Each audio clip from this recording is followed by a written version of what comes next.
Not added in the group, please give us the number.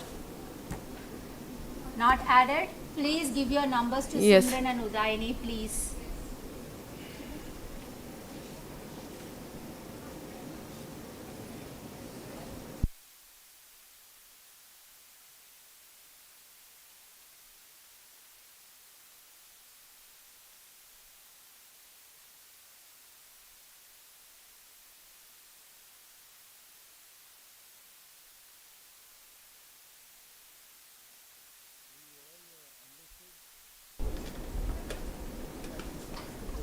Could you revise the laws yesterday? Now I'll tell you a very interesting case study. Wife donated kidney to her husband, but 2 years later they were divorced. Now in the court settlement, when the alimony was being fixed, wife asked for some extra money because she had donated one of her kidney to the husband. Now you tell me, what should be the verdict in that? उसमें क्या होना चाहिए? Should wife be given?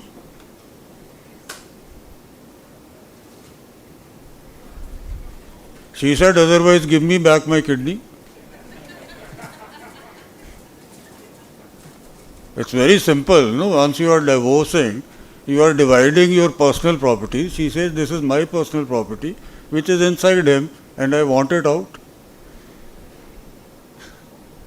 So anyway, the judgment was in favor of husband, because that time you were married and you were sympathetically and emotionally involved with each other, and you gave it out of emotions. Now the emotions are different, and so kidney is now his, not yours. Second, our law does not speak of the new development which Indian law has accepted, that is LGBT community. There are same-sex marriages. Sujata, you have any information on that?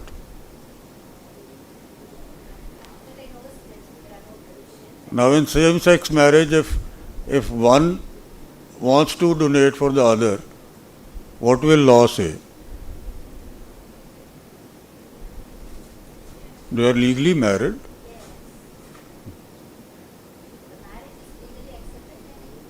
Now, under law in India, marriage is legally accepted now. Article 377 is approved here. So check up, and I think this is a very relevant question came from one of the participants here yesterday. Okay. Maybe Dr. Priyadarshi Ranjan can put some light on the subject. I would always accept, since they are spouses, so if under the eyes of the law, if they are spouses, we can always accept that. I don't think so we are legally lacking, because since they are already married and they produce a marriage certificate from the court. So once that is there, the spouse is a spouse, everybody is a living being, so that should not be an issue. Coming back, a very good morning to all of you. How are you all? सब रात में सोए आराम से?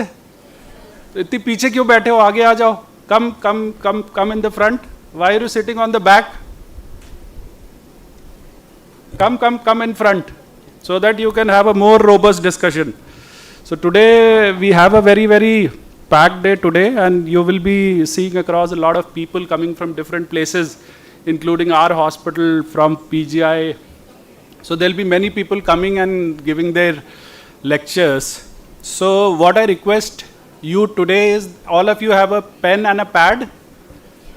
So please note down whatever you don't understand. There will be topics which will be a bit complicated, which are a bit complicated even for us, and we took time to understand. So it is fairly acceptable that if you don't understand, this is acceptable. What I would encourage is a healthy discussion.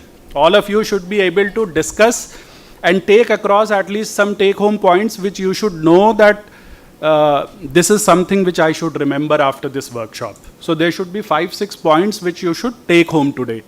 You should understand the concept of brain death. What is brain death? What is cardiac death? So these concepts are very, very soft concepts, and then you should know the art of knowing it and the art of disclosing it to the family and the art of converting them towards organ donation. Okay, so for the first lecture, we have a very young, energetic, dynamic neurologist with us. He is my junior also from my college, Dr. Amit Shankar Singh. He is a consultant with us in neurology, and he is a very renowned neurologist of the Tri-City. Currently at Fortis Hospital, he is working as a consultant neurologist. He did his DM training from prestigious GB Pant Hospital, New Delhi. His key areas of interest include headache, stroke, movement disorders, and he has been a part of many brainstem death committees as well. He has also a vast experience and skill in diagnosing, treating immune and infection-related neurological disorders, and a very esteemed presenter and a faculty at many international forums across the neurology. So he will delve into the details of brain death. How do you diagnose brain death? How is it important? And then how do you pick up brain death? Okay, so there'll be areas where you would have doubts. Please note it down on a paper. After the lecture finishes, we'll have one-to-one discussion. Don't be afraid of asking the questions. And I would request Amit to make it as simple as possible, because these are transplant coordinators. So just go with the flow with their language. And with that, I welcome you. Thank you so much for sparing your time.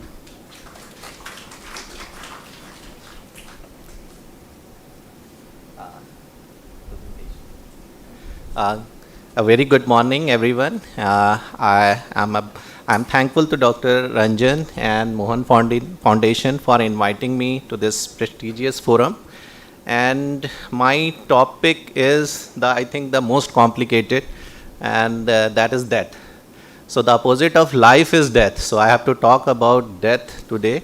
And so I will start with the basics. So what is death actually? So before talking about the brain death, we should talk about the death. So death is the permanent cessation of all the critical functions of an organism in toto, as a whole. Whereas brain death is complete and irreversible cessation of all functions of the brain, including brain stem.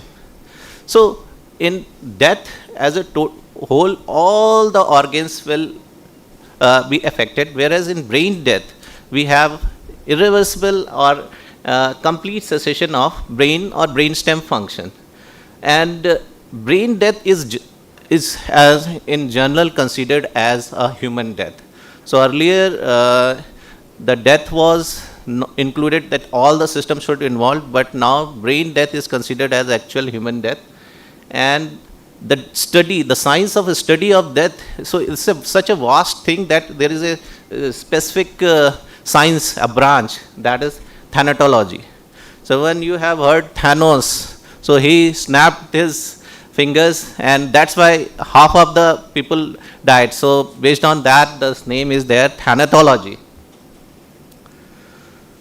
So brain death is considered equivalent to death of an individual, and the death of brain stem is accepted as actual death of the brain. So in the brain there is a brain stem. There is a small area that is brain stem. That is so important in functioning that it has the vital functions that is related to the consciousness and spontaneous breathing. So if brain stem is affected, then we can call as brain death.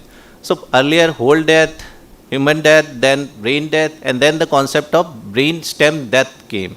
So this we are considering three important organs in brain stem, that is midbrain, pons, and medulla. All of these have important functions, and the most important is consciousness, and the other is spontaneous breathing. So if the brain stem is gone, then we can say patient is brain dead. So what is the need of defining the brain death? So the most obvious reason we are talking here is organ transplantation. There are other aspects also, like emotional and economic burden to the family, because if we tell the patient that now patient is brain dead, then they can have a wise decision. and also bed is occupied because of the patient. So these are the two other aspects of defining the brain death. So the concept of brain death was not there before 1952. So in 1952, after the invention of mechanical ventilation. So before that, if a patient is not breathing spontaneously, he will become anoxic and he will die. But with the invention of ventilation, mechanical ventilation, then there started a sort of need for developing a concept of brain death. Because at that time, patient artificially can breathe. We know that the cardiac functions go quite long. So that are also irreversible. Obviously, there is irreversible damage and patient cannot be revived. So this mechanical ventilation led to the development of the concept of brain death. And thereafter, in 1959, Mollaret and Golin has coined the term coma deep pass, which means beyond the coma. Earlier, the term coma was used, but in such patients where we know that patient cannot recover from coma, they use the word coma decompass. Thereafter, many committees and societies from different parts of the world developed different criteria for the brain death, but the most important came in 1995, where American Academy of Neurology developed a definite criteria for determining brain death in adults. And in India also in that year, act came, Transplantation of Human Organ Act. So that led to the criteria that led to the development of brain death concept in India. So again, if we talk about the brain death, so we have three concepts.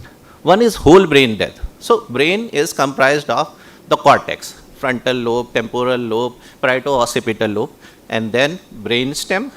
And both the parts are important.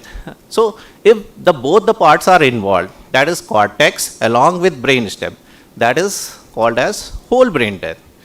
But if only brain stem is involved, then we call it as brain stem death. Another third part is higher brain or cortical brain death, where only cortex is involved. So this third part is not considered as actual brain death because there are medical legal cases. So here brain stem is intact, patient can be revived. But in case of whole brain death and brain stem death, patient cannot be reversed. So in few countries, whole brain death concept is there, but India brain stem death concept is generally utilized. So now coming to what is the cause of the brain death in most of the, or pathophysiology of the brain death. So because of any cause, if there is a neuronal injury leading to tissue death, that leads to cytotoxic edema, brain edema, and that leads to increase in intracranial pressure. And this causes decreased in cerebral blood flow. So one thing is most important. If the pressure of the brain, the fluid in the brain is more than the pressure of the blood flow in the brain, it is not compatible to life. So finally, ultimately this happens in case of brain death. The cause of brain death can be any of these pillars. It may be because of the neuronal injury, but ultimately it will trigger all the cascade that is shown in this figure. So now coming to the most important part, that is diagnosing brain death.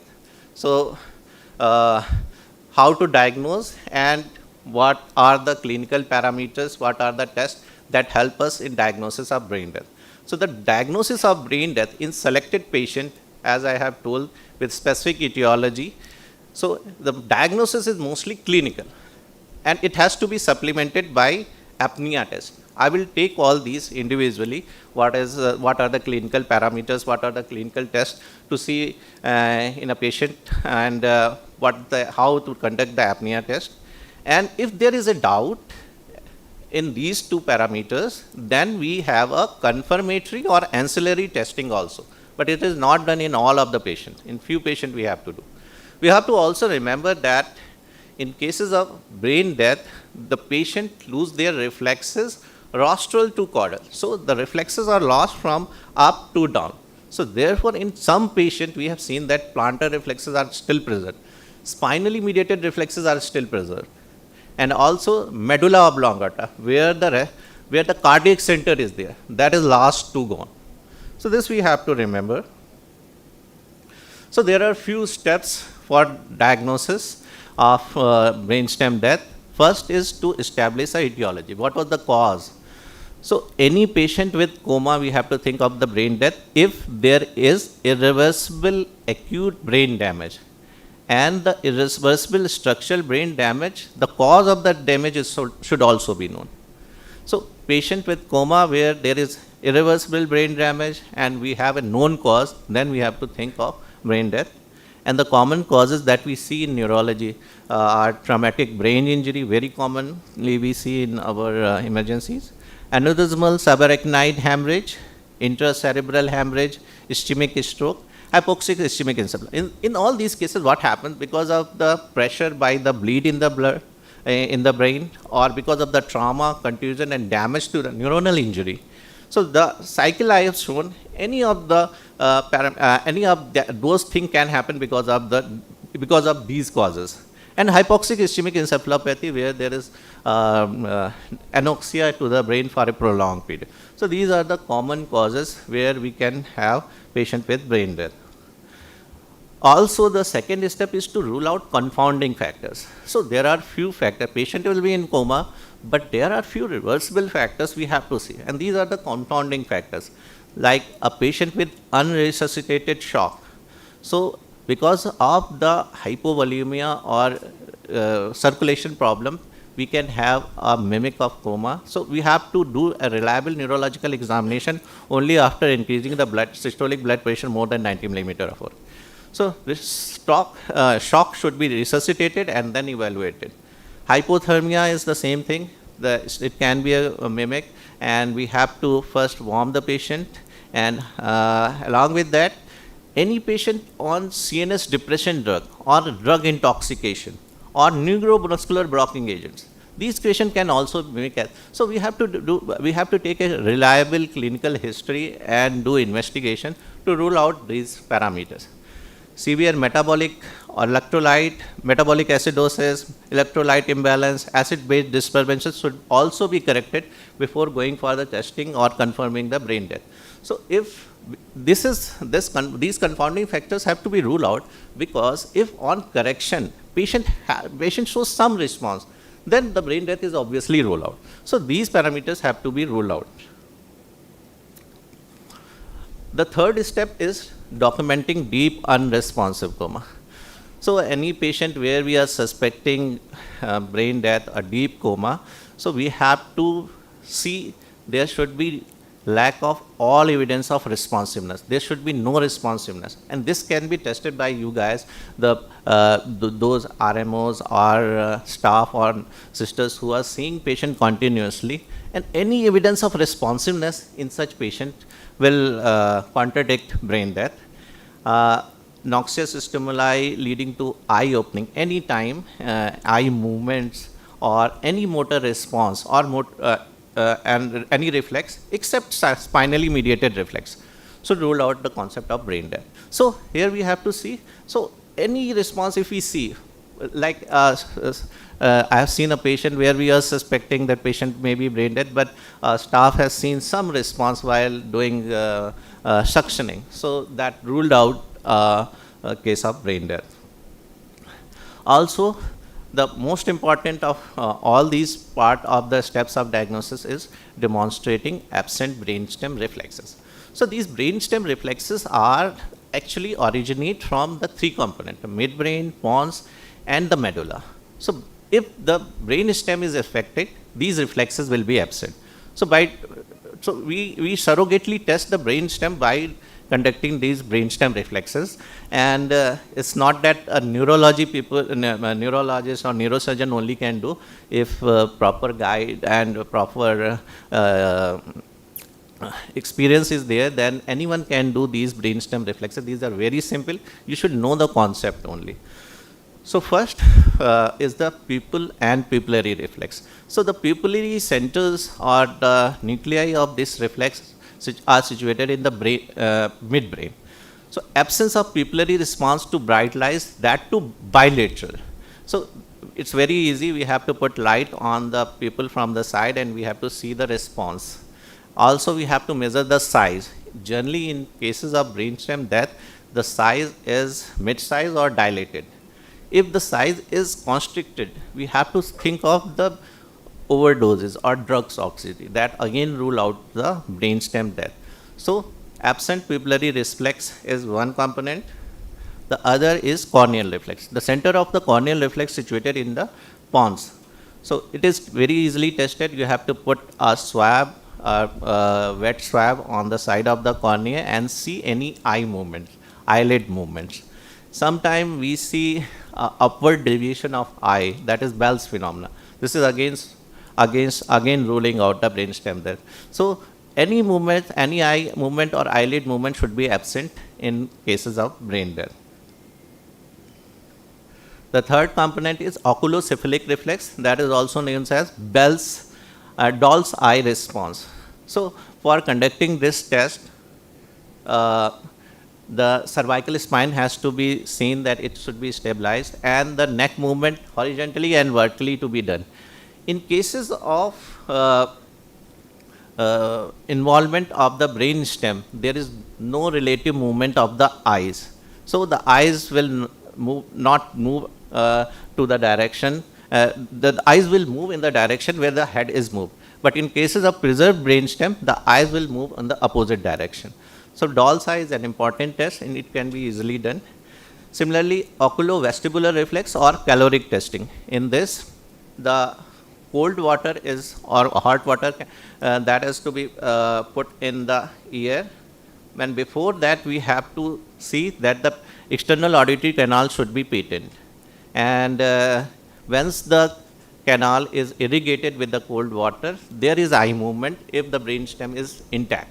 If there is no movement, this test is again positive. So these are the methods by which we can demonstrate these tests. And the last is absence of facial movements to a noxious stimulant. So by giving a noxious stimulus at temporomandibular joint or supraorbital ridge and or condyles, if there is some facial movement, any grimacing, that suggests that brainstem is intact, and these have to be aspirants for the in case of brainstem death. So these are important brainstem reflexes. Again, this reflex is also from the pons. This gag reflex and cuff reflex comes from the pontomedullary junction. So pharyngeal reflex is tested by touching with a tongue blade over the posterior pharyngeal wall. You have to depress the jaw and put the tongue blade on the posterior pharyngeal wall and see the movement. If there is some gag or some movement, then again it means that the brainstem is intact. And tracheal reflex can be easily tested while doing suctioning. If while suctioning patient coughs, this means that tracheal reflex is there. That is again against the brainstem there. So these are the important brainstem reflexes, and they test the whole axis from midbrain, pons, and medulla. And by knowing these tests, by negating out these tests, we can have a good knowledge about the condition of the brainstem. And the last component is the apnea test. So this is also important. So all the brainstem reflexes has to be negative, and along with the apnea test positive. So apnea test is actually the testing of the absence of breathing drive in case of CO2 challenge. So if there is increase in CO2 in any person, if he is alive, there will be a breathing drive. So by apnea test, we check this, whether the breathing drive is present or not. So there are some prerequisites, that is the patient should be normotensive, normothermic, euvolemic, eucapnic. So eucapnia is also important. The CO2 should be in the eucapnic range prior to going to the test, and there should be an absence of hypoxia and no prior evidence of CO2 retention. That's why this test is a bit difficult in cases of COPD or severe opacity. So how it is done? So first we have to pre-oxygenate the patient for at least 10 minutes with 100% oxygen, keeping in mind PaCO2 of more than 200. Then we have to reduce the frequency of the ventilation so as to increase the, to achieve the eucapnic carbon dioxide state. PEEP has to be reduced to 5 millimeter of water, and the oxygen saturation should be more than 95% while conducting this test. And then we have to disconnect the ventilator, and we have to also preserve the oxygenation by putting a catheter in the trachea around the carina and giving the oxygen, 100% oxygen at 6 liters per minute. So this all process is done to, if the apnea test is negative, it's not positive, then we have to preserve the patient also. So that's why this all has to be done. And then we have to disconnecting the ventilator and we have to monitor for 8 to 10 minutes. And any respiratory movement or abdominal or chest exertions or any brief gasp, if this is there, then the test is negative, then the patient has some brainstem is site of preserve. This test has to be aborted if the blood pressure drops below 90 millimeter of mercury, and if the saturation is less than 85% for more than 30 seconds. We have to retry the procedure after giving CPAP of 10 millimeter of water with 100% of oxygen. If no respiratory drive is observed, then after 8 minutes we have to repeat the ABG and see the parameters. And we have to compare the baseline CO2 with this after 8 months CO2. So in cases of, if a patient has, if respiratory movements are absent and arterial PCO2 is more than 60 millimeter of mercury. So if in this 8 minutes there is no respiratory movement and PCO2 is more than 60 millimeter or more than 20 millimeter from the baseline, this means that PCO2 has increased, and this suggests that apnea test is positive. So the patient was not able to compensate that increase in PCO2, and PCO2 kept on increasing, and he hasn't shown any respiratory movement. This means that apnea test is positive. In India, around 55 millimeter of from the baseline to the after 8 minutes, 55 millimeter can be said as apnea test positive, or increase in more than 15 millimeter of PCO2 can be considered as positive. Also, if the test is inconclusive, but the patient is hemodynamically stable during the procedure, this test may be repeated for a longer period, and after that, patient should be again reoxygenated. So this apnea test, along with the brainstem reflexes, this apnea test also has to be positive. So if we recap the whole situation, in any comatose patient with suspected brain death, first we have to confirm the etiology, confounding factors to be ruled out, document the unresponsiveness of the coma by noxious stimuli, and the brainstem reflexes have to be checked, and apnea test has to be done. And that confirms the brainstem death. There is also a concept of repeat testing. So in India, it is said that after 6 hours, 2 observations are required. After 6 hours, we have to do again the same thing, and we have to confirm that. In different countries, different criteria are there. For less than 18 years, there is a different criteria. And in a case of hypoxic ischemic encephalopathy, 2 observations 24 hours apart are required. So normally 6 hours apart, 2 observations are required for confirming the brain death. In hypoxic ischemic encephalopathy, 24 hours, after 24 hours, 2 observations are required.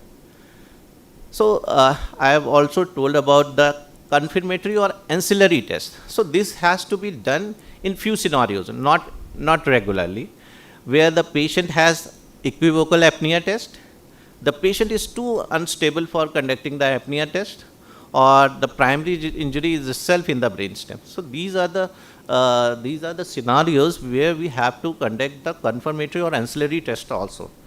And in India, the confirmatory tests are generally not required, and the confirmatory tests are EEG, nuclear scan, cerebral angiogram, or transcranial Doppler. These are the preferred tests. Cerebral angiography is done by injecting the contrast medium in the aortic arch, where the anterior and posterior circulation both can be seen. If we see in this diagram, this is the normal angiography, where there is the whole hemisphere is adequately vascularized. But in this case, we can see after the common carotid artery, there is no blood flow. So this is also seen in cases of brain death. Same thing is there. This is a normal case, and there no intracranial blood flow. Electroencephalography, this is a very common tool which can be done. So 8 scalp electrodes are required, and in this we find a flat. This is normal EEG, and this is the patient of brain death. So we can see a flat EEG in cases of EEG, in cases of brainstem death. And this is called as electrocerebral silence. So these are the third test is cerebral scintigraphy. Here we find a hollow skull phenomena. We generally don't do that. And transcranial Doppler, where we don't find any blood flow in the brain. So these ancillary testings are different countries follow different criteria. In India, mostly not required, not necessary according to our guidelines. And in few countries, these are recommended. So now certifying, so after all these tests, we confirm that a comatose patient with the absent brainstem reflexes with positive apnea test. So for certification, 4 examiners were needed for brain death: a medical officer who is treating the patient, medical administrator in charge of the hospital, authorized specialist, and a neurologist or neurosurgeon. But in 2019, there was an amendment where a physician, anesthetist, surgeon, or interventionist can replace neurologist or neurosurgeon. So these tests are so simple that anyone can replace. A neurologist is not available also, so they can replace the case. So in India, brain death is defined only for the purpose of organ retrieval in cases of transplantation of human organ act.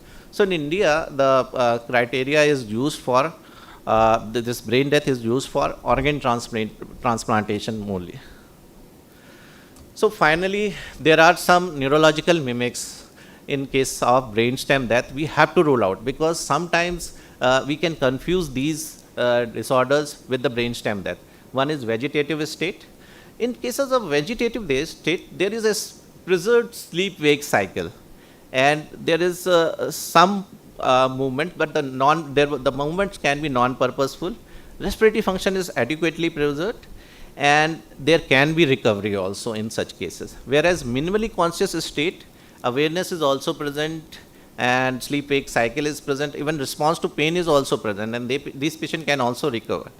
Locked-in state is a very different syndrome where there is obstruction around the top of basilar or pons area, and in such patient, awareness is present. Some eye movements are also present, and there may be a reversibility also.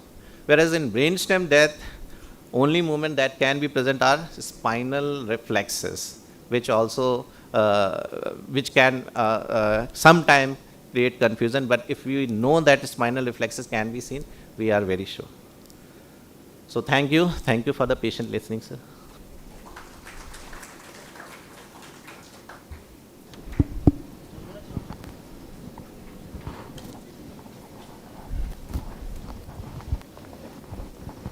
Thank you, sir. I would like to request Dr. Ranjan, sir, to present souvenir to Dr. Amit Shankar, sir. So in the meantime, did you digest the lectures, all of you? Did you understand? So I'm going to ask you questions.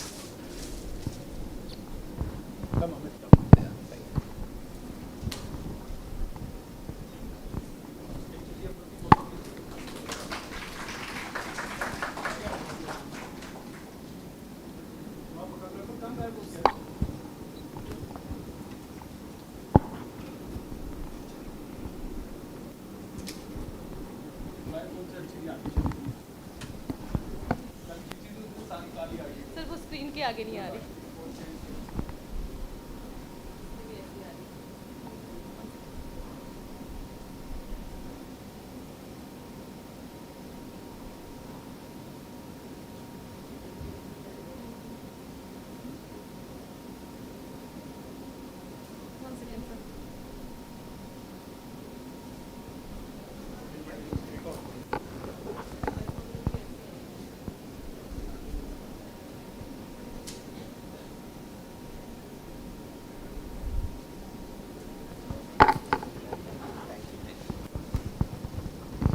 So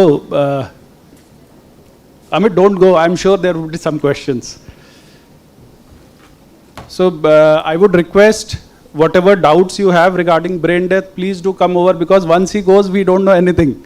So till he is here, you can ask him questions. Yes. दूसरा mic कहाँ है? एक hall में 2 mic आप.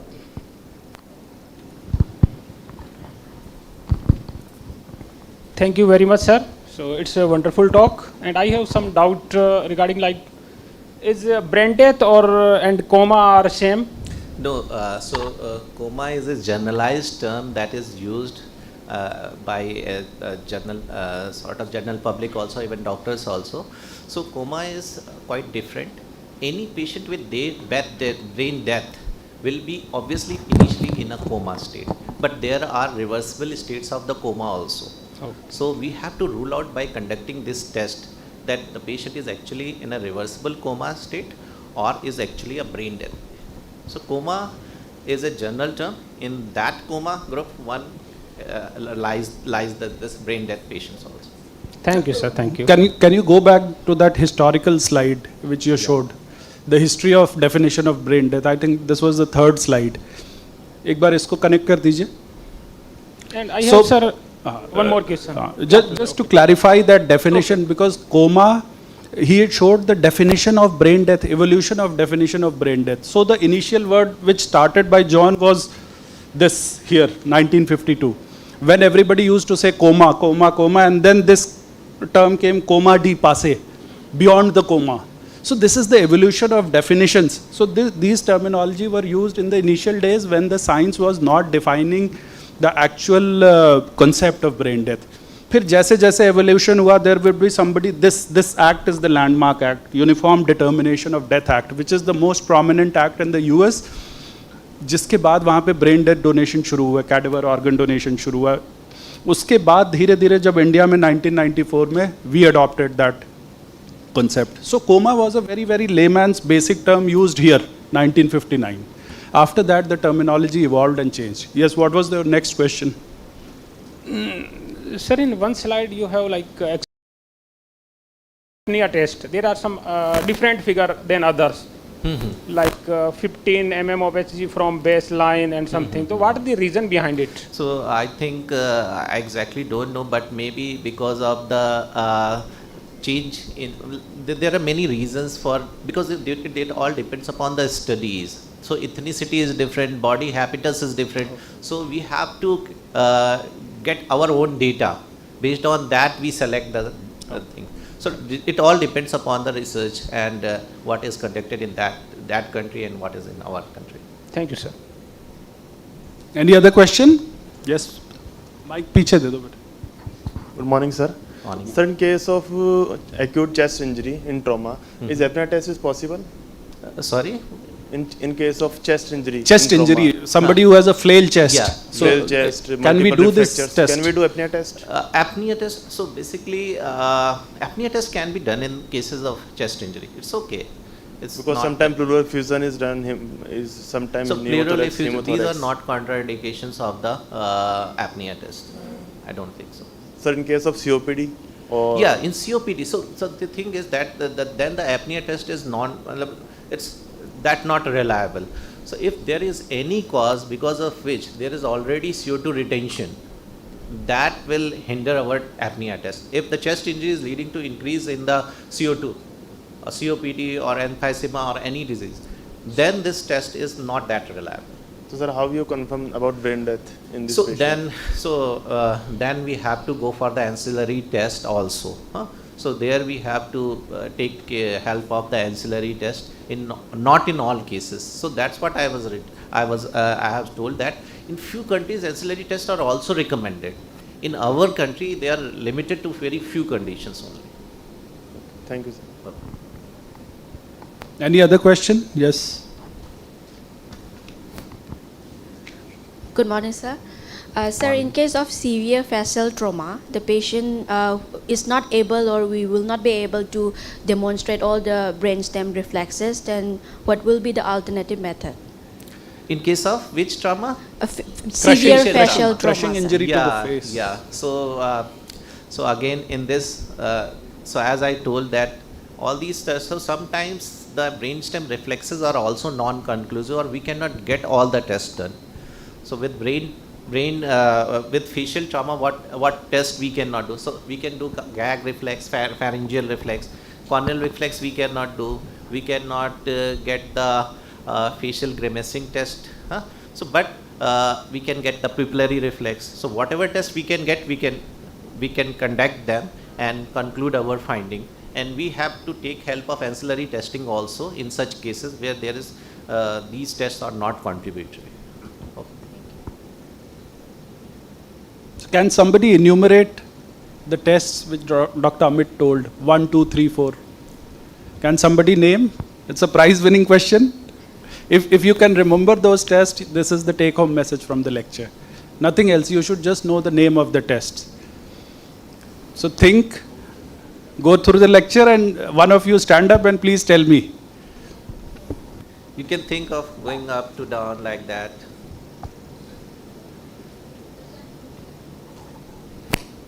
Rashi.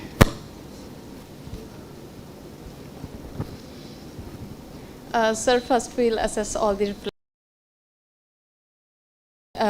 we are expecting mid. So one is pupillary reflex, pupillary number 1. reflexes. Number 2? We'll assess for the cornea. We can do cold calorie testing. We can check for doll's eye, and then we can gag reflexes. We can check for any facial grimaces. We can check for. Then we can do Dopplers. And No. We are talking about clinical tests, not Achha. investigations, Okay, not okay. Doppler. Only then clinical tests. Finally, we will check for apnea test. Okay. That we will Great. assess twice at the interval of 6 hours. Perfect. Great. You should get some prize, sir. I don't have anything right now, but we must get something. Okay, thank you so much, Amit, Thank you, sir. for such a lucid and a simplified version of such a complicated topic. Thank you so much for sparing Thank you. time. Thank you. So next, what do we have? Sujata, you are presenting the video? Okay. So Sujata will be telling you about the concepts which Dr. Amit had told, the practical aspect of that with a video.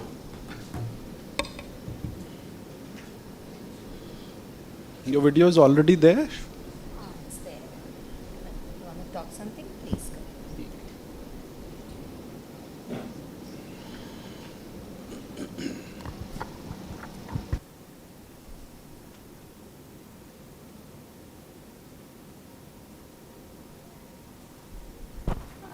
I don't know whether I got all your questions. The first question, I think, between coma and brain death, right? So the simplified term, I just want to repeat what the faculty had said. Just an easy way to, keep it in your mind. Not all the coma patients are brain dead, because coma could be sometimes reversible as well. Whereas all the brain dead patients are in comatose, because it is coma depasse. That's what he said. It's the extreme level of coma. So that's the difference. Not all the coma patients are brain dead, because the causes could be reversible. Once you eliminate those causes, they could be perfectly okay sometimes, or may not be. But whereas in brain dead cases, all brain dead patients are in deep coma. That's a basic understanding, okay? So I'm just playing a brief video which talks about brain death for about 5 minutes.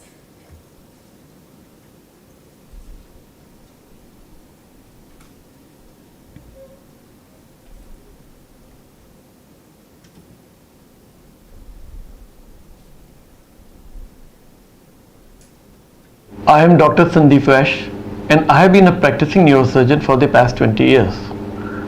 Over the next 5 minutes, I shall explain what brain death is. Brain death or neurological death is a term not well understood by the public. People tend to confuse brain death with coma. This animation will explain what brain death is and how it is substantially different from coma. Let us start by understanding anatomy. The brain consists of two parts, the cortex and the brainstem. The cortex is the larger part of the brain and the brainstem is the smaller. The brainstem is actually the top of the spinal cord. The cortex controls higher functioning activities such as reading, writing, and talking. If the cortex is seriously damaged, the person might enter coma and lose consciousness. But even in coma, A person might still feel pain or respond to stimuli, and sometimes a comatose patient might regain consciousness. Brain death is, however, different from coma. It's a term used to describe the whole brain dying, both the cortex and the brainstem.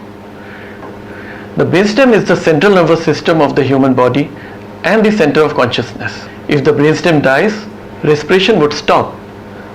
Once the heart stops receiving oxygen, it too would die and stop beating, and all other organs will also die due to oxygen deprivation. How does brain death occur? If a person receives a serious blow to the head or has a major stroke, the brain might begin to swell. Since the skull is made of hard bone, it doesn't allow the brain to expand. Physicians can try medication or surgery to reduce the swelling, but if this does not succeed, the pressure on the brain can grow greater than the pressure of the beating heart.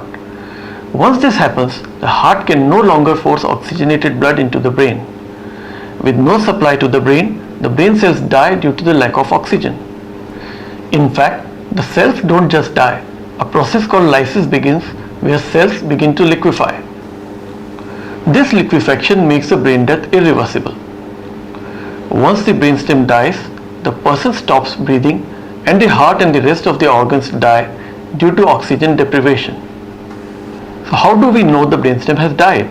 Modern medicine has lots of ways to determine if the brainstem has died. One way is to check for the neurological activities that the brainstem controls. If the person is not conscious, cannot breathe, cannot swallow or cough, pupils do not respond to light, these are all signs the brainstem has died. In India, the Transplantation of Human Organs Act of 1994 specifies a series of tests that need to be performed by a team of 4 doctors before brain death is declared. The tests are performed twice with an interval of 6 hours. But how is it possible for the heart of a brain dead patient to keep beating? Where does the heart get oxygen from? The patient has been put on a ventilator to help him breathe. Afterwards, the brainstem dies. Even though the brainstem is dead and the lungs no longer function, the heart continues to beat because it is artificially being supplied oxygen from the ventilator. If the brainstem and the rest of the brain is dead, what is instructing the heart to beat? The heart is independent of the brain and is simply an automatic pump. As long as the heart gets oxygen from the ventilator, it will continue beating for a short period of time. After the onset of brain death, if the deceased is left on the ventilator, how long would the dead body's heart continue to beat? The heart can beat for a few more hours, sometimes even a few weeks. On an average, the heart would beat for 2 or 3 days and then die. Brainstem death is death. It is irreversible and systemic failure of all organs is inevitable. No one has ever woken up from brain death. If brain death means the patient has died, why does the body feel warm to the touch and looks like it's sleeping? The human being, the organism, is dead, but the organs such as the heart are kept alive for a few more days, giving the appearance of a sleeping person. An organ can be kept alive even outside the body by giving it oxygen, but the person is dead once the brain is dead. A brain dead patient is not a person suffering from brain death. He is dead. Once death has been established, the question facing the family in that situation is what to do. Should the family wait till their loved one's heart stops beating, or should they express their wish to donate organs and save other people's lives? Emotionally, it's a difficult choice, and every family has to do what they feel is right.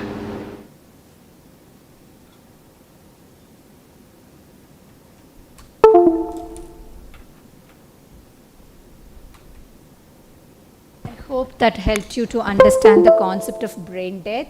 And I would sincerely request you people to go back and read your Form 10, which is Brainstem Death Certification, because whatever the previous faculty was talking, it's been clearly mentioned in the law, in the form itself. For example, if you, before going into proceeding with the brainstem death testing, there should be some inclusion criteria. For example, patients should be in deep coma with known causes, and some exclusion criteria. For example, like there should not be any hypothermia, or like there's no acid-base imbalance.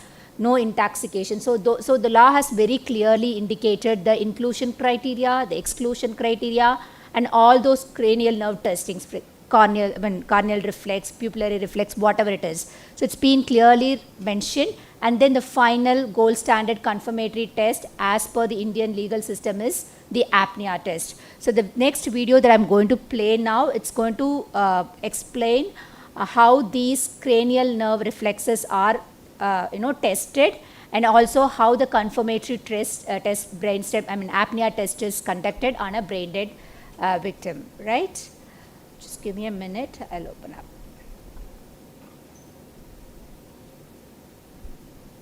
One minute.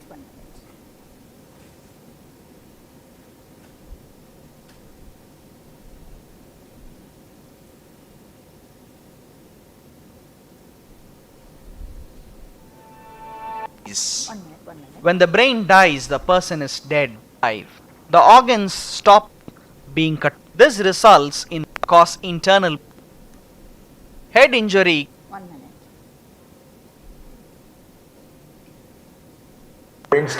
The brain is in charge of the body and needs a constant supply of oxygen-rich blood to function.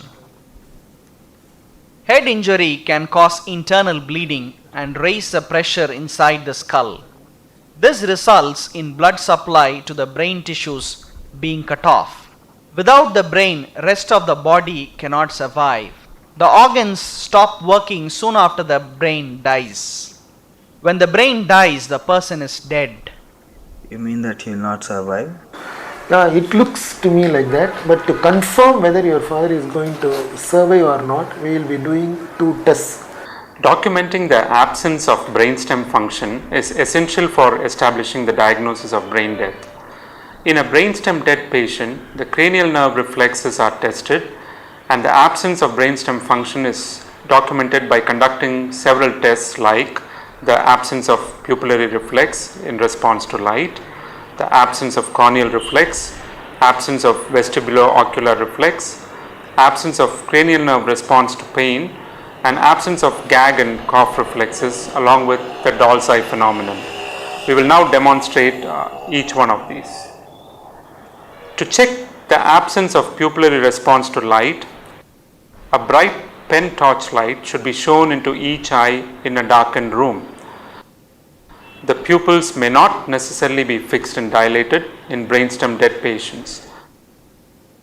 However, there should be no pupillary response to light. It's normal to expect grimacing of the face to painful stimulation. However, this is absent in brainstem death situation. A firm supraorbital pressure should be used to check this cranial reflex. We will now check for the doll's eye phenomenon. To do this test, the doctor holds the patient's head between his hands and moves the head from side to side through 180 degrees. He should hold the head to one side for 3 to 4 seconds and look at the simultaneous eye movement to that side. A similar movement is done to the opposite side and the eye movement is observed. If the cerebral hemispheres are damaged but the brainstem is still alive, there will be an obvious deviation of the eyes to the opposite side for a second or 2, followed by a release phenomenon when the eyes will get realigned to the side of the head. We are now going to check for the corneal reflex. What needs to be done is taking a moist cotton tipped swab and applying a firm pressure to the cornea, of course without damaging it. The patient is observed for involuntary blinking of the eyelids. Let's now perform the vestibulo-ocular reflex, also commonly referred to as the cold caloric test. This test involves instilling 20 ml of ice cold water into the external auditory canal and looking at the eyeball movements of either eye for about a minute. No eyeball movement indicates an absence of the reflex. To check the gag reflex, a cotton tipped swab or a spatula or a Yonkar could be used to stimulate the posterior pharynx to look for the response. We will now check for the cough reflex, and this is going to require a temporary disconnection from the ventilator. The cough reflex is tested by using the bronchial suctioning. Either a closed suction or the open suction method may be used when a patient is having an endotracheal tube. For this test, the patient is disconnected from the ventilator for 10 minutes. However, to avoid hypoxia to vital organs, 100% oxygen is given for 5 minutes before disconnection from the ventilator. Even during the test period, 100% oxygen is given through a tracheal catheter. In the patient who is brain dead, the carbon dioxide tension increases at a rate of 2 millimeters of mercury per minute during the apnea testing. If the initial carbon dioxide tension before the testing is about 40 millimeters of mercury, then the arterial carbon dioxide tension after about 10 minutes is likely to be 60 millimeters of mercury. This test is often considered as the ultimate test to establish brainstem death. The spontaneous respiratory response fails to occur even in the presence of stimulatory drive from increased carbon dioxide. It means actually that your father is. So hope it gave you a clip of like how these brainstem reflexes are tested as well as the apnea test.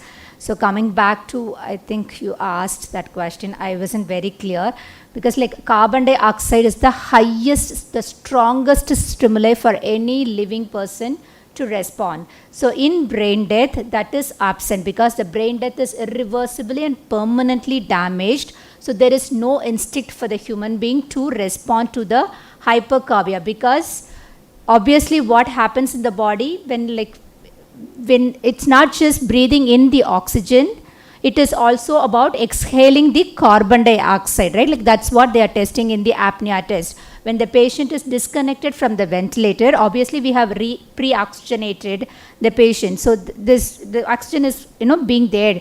But whereas we are looking at whether the patient is taking the effort to breathe out, because every minute, when there is no breathing response, obviously the carbon dioxide index in the body is raising up. So that's the difference. So when you start the apnea test, if the PCO2 level was 40, for example, it is expected to raise 2 millimeter mercury per minute. So if you finish your apnea test in 8 minutes, so if it was 40 before the test, then we are expecting it to go up to 56 or 60. That's a normal range, okay? So in spite of that hypercarbia, if the patient is not taking that response of breathing, then the patient is brain dead. So that's what they are trying to conclude in this, okay? So before the apnea, before we disconnect the patient, what is the carbon dioxide level? And during this 8 minutes or 10 minutes of apnea testing, the carbon dioxide level increases in the body, and we are trying to check out whether the patient is taking the effort to breathe out. And if not, in spite of the carbon dioxide going up to like PCO2 reaching up to 60, which is 20 millimeter mercury from the baseline, then the patient is brain dead, and that's what they are trying to conclude with the apnea test. Is that clear? Hope that is the basic of the whole brainstem premise. If you do not understand, please let us know. We'll try and help you with further classes, right? Are we breaking for tea?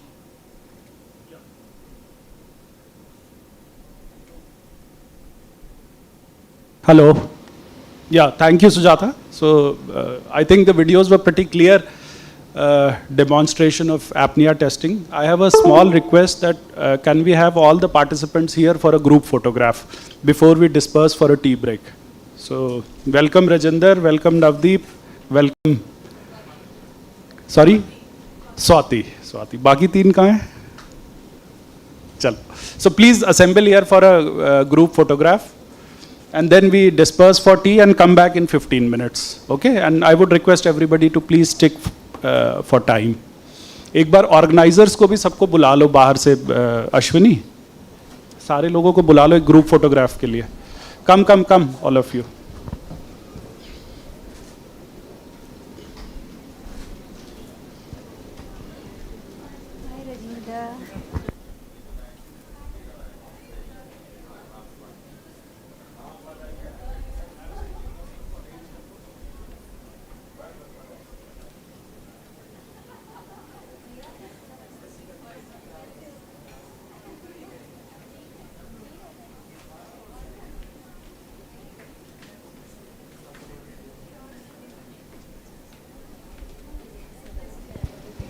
Come fast, please. Come fast. We should try to stick to schedule. नहीं ठीक है, ऐसे ठीक है. चलो ठीक है, जल्दी से कर लो but.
All right, welcome back. So all your friends are in? Check your friends. Is everybody in? Nobody is in the tea room or washroom? All your friends are in? Shall we go ahead? Because next is a very, very important lecture. So I want everybody to be very attentive, and we have a very, very dynamic, young, enthusiastic, energetic, and academic, and a very, very hard-working person delivering this lecture who has been actually on the battlefield.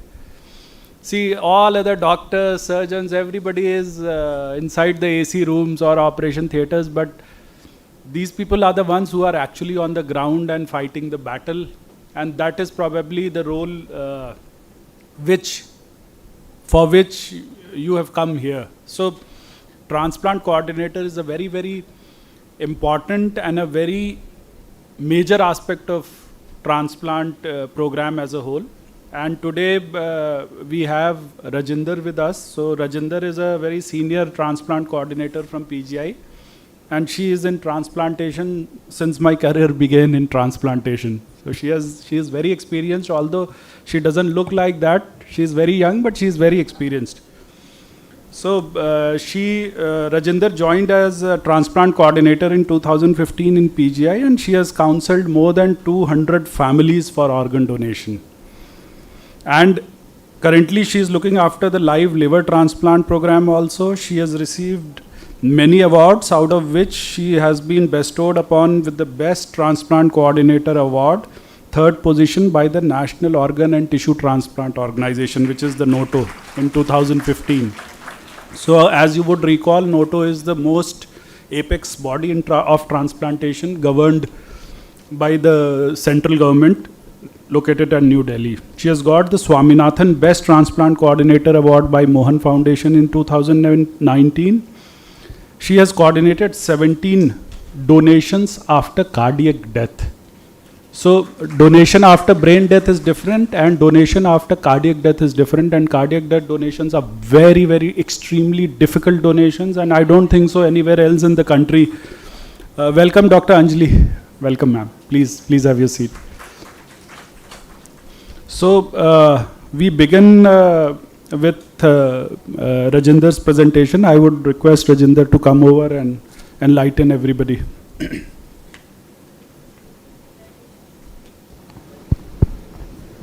Hello, good afternoon everyone. Hi, thank you sir for the very kind words and mentioning my age again and again. So now I'll begin my presentation. So as sir said, that organ retrieval process is a very important phase in the organ donation process, and actually sometimes there is only single team involved in case there is a single organ retrieval, and in case of multi-organ retrieval, multiple teams are involved. So you have to coordinate accordingly. It is very easy to coordinate when you are dealing with a single team.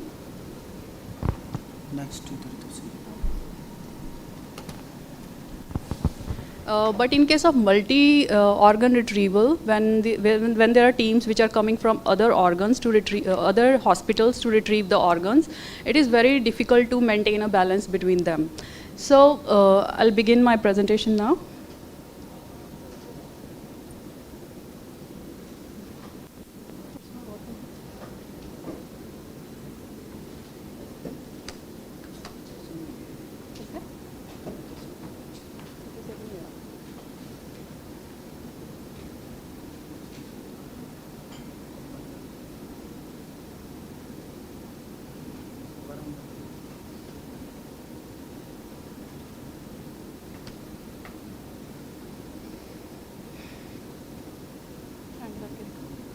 क्या हो गया?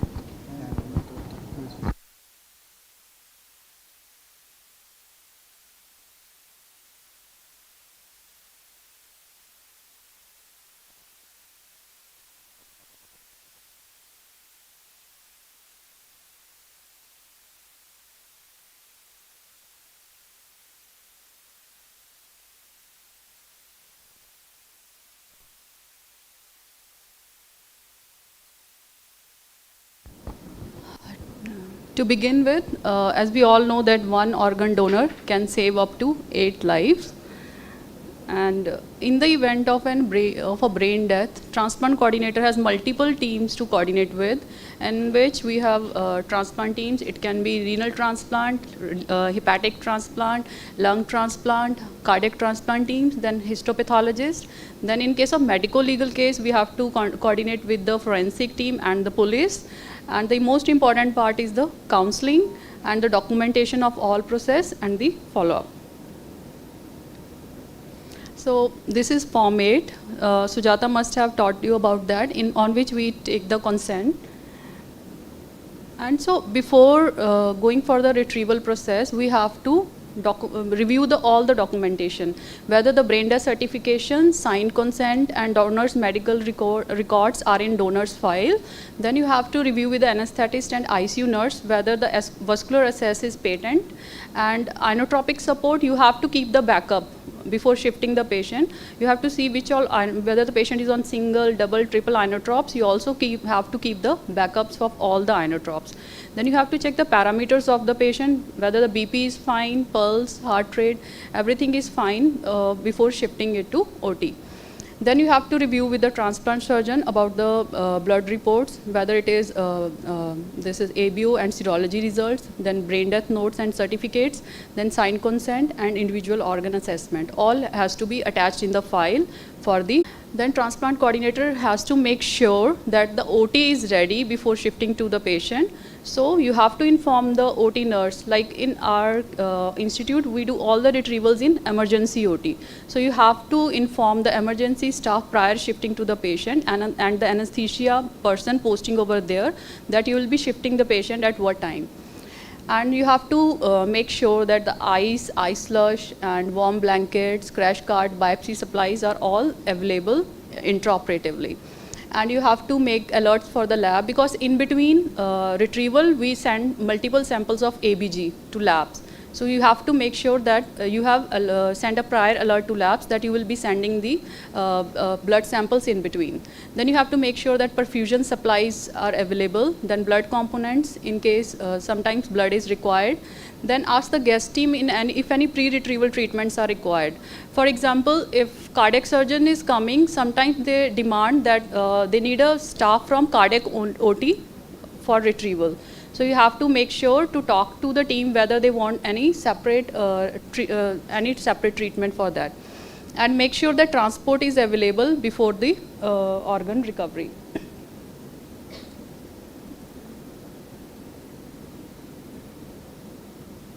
Okay, so this is the video of we shifting the donor from trauma ICU to the OT. So what we do, as we all know, that we have to cross the PGI emergency from trauma ICU to emergency OT. So we activate our security or the quick response team.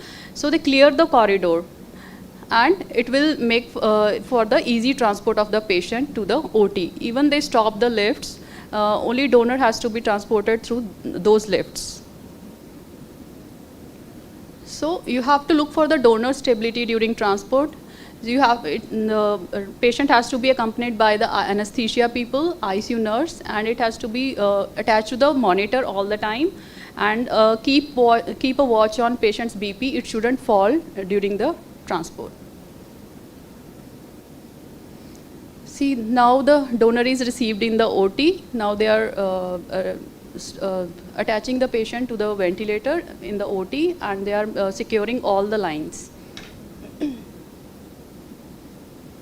So once the donor is received in the OT, they will do the part preparation with the betadine. First they clean it with a normal saline, and then afterwards they clean it with the betadine solution. So after this, they will do the, they will start with the basic dissection.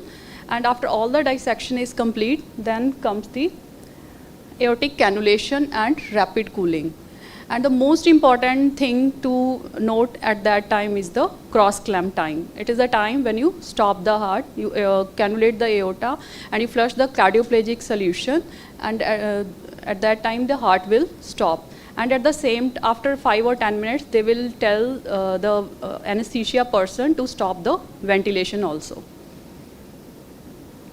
So after stopping the heart or after infusing the cardioplegic solution, these are the findings you see at the monitor. There will be a asystole alarm and there will be a straight line. So now understanding the organ preservation technique, the goal is to prevent the organ damage. So 3 bags are required whenever you are going to preserve the organ, and each organ is submerged in the sufficient cold preservative solution in first bag, and second bag is filled with 250 ml of cold saline, and and third bag is there to secure the first and the third bag. And it is very important that there should be no air inside the bags, because else it will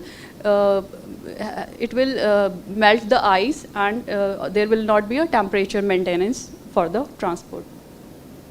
So this is the packing technique. There is first bag, then there is a second bag with the ice, then third bag, and then we put it in the organ box. So there are phases of organ damage. There is warm ischemic phase and there is a cold ischemic phase. The warm ischemic phase includes the time from interruption of the circulation to the donor organ to the time the organ is flushed with the preservative solution. And there is a cold ischemic phase when the organ is preserved in the cold state prior to transplantation into the recipient. So these are the very important in respect to the cross-clamping time. So the preservative solution which we use for organ preservation at PGI is the custodial solution. And there is a timeline for the preservation of the donated organs. Like for lungs, the typical time is up to 4 hours, and maximum we can extend up to around 9 to 10 hours. And for heart, it is 4 hours, and maximum we can extend up to 6 hours. For intestines, it's again around 8 to 10 hours. Then pancreas, 14 hours. And for liver, it's again up to 10 to 12 hours. Then for kidneys, it's 24 to 35 hours. So this is the video. Actually, we have a donation 2 days back. So I was managed to make that video of the heart, packing of the heart. So this is the first bag in which they have received the organ, and there is a bit of cold saline in it. And see, they are removing the air from the bag, and they are tightly securing it with the tape.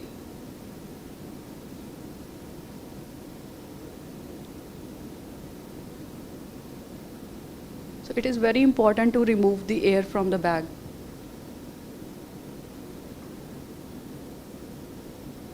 And you have to secure it nicely, because there should not be any spillage of the this fluid.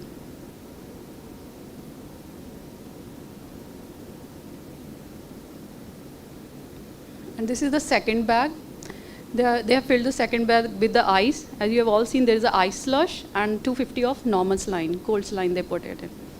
And inside the second bag, there is a first bag.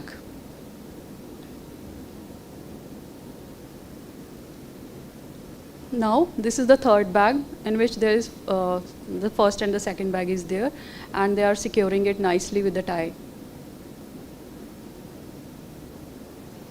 So after securing the 3 bags, they will place the organ in an organ box. In the organ box, there is ice slush and the cold preservative solution is there. So after this, we transport the organ. In case we are sharing it with another hospital, it can be through air, or we can transport it through ambulance by making a green corridor. So as I've already said, either airlift or through ambulance, we ship the organ to the respective hospital. And the most important thing which transplant coordinator has to ensure is that documentation is complete.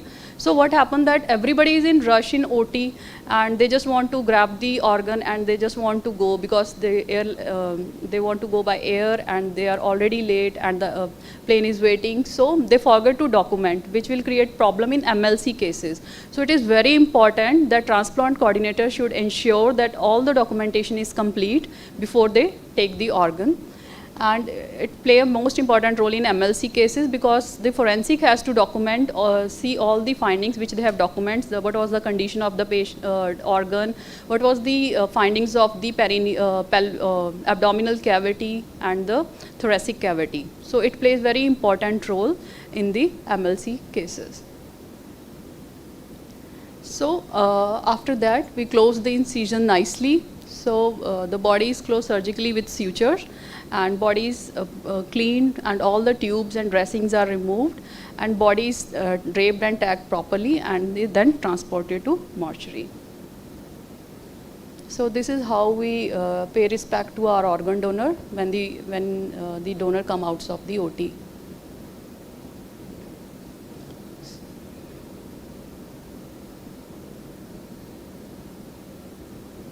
This is our roto team and the family members.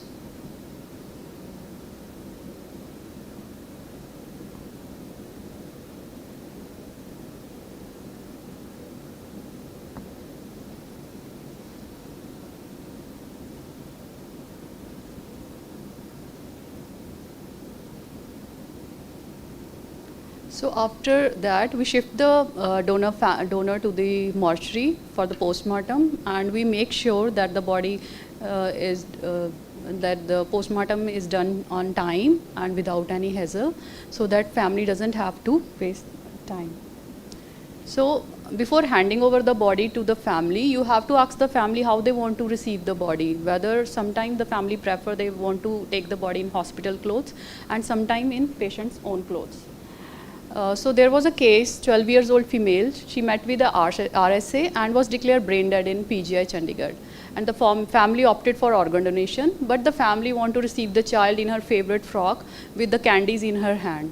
So we respect that family's decision and we handed over the baby in the same way. And the second case was 60 years old female. She met with RSA and declared brain dead in PGI. Family opted for organ donation, but family wanted to receive the body in her own clothes with the henna applied to her hands and Ganga Jal by her side. So you have to make sure that you should talk to the family that how they want to receive the body, because it is very important to respect their wishes. So this is the thanks letter on behalf of our institute, which we provide to the organ donor families. And the transport, for the transport of the donor's body, we provided, our hospital provided free of cost. It is our hospital policy, and with the provisional death certificates, because they shouldn't have to deal with the police on their way, and the thanks letter. And regarding the final rites, talk to the family, the time and the place they want to perform the final rites, because sometimes the patient is from Bihar but they want to cremate the body in Chandigarh only. So you have to make the possible arrangements for that. And in case it is possible for you or the other members of the team to attend the last rites of the patients, it is better to attend that. So this is the PGIMR team attending the last rituals. It's a bhog ceremony of our donor Sukhvinder from Mansa. So our team went there, attended the bhog, and they also placed a stall for organ pledging for organs. It is the stall by the roto team. So our mission statement is organ wasted are lives lost. Thank you.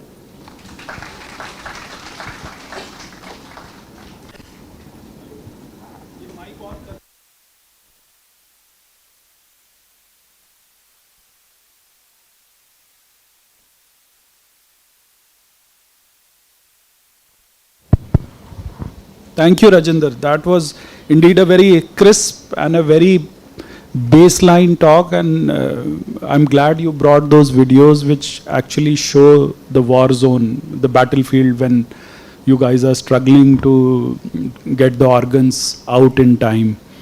So any questions from the audience? I'm sure this is a very thought-provoking and a very stimulating presentation which Rajinder has given, and I'm sure there would be some questions in your mind how to go about it. So एक mic audience में भी दे दो भैया, यहाँ पे हमारे पास एक mic रख दो, एक ऑडियंस पे रहना चाहिए mic.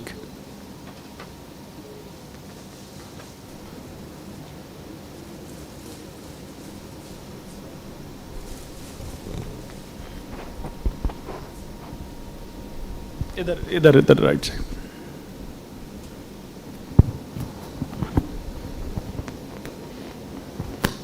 Thank you very much, ma'am, for this nice presentation.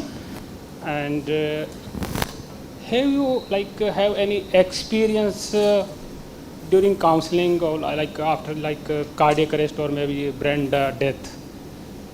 The patient has some plantar reflex or something like that, spinal, and then family said that अभी तो हमारा ये मतलब हमारा नहीं ये जिंदे हैं अभी तो ये तो उसमें आपने कैसे उनको काउंसलिंग की है organ donation के लिए? There are actually number of cases in which the patient, sometimes that patient, we take the patient from trauma OPD and patient was not maintained well, but when in the ICU, when we do all the correction and the patient, some reflexes came back, and sometimes they are spinal only. Okay, the family members have seen, and but in counseling we already tell them that कुछ रीढ़ की हड्डी में कुछ reflexes रह जाते हैं, but इसका मतलब ये नहीं है कि जो patient है वो जिंदा है, वो हम उन्हें काउंसलिंग में क्लियर कर देते हैं. But in some cases even our brain death committee has refused to declare that patient brain dead. So we have waited for those reflexes to subside. Sometimes even in one case it took us 1 week or maybe in 15 days, up to maximum 15 days for those reflexes to go, and then we were able to declare patient dead. वो family member But हम counselling में ये ज़रूर बताते हैं spinal reflexes के बारे में. फिर मान जाते हैं फैमिली मेंबर? हाँ. ओके, ठीक है. और last question, I think it came in our evolution proforma, कि जो आइस है वो कौन से बैग में होता है? Ice 3 bags, there are 3 bags. Second bag में ना, फर्स्ट बैग में नहीं है. Why, reason? बिकॉज ऑर्गन्स ज़्यादा एकदम कूलिंग हो जाएगा, so that is also direct contact में नहीं आना चाहिए ऑर्गन आइस के, so it has to be kept inside the bag. Thank you. Frost injury हो जाता है, so cells don't become viable. Okay, anything else?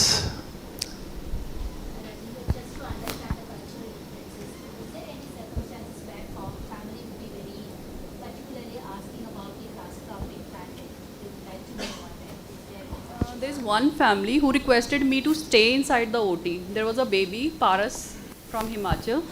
So the family said that they want me to stay with the child throughout the retrieval process, but they have never mentioned that they want this cross-clamp time by this time.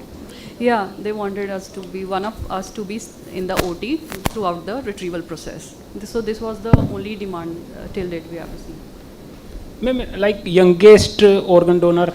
72 hours. 72 hours. So neonate, newborn. Ma'am, is any specific solution that preserve first bag या normal San में organ को रखते हैं? Custodial. Okay, custodial solution. Flush किया होता है organ को plus custodial preservative solution के साथ. Okay. So there are another solutions also, HTK, STK, Perfadex. So it depends upon the transplant surgeons. Okay. But we are using custodial in our PGI.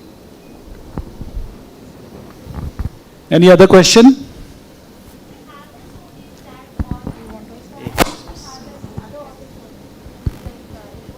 So the question is, which organs are harvested? Do we harvest all the organs, or do we harvest only the organ which is required?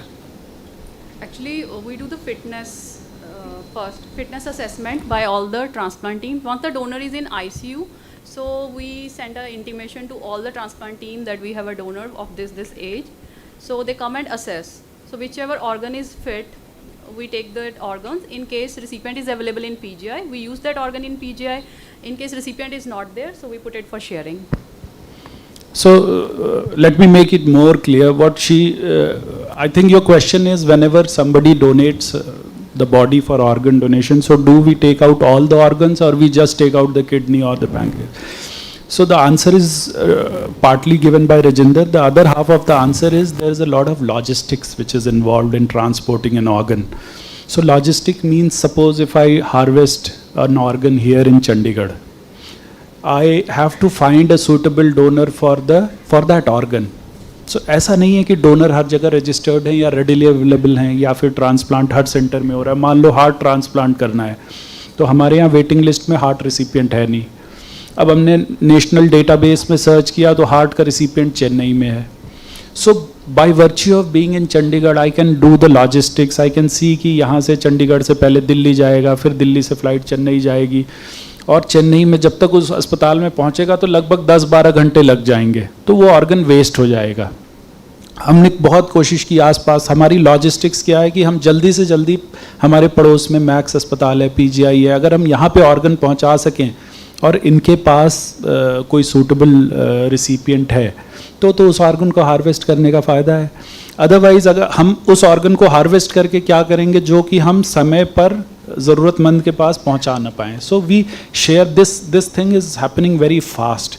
जब भी जैसे ही alert sound होता है कि कोई brain dead donor है तो तुरंत ही हमें ऑर्गन रिसिपिएंट्स की लिस्ट सर्च होना शुरू हो जाती है. ये जैसे ही ब्रेन डेथ डिक्लेरेशन होना शुरू होता है उसी टाइम ये काम चालू हो जाता है. जब ऑर्गन हार्वेस्ट करने की बात आती है तब तक तो बहुत देर हो जाती है. तो the moment we know that there is a brain dead donor, there is a system which gets activated through the regional organ tissue transplant organization. The message is flashed across the different WhatsApp groups कि किसके पास कौन सा recipient है, please do tell us, and accordingly we harvest the organs. If all the organs recipients are available, we'll harvest everything. अगर सिर्फ kidneys के लिए है तो सिर्फ किडनी हार्वेस्ट करेंगे, अगर लिवर के लिए है सिर्फ तो लिवर हार्वेस्ट करेंगे. So it depends upon the availability and the logistics by which we can transport those organs. Yeah.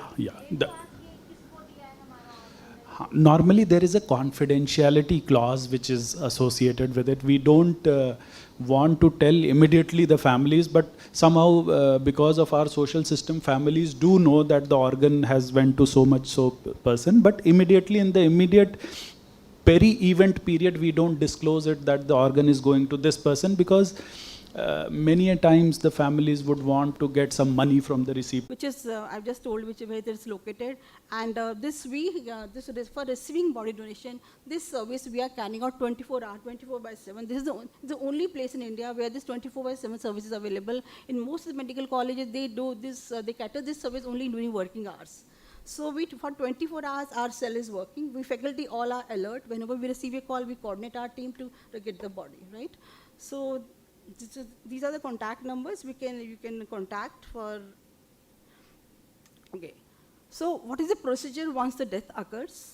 So it is if the death occurs in hospital versus in home, that is a different situation. If the death occurs in hospital, then hospital will provide us the necessary document we require as a death certification. So hospital service, if the death is occurring in hospital, there is no issue. So naturally, all the hospital, they provide the certificate of medical cause of death, right? If the death is occurring in home, then the family is asked to provide the certificate via some registered medical practitioner. So we need that. So this is the most important document. Without this document, no institute will receive the body. Okay, so that is important thing. Okay, so naturally the document to be submitted at the time of before bringing the body to the department. One is copy of certificate of medical cause of death by registered medical practitioner in a prescribed format. Second important thing is identity proof of the deceased donor, voter ID or Aadhaar card in the form of, and thirdly is the consent and the identity proof of this relative who is bringing body to the institute. So these three important things because without these things we don't accept the bodies, right? Okay. Once this body is supposed to be brought to the hospital, so how this body will reach the hospital? If the death occurs in Tri-City means Chandigarh, Panchkula, Mohali, we send our vehicle. The institute has provision of sending a vehicle to bring the body, and one of our attendant goes to receive the body, right? But if the death is occurring beyond this limit, so the family has to arrange the vehicle. That is one thing. Okay, so because we all are bound with our religious ritual. So the family wants to conduct some religious ritual. We don't stop them. They can very well conduct these rituals, but body has to reach in time. So next important thing is how much time can be given for donation after that, right? Because immediately after the body starts decomposing, right? So body ideally should reach within 6 to 8 hours after death.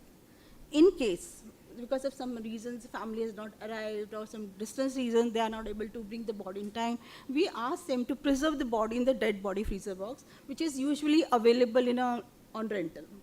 Okay, so these are the methods one can save the body. Okay, now Okay, another, we have come across some of the children or the next of kin, they are staying abroad. And so in that case, and they might take 2 to 3 days to reach reach India, right, to the city. So in that case also, you can save body for 2 3 days in a cold freezer boxes. And another important thing is many people, they come to us ki, like we have donated, but can we see hum apne dekh sakte hain? We don't allow because body gets so much disfigured, so we don't allow the families to visit or see the body, right? So, okay, after receiving the body, we issue a certificate of acknowledgement and appreciation for the whole blood donation, right? And second thing, this certificate, and this importance of this certificate is to get this certificate of death from this municipal corporation. They have to deposit the certificate to the municipal corporation for registering death for their physician. Okay. So another important thing we do, just a small part from our side, once we receive body, we always give a plant to the donors, to the donor family, as a remembrance or just a sort of helping to the society. Okay. So which is very well appreciated by the family. So another thing is, because I just have covered all this part, so many people, they ask us, what do you do with the body? What happens to your body once you have received from us? So body is preserved in formalin-based preservative solution, which fixes the body and prevents it decomposing. That process is called, similar technical term, that's called scientifically called embalming process. So this body can be preserved for many years for academic purpose.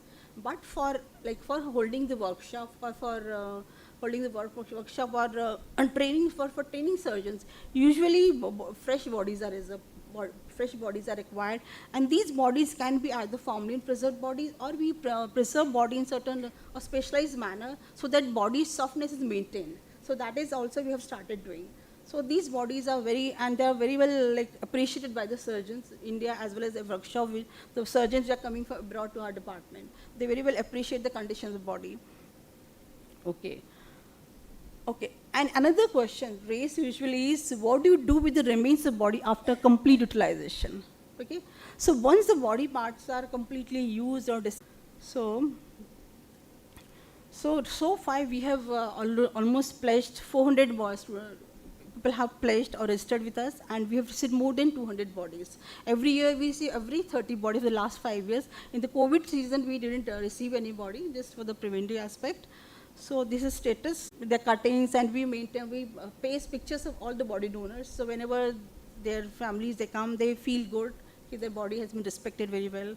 So this is in our department. So this take-home message is, pledge for body donation after that is very important, which is much needed by us. Thank you.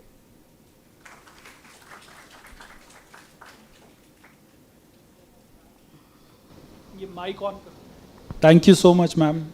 It's indeed very touching aspect of education as well as a very emotional aspect for the family also. And the decision to donate the entire body is very, very tough with families, because most of the people would like to carry on with the last rites of their loved one, whosoever it is. So there are only very few families who are educated and motivated in such a way so that they adhere to the cause of medical education. And believe me, it is because of those bodies that we learned the basics of our surgery. Anatomy is so important for most of the surgeons. And in today's date, when we are operating on living patients, we realize each day we thank the anatomy department that it would not have been possible hadn't we learned anatomy over those cadavers. So the message which ma'am also wants to say, and which I would request all of you to carry on, is that you must at least try to educate people around you about voluntary body donation. More and more people should get registered. It is a very difficult task if you go inside the anatomy department and see how that embalming is done. It is very difficult to preserve those cadavers. The formalin smells bad. It is you are not able to stand in the hall where the bodies are preserved. It's a very difficult task, and I'm glad, I'm so happy, ma'am. I congratulate you for the wonderful work you are doing. Yeah. Exactly, ma'am, exactly. Wonderful, ma'am. Wonderful. So, if there are any questions from the audience, please. First of all, thank you, ma'am, for informative lecture. So my question is that in case of unclaimed bodies, whose bodies are unclaimed, so every body used for such purpose, a certain provision is there.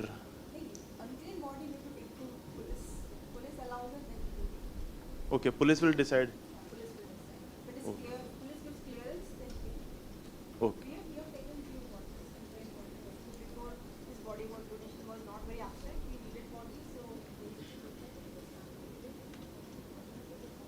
Okay. Okay, thank you.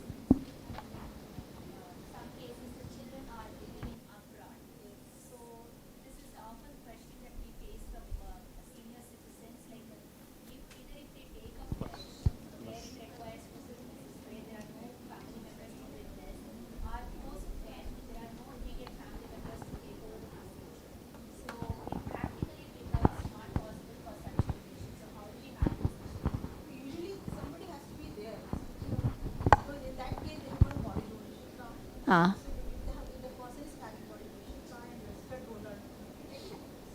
So even if it is not the legal heir, if somebody as a guardian, if they come, you will take. Okay. So it's not that. Okay. Right. Okay. Because we heard like some down south, some institutions, they are very particular that they want to take the consent only from the legal heir, where they are practically not available to sign those consents. Right. Thank you, ma'am.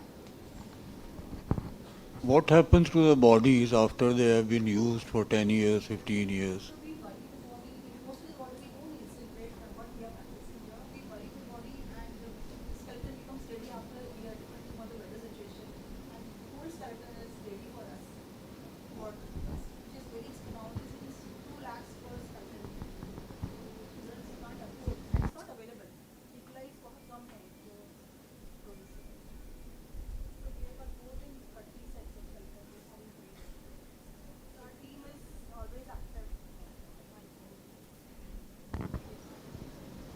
When we were medical students, हम लोग एक बक्सा रखते थे जिसमें femur, humerus, school सब कुछ रखा हुआ होता था और उसको जो है छुपा के रखते थे अपने रूम्स में, हॉस्टल्स में, फैमिलीज से छुपा के रखते थे. And once you pass the anatomy exam, you have to pass on to the most loved junior you have. So that is what ma'am is telling. One set of skeleton costs around 2 lakhs, so which is pretty unaffordable by most of the medical students. Yeah. Suppliers, we are not getting the suppliers. Demand has increased many folds. Ma'am, I have a small question. Yeah, sure. Like if we are talking someone about organ donation, that is something very positive. No, we are not. We are dealing only with body donation. No, that I am coming, ma'am. Yes, okay, that is something very positive. We can say that someone is living your life after your death. But like the life circle of, especially in the religion, that the life circle do not complete since the beginning of the birth to death unless the last rites. तो body अगर वैसे ही रहेगी तो मतलब life circle complete नहीं हो रहा है, उसको मोक्ष नहीं मिलेगा. लोगों की कंसेप्ट बहुत बदल रही है. मेरा क्वेश्चन में वही आ रहा है कि उसके लिए गवर्नमेंट क्या अवेयरनेस के लिए कर रही है, क्योंकि मैंने कहीं पे भी this is the first time I attend some very specific classes for this. Yes, so government donation का तो काफी अटेंड किया, बट बॉडी डोनेशन के लिए बहुत कम. NGOs are also working a lot in this. Okay. Many NGOs we are in touch. They are spreading this awareness, and we are getting just I want to tell everybody, we are getting bodies from all strata, and most of the people are those who are from lower strata. They are more willing to give bodies, और इतने दिल से देते हैं.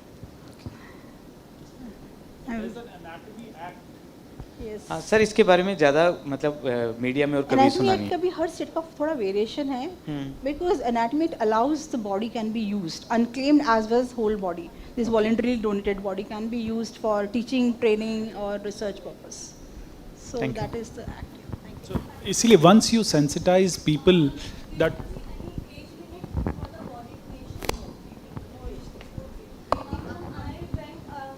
old age home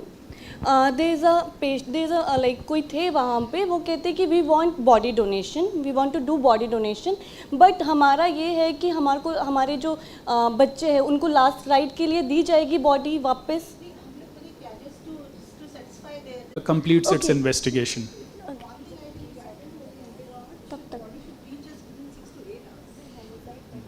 The body should reach to the Department of Anatomy within 6 to 8 hours to be properly preserved.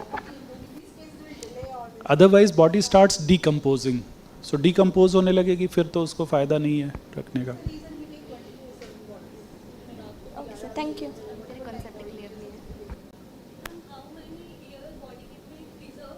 15.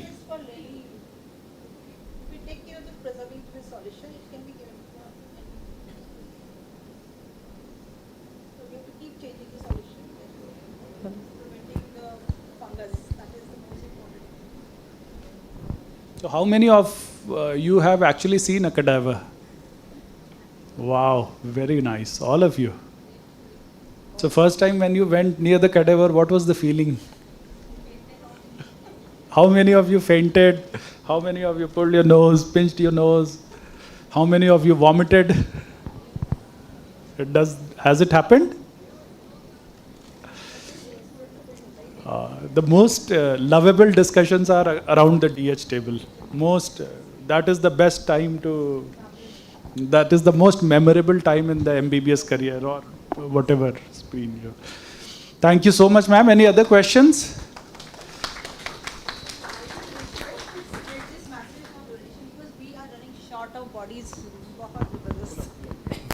Please spread this message of body donation. Any query, you can call me directly. So I've got a standing, also got a standing. Yes, standing.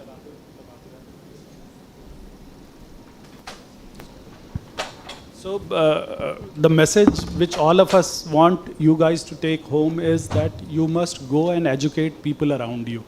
If you just educate people who are around you, 5 people around you, about the importance of voluntary body donation, because it gives an opportunity to the budding surgeons to learn about the details of the anatomy so that they do no harm to the patients they are treating. So it is very important. अगर bodies आएंगी नहीं तो medical education खत्म होती जाएगी. So to continue the purpose of medical education, it is very important to tell everybody, to stimulate everybody, to make everybody aware that these bodies are used for such a noble cause, to produce more and more trained doctors across the country. So it is almost equivalent or maybe more than what is organ donation. Organ donation is just going to save 8 lives. If you create a good surgeon, he's going to save thousands lives. So we can have a photograph here, ma'am, with you, please.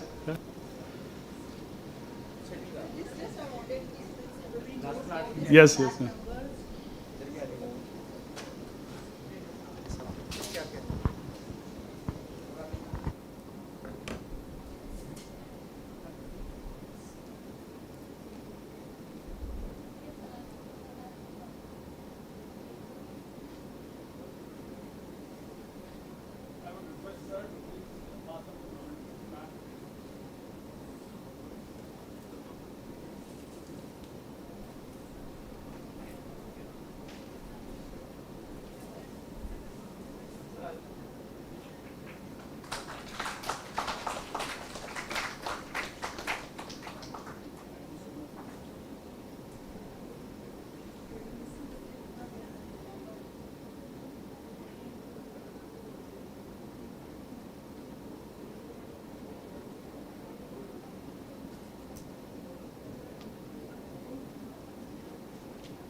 With that, let us break for lunch. And thank you all for that stimulating discussion. And we join in next 30 minutes. So please stick to time. Okay? So post lunch, don't sleep. The lectures are going to be bullet fire. Okay? They will be more interesting. Come on.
अभी of है या on है?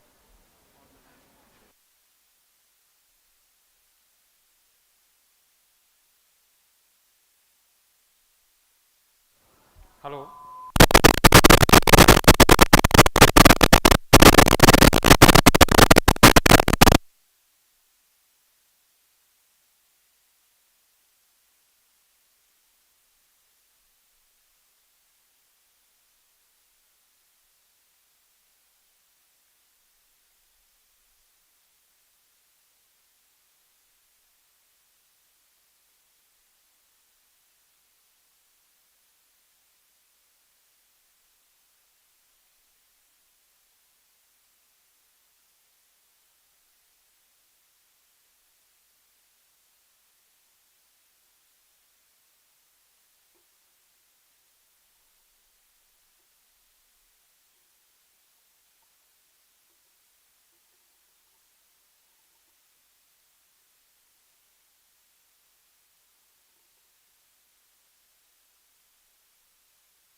Now I would like to invite Mr. Navdeep Bansal, Transplant Coordinator, PGI Chandigarh.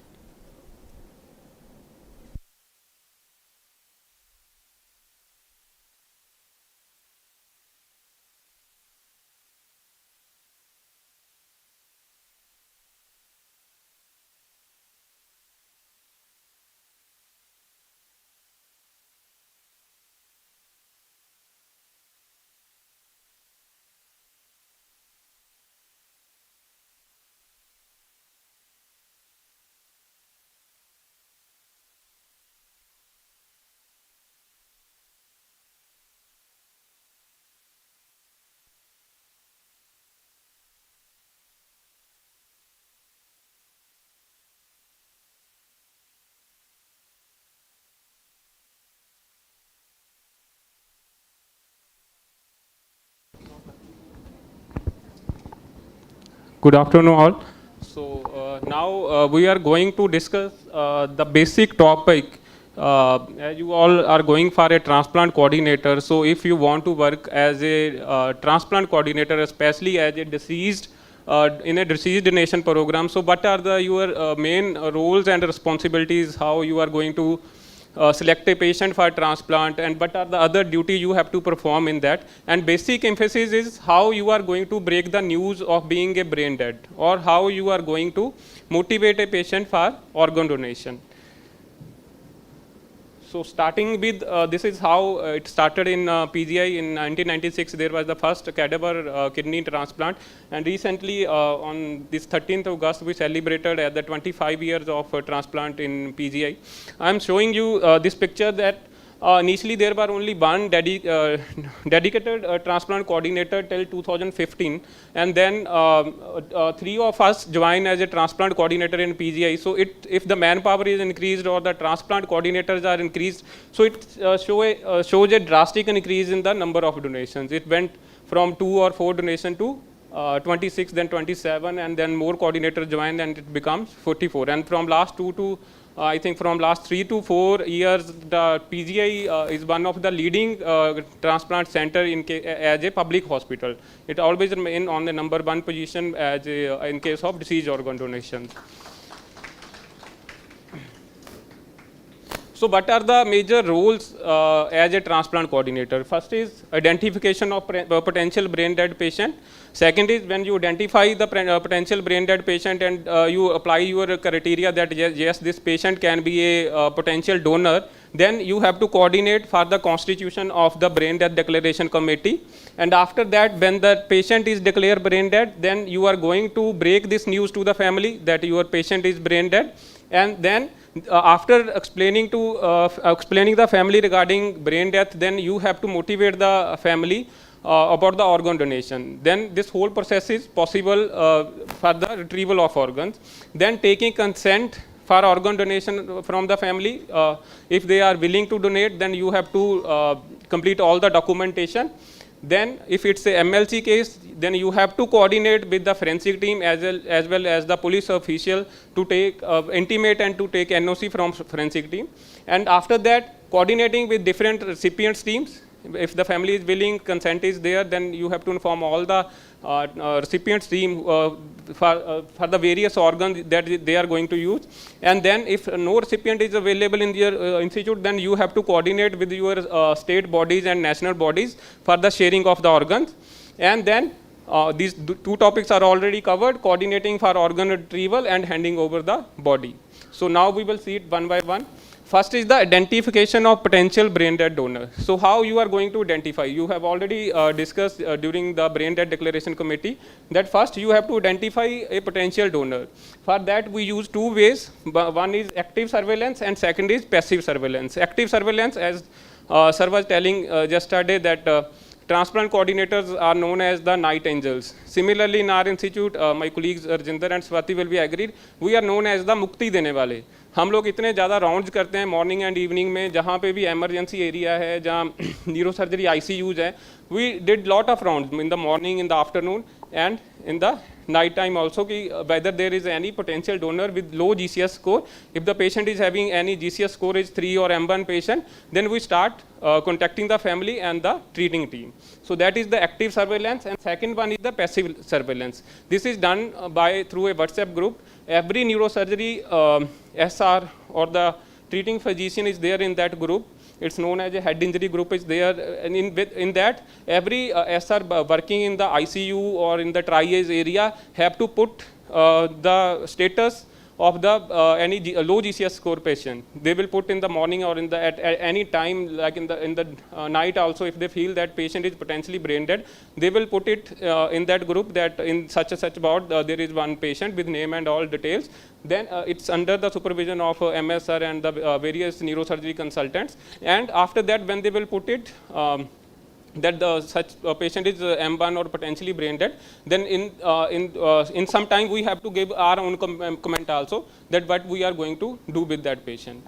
So after when you are able to find any patient with GCS3 or M1 or a potential brain dead patient, then you will apply the exclusion criteria. Means whether that patient is fit for donation or not, whether is there any absolute contraindication, maybe patient may be in the sepsis, or there can be already any organ failure can be there, or patient can have any malignancy or the tumor of any particular organ. So that you have to apply that exclusion criteria at that time.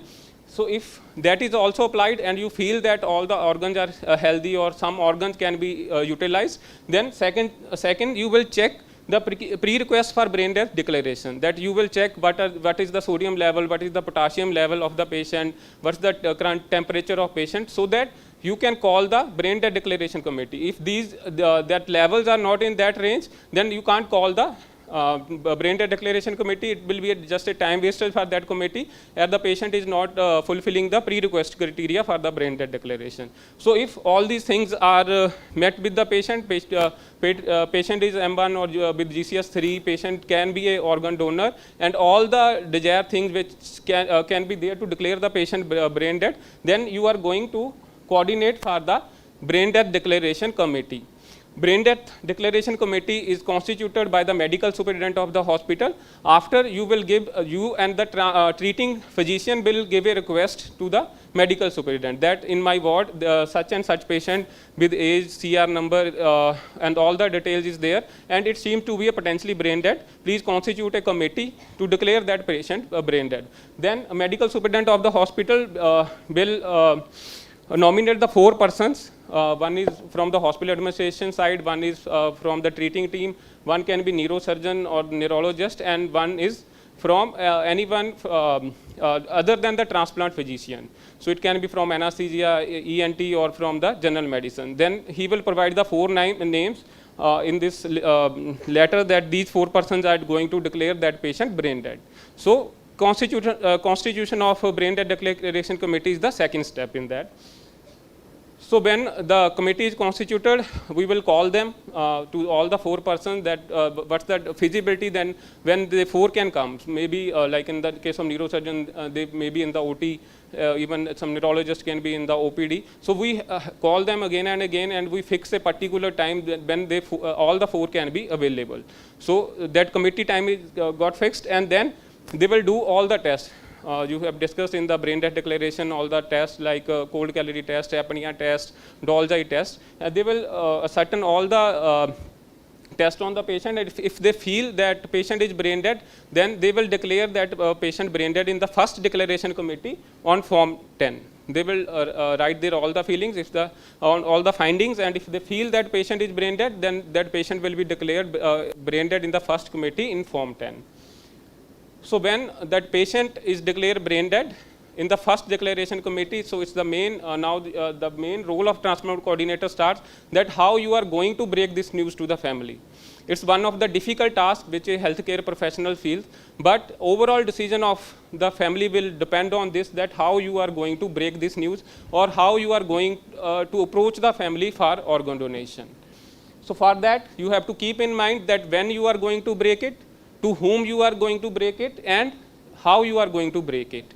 When it should be after the first brain death declaration committee, although in the act it's of the second committee, but to save the time and to inform all the recipient teams and to hand over the body to the family on a particular time, you can do it after the first brain death declaration committee. So it should be after the first brain death declaration committee, and it should be to the near relative or the next of kin who is going to take decision regarding organ donation, and it should be in a comfortable environment where the family can express themselves, and who it should be by the transplant coordinator along with the treating physician.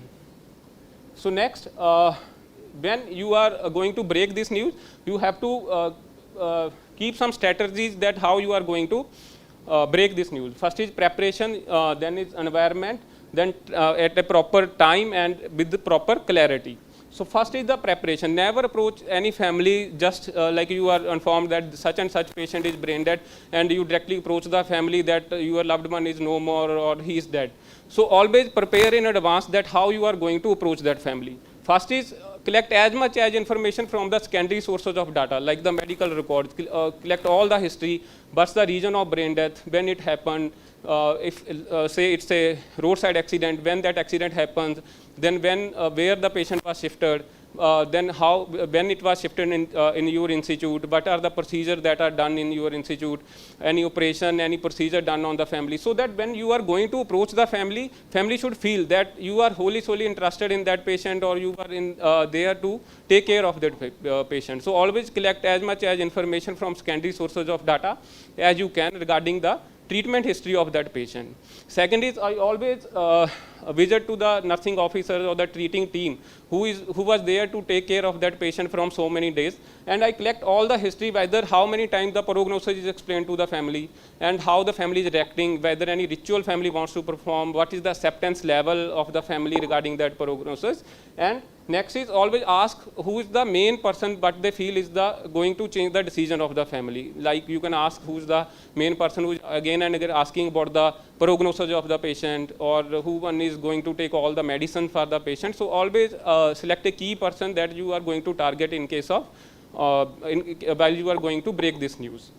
So prepare in advance. And second is, most importantly, it should be at a suitable environment or a conducive environment, especially in a private area where family can express their grief in a proper way. And most probably, most beneficial, it should be in a room with a closed door. Like in PGI, we are having a room number 204 in trauma center only, where we do the grief counseling and the counseling for organ donation. So it should have all the so that all the family members or the persons who are going to attend that meeting should have a sitting arrangement also. So explaining the brain death or the this news to the family can take a lot of time, as family is going to lose their loved one. They are not they will not be in that position that in 5 or 10 minutes they can understand that their patient is no more. So always select a at a mutually convenient time when you are free and you can devote your 1 or 2 hours or maybe more than that with the family, and the family is also there on all the members which family want that they should be included in the conversation or during that meeting should be available. So always select a time when both all the family member and you are free and you can discuss about the brain death in a detail. Then deliver information clearly. Clearly explain concept of brain death to the family. Instead of brain death, you explain to them that brain death means death, that your loved one is not going to survive, and it's a death time for that patient. Provide information as much as they want. They may have number of queries, like how you can say it's brain death, or the person is dead. They will say pulse is still going on, heart is beating, there are some lines on the monitor, or body is still warm, and there are some like patient will be on the ventilators, there are still the chest movements are there. So provide them each and every information they want, because they are going to lose their loved one or the family member. They may be having a number of questions. So provide as much as information they want. Be sensitive to their understandings. Always be very sensitive to their understanding. They can ask one thing again and again, maybe 10 times the same thing. that okay, he's not going to survive, he's not going to survive. So they are just understand that they are going to lose their one of the loved one, maybe parent, maybe spouse, or anyone. So always be sensitive to their understanding. Let them ask whatever they want, and as much as time they want to ask. Be available and approachable. Even if your session is over, always leave your contact number with the family or the area where you will be available. If after that session also family wants to approach you, so we are having a centralized number that's remain working for 24 hours. We always used to give that number. But if the family feels sometimes, some of the families feel that with that coordinator only they want to coordinate who was having the first interaction with the family. So we also give our personal number. The family can call on that also. Maybe in the night time also we visit again to the hospital and clarify all the doubts family is having.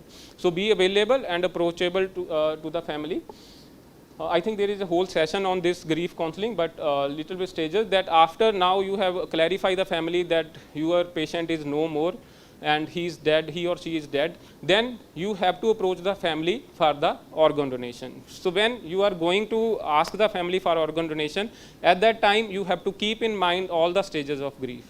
That is, first is denial. When you explain to the family that your patient is no more or the brain dead, they will deny it. ये नहीं हो सकता. This will be the first reaction कि ये चीज़ हो ही नहीं सकती.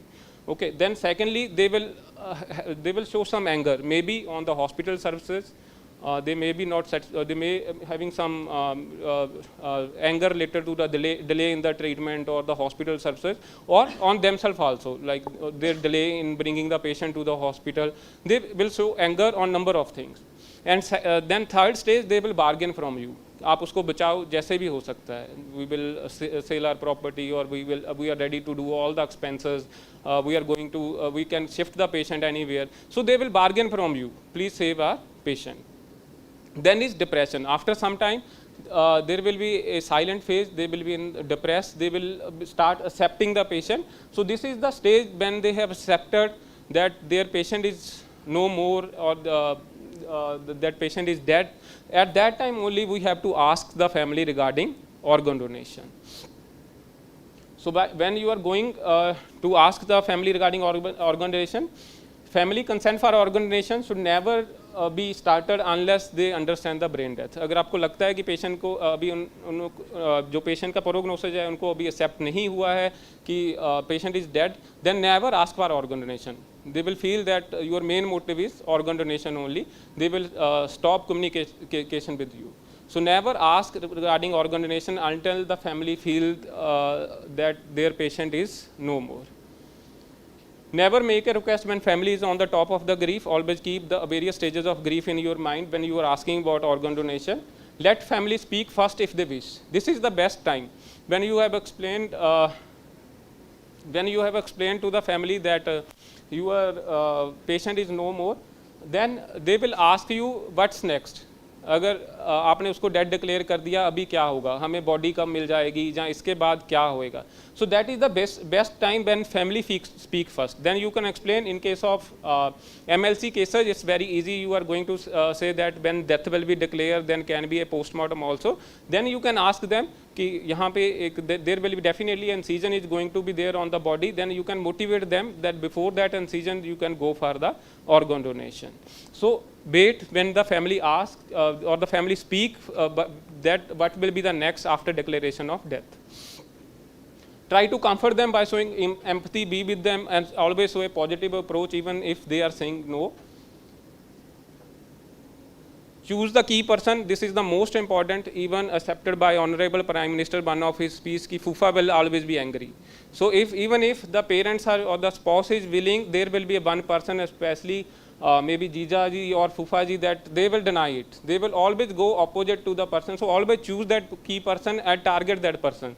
That you are the main decision maker. You are going to influence the decision of the family. So always target that person only, so that it should not be in a hurdle to your counseling, or he or she cannot change the decision of the patient. So always choose that key person. Boost donor image. Always boost the donor image, that how donating the organs he or she is going to survive.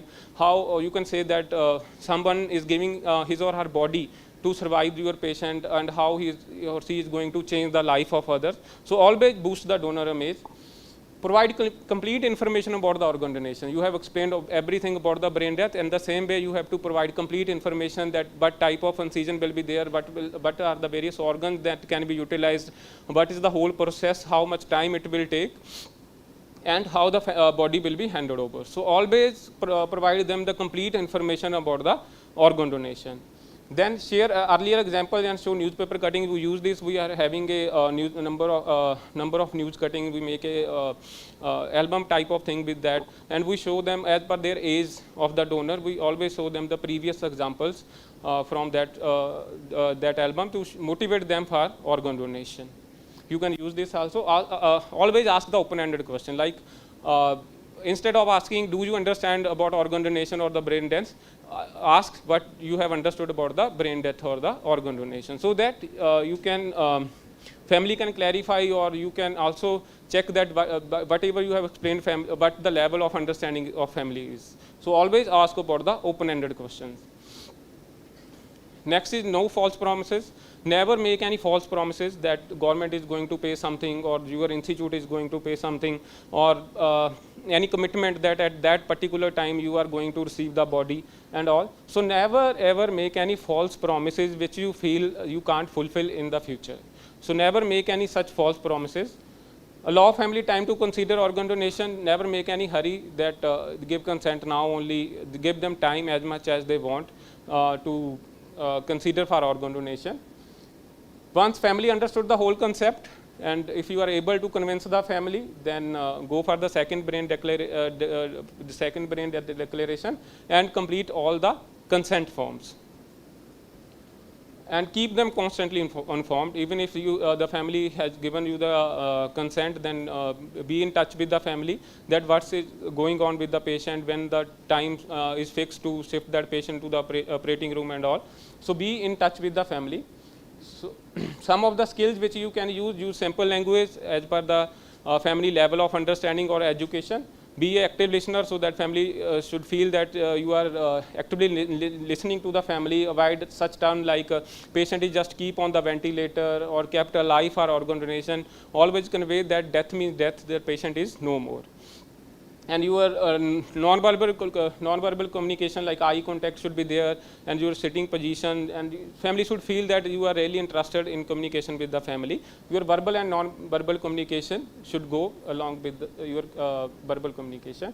So if the family is willing, you are going to take the consent from the family after second brain death declaration committee. So this is the form 8 when you are going to complete this. If the family say yes and the patient is declare brain dead in second brain dead declaration committee, then you are going to complete this form 8. On this, the next of kin and two witnesses are going to be to sign this form for the organ donation. So you will complete this, and if it's a MLC case, then at the same time you have to coordinate with the forensic team and police officials. From forensic team, you will ask, we will go in PGI, we are having in-house forensic department. So we took the file of the patient and asked from the forensic team whether we can go for organ donation in this case or not. In most of cases, they give permission only in cases if it's a MLC case of any assault or stab injury or some poisoning cases there. Then they may ask for extra samples or something, or photography of the patient before that. Otherwise, they will say that okay, you can proceed for organ donation in that case. After taking NOC from the forensic department, then you have to intimate the police official or the IO of the of that area or that patient where that accident had happened.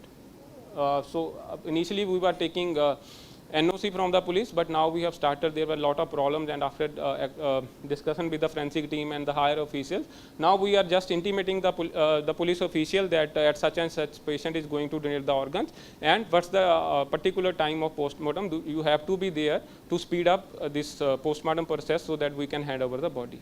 So first is you have to take the NOC from the forensic. You can show this to the police official that forensic team have already given the NOC, and we are just intimating you to when you are coming for postmortem of this patient. Then as soon as you will put that one potential donor is there, So there will be a number of calls from various recipient teams. We are having the WhatsApp groups for that also.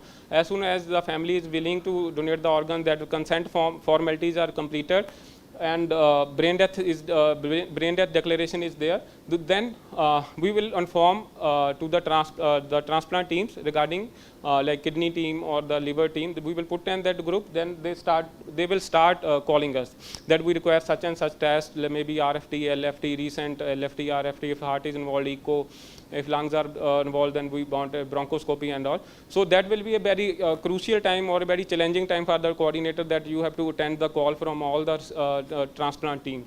So for that, maybe this may be not required in the private institute, but in the PGI, in the public sector, we are using this stamp to give priority for the donor for all the tests. We apply this as soon as the family give consent for the organ donation, we apply this stamp on all the investigation or on the forms of the patient, so that everyone is aware that if this stamp is used, then family is not going to pay anything, and the priority should be given for the test of this patient. Along with this, we also provide a designated hospital attendant, so that it should be done very effectively. So then you have to inform to the various recipient stream, and you have to clear all the tests or all the queries they want to. This is the donor maintenance kit. When the family give consent for organ donation, it's all the necessary items to maintain the donor for next 24 or 40 hours in the ICU setup. All the things are there. We provide each kit for every patient who have given a consent after shifting to the ICU. And so donor is maintained in the ICU. Madam Professor Kajal Jain is here. Ma'am is very sportive in that, and just one call away whenever the patient is there, we just ring ma'am. Maybe in the night time also, ma'am. हमारा शायद call सुनते ही madam को लगता है कि bed चाहिए, तो just and इतना सी बात होता है, और मैम उसके बाद हमें एसआर का कॉल आता है कि bed is ready, you can shift the patient and all. So this is the donor maintenance kit. We provide it in the ICU to maintain that donor for next 24 hours or 48 hours until the retrieval is not done. So this is the donor maintenance kit. Then is how you are coordinating. If that particular organ recipient, if the organ is fit on that form, the recipient teams will evaluate every organ. They will say, okay, kidneys are fit and we are going to use it in our hospital. Liver is fit, but particular recipient is not available in our institute. You can share it. Every recipient team will give it in the written, then only we can share it. And the heart team will also evaluate the heart. They will say, okay, heart is fit or not. If heart is fit, and there is no recipient, then will in the written on that form they will write that heart is fit, but a particular blood group recipient or that or suitable recipient is not available. You can share it. When they have in the written form they have given to us, then we will put it in the sharing. So how this sharing is done? First we will check the recipient in our own institute. Otherwise, SOTO, that is State Organ and Tissue Transplant Organization, will decide in their state. If other hospitals in that particular state are also doing transplant, then they can directly ask from those hospitals whether you are having any suitable recipient for that organ. If even at the state level it's not done, then the call will be sent to the ROTO. Like in case of Northside PGI is the one of the ROTO center, they will give a call to the ROTO. Then ROTO will decide, the ROTO will inform all the states under ROTO, like in North ROTO there are seven states. Then ROTO will send a alert to all the 7 states. Whether you are having any recipient of that age or particular blood group, or you want to use that organ, then this ROTO will decide where this organ is going. If all the states revert back there is no recipient of that for that organ, then this call will be sent to the NOTO, that is the national body. So then that call will be sent to the NOTO to decide for that organ, and NOTO will decide. NOTO will alert all the ROTOs all over the nation that such and such organ is available at that particular institute, and then it's a call for all the ROTOs that whoever want to use that organ. Then they will use some other criteria like government to government hospital, then government to private hospital. Then if no recipient is available, then they will go for the person of Indian origin if no local or no recipient is available. And if the person of Indian origin is also not available, then they will go for a foreign list. So this everything is done on a WhatsApp group only. There are the two groups. One is under Roto, that is the North group or for the North Roto. First, if any hospital is having a suitable organ, it can be transplanted and not going to get utilized in that hospital, they will first put in the Roto group. Roto will ask from all the states under North Roto, and if no one is available, then they put it in the national group. Okay, then they will provide all the details regarding that patient and the mobile number of the coordinator or the person who is going to coordinate for the various teams. And alert is given by the WhatsApp group. There are two WhatsApp group. One is for all the state group, and if there is no recipient in that particular state, then it will be shifted to the national level. Then calls are made with the help of telecallers from the Noto will call to all the respective hospitals or the coordinator of that hospital to ask whether is there any recipient or not, and they will receive all the responses from all the rotos, and if they are available, they will tie up with both the hospital from the donor side and the recipient side. Then they can communicate, and if they need any investigation related to the donor, then you have to share with that recipient hospital. And there must be a waiting list is there in the Noto that you have to register your donor and the recipient with that. And nowadays it's very mandatory to have a recent COVID report of the donor also. So this is the national allocation group, and these are the particular that you have to give, like name of the patient, age, body weight, height of the patient, and blood group, when what's the reason of brain death, any contraindications you feel, or and for what organ you are giving this alert, and when the first apnea was done, when the patient was declared brain dead. So each and every detail you have to provide to the recipient hospital, or well you are going to put it in the Roto or the Noto hospital. So this is the group under Roto North, and this was the alert of the yesterday only, when a liver is shared with the hospital in the Jaipur. So this is the this is how this message was put in the North Roto, and under Noto North, the Soto from Rajasthan was willing to take this liver. So in that group only, this liver was shared with the Rajasthan team. So this topic is already discussed, that how you are going to coordinate for the organ retrieval and packing and transportation. Till now, I think PGI have created nearly 60 green corridor to shift the organs from PGI to various other institutes. And this is the handing over of the body, already previously discussed. So always accept the refusal gracefully, but even if with all your efforts, maybe it may be 24 hours, 48 hours, even if the family is not willing, always accept that, because their no can be converted into yes at any time. So always show same support with them, even like you are showing in the when you are going to say, listen yes from them. So it can be the end or the beginning of the someone on transplant waiting list. Thank you.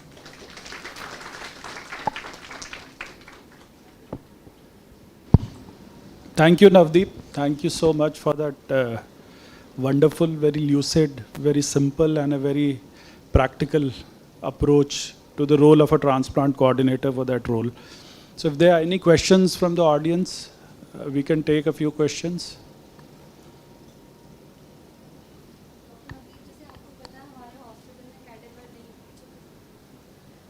हमारे hospital में cadaver नहीं होता, अगर वहाँ पे कोई wish है किसी की मेरे को ऑर्गन डोनेट करना है, कोई ब्रेन डेड है, तो फिर हमें किसको कांटेक्ट करना है और आप उसमें क्या हेल्प करोगे?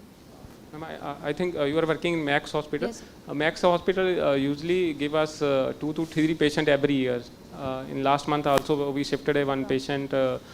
In this month only we shifted a one patient. So it's just a call. You can give us a call that one of the family is willing to donate the organ. We visit the Max Hospital. We did the initial assessment. We feel do the grief counseling and all the formalities. If you feel you can do, otherwise you can call us. We can be there to counsel the patient. We are working 24 hours, so you can call us at any time. So we regularly shift patients from Max Hospital.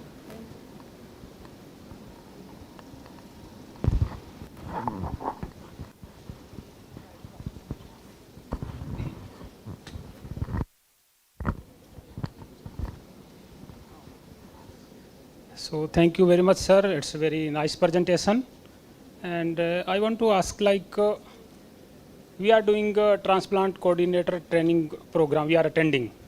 So after doing this training and after get this post evaluation and we get passed, then after that we can become a transplant coordinator. Yeah, there is some other way. No, you can work as a transplant coordinator. Okay. But there is some also one training. You can also go for a training from the NOTO also to take a ID to working as a transplant coordinator.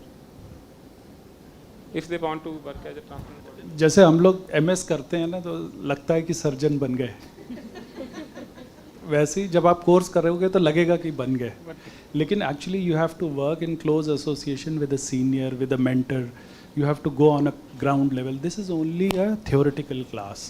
Until unless you are actually into the battlefield, war zone, then you realize what passion, what is grief. अभी तो ये इन्होंने 5 stages दिखा दी. जब मरीज का attendant collar पकड़ के खींचता है ना कि तुमने मार दिया मेरे मरीज को, तो लोग भाग जाते हैं. सर ये मेरा नेक्स्ट क्वेश्चन था कि कभी इनके साथ कभी ऐसा हुआ है? बिल्कुल जरूर हुआ होगा, बिना ऐसी थोड़ी बाल गए इनके.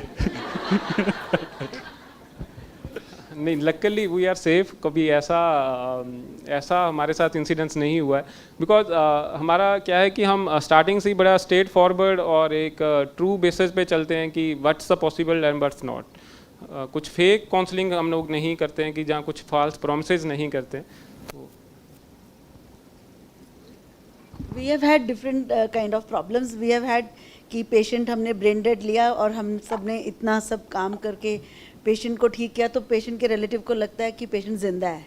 सो that is the problem. So then they go into denial mode. That we have faced many times. क्योंकि आपका ECG, एक्सरे, ये ब्लड प्रेशर स्टेबलाइज अगर होने लग जाता है, then they start thinking, they just interpret the values on the screen and then they come back to you and tell you ki how can you say my patient is brain dead. That problem we have faced, but violence humne nahi faced ki because there is a big team actually, I think, not single person involved.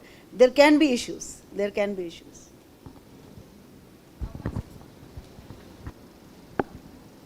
Yeah, ma'am, I have recently passed from PG as a nephrologist. So basically, yes, ma'am, we're very right, because like as a resident, we have called up the patients at night, the recipients, that you are willing, and later on when we get to know, the attendants have refused. So we have faced that part as well, when the recipient says, अरे madam आपने तो रात को 2 बजे उठा दिया, लेकिन अब तो ये चलेगा, अब हमें किडनी नहीं मिलेगा. Then again we have to keep them on hold. हमने क्रॉस मैच करवा लिया, सब कुछ करवा लिया है, everything is ready, attendants are not willing. So they are, many a times it happens.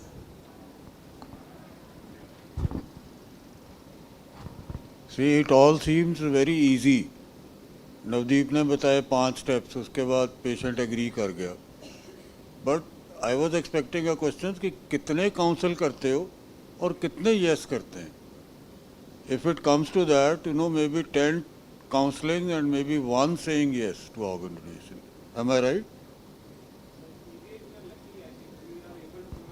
That's the national figure. That's the international figure, in fact. We get, I think, only 4 to 5 patients who are informed per month, and from that 5 patients, we are able to convert 2 or 3 patients every month. I think PGI transplant coordinators are famous all across the country for this, because they are doing wonderful work, and believe me, the entire transplant, deceased donation transplant program in PGI actually started rocking because of these people. So hats off to them, because they are up and around 24 hours taking rounds in those wards, critical ICUs, as well as talking to the family is a big task. It is not as easy as theory, we study something, but to express the same emotions what the trauma family is going through, and as he rightly said, you have to accept that denial with a smiling face. Not everybody is going to answer. There are so many stupid questions from the family. Somebody has a myth, somebody thinks that the organs would be sold, and this fear of mistrust is amplified 1,000 times when it comes to a private hospital. In a government hospital, people still believe that the organs will not be sold, but for a private hospitals like Fortis and all of us, there is always a fear that these are money-making doctors. So there are different kinds of notions from the families, different kind of backgrounds, different kinds of beliefs, experiences through which they have gone through. So these are real practical life challenges. And as I can recall your question, so transplant, for being a transplant coordinator, you don't need any specialized training. The basic qualification is either you could be a graduate or a nurse or a BDS or an MBBS medical social worker. You can become a transplant coordinator, and by virtue of your experience, these are the trainings which are giving you, imparting knowledge to you till the time you reach up to that level. So there is not a certification course. These are trainings in which we give you exposures.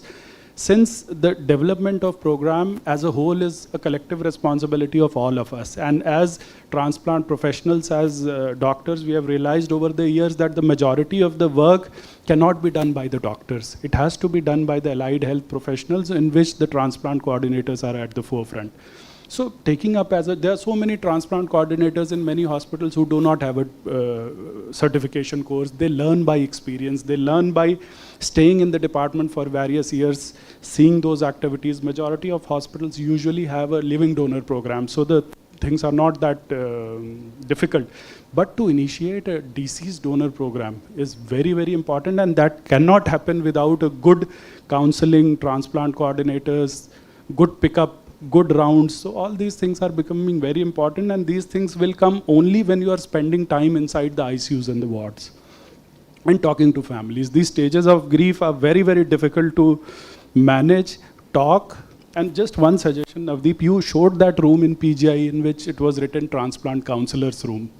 So I was just thinking that if we have a room which is already labeled as transplant counselor's room, and we are taking a patient who is already, who we are going to explain brain death, doesn't it impact negatively on the patient's attendant's mind that we are being counseled for organ donation? So that is what my suggestion is. Either it should be a critical patient counseling room. Labeling should be, the labeling was transplant counselor's room. So once the patient is going in, attendant is going in, he might have a fear that they are taking us for, he might presume. I think they also pledge organs there. They have got the dual role over there. Organ pledge. And sir, would we have nothing in that room, sir, regarding any news regarding transplant or nothing in that. I'm just saying that the label of that room was transplant counseling room. And what he said is that we take the patient's family, even before they are declared brain dead, to that room to explain the condition of the patient and don't talk about organ donation. So the room already has a heading transplant counselor. So as an attendant, if I'm going inside that room, I might have that fear ki, "Arey yaar, ye kis liye le ja rahe hain hum is room mein?" That's what is my suggestion. And absolutely the system which you have built up over the years is going to be refined more and more. That is one suggestion which I had. Any other questions? Excellent. How do you introduce yourself to the patient's attendant? We just explain, we are the grief counselors or the transplant coordinators. Ultimately, we have to focus on that only. Na? Main focus is the transplant only. So we always speak truth that we are the transplant coordinators. Later on, they will say, so we tell them that we are the transplant coordinators. I think that needs a very special session of soft skill training. How to express yourself, how to merge with the family as a member of the clinical team and gradually discuss. That is why these people, medical social workers, are very important, because they have that art of getting mixed them into the society and maybe feeling their grief, discussing about their grief, and slowly opening up the idea of organ donation. So it's a very difficult task. Your question is absolutely pertinent, I must say, and it is the most difficult ice to break.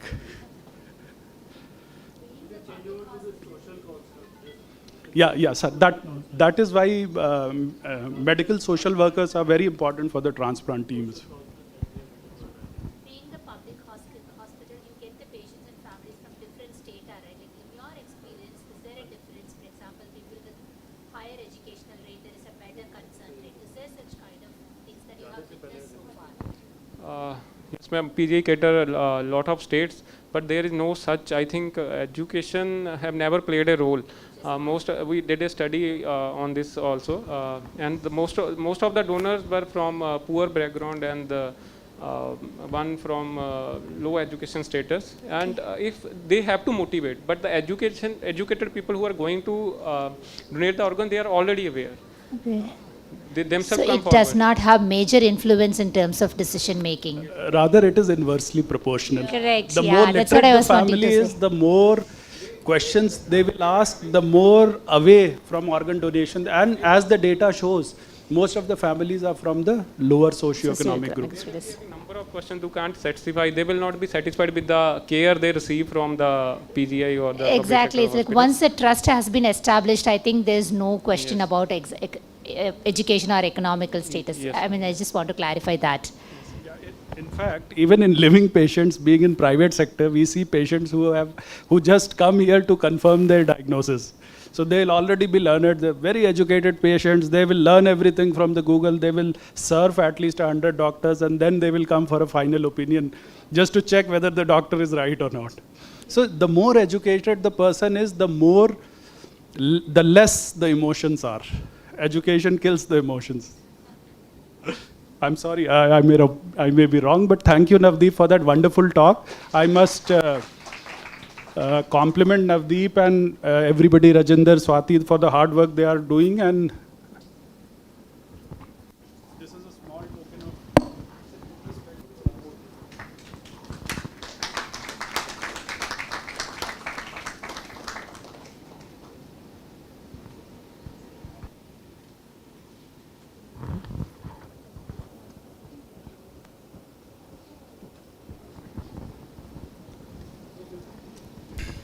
So with that, we move on to the next session, which is again a very, very important session, which is about once the donor is declared as brain dead and then he is moved into the ICU, and we have to maintain that donor so that the quality of organs are good when they are retrieved by the transplant surgeons.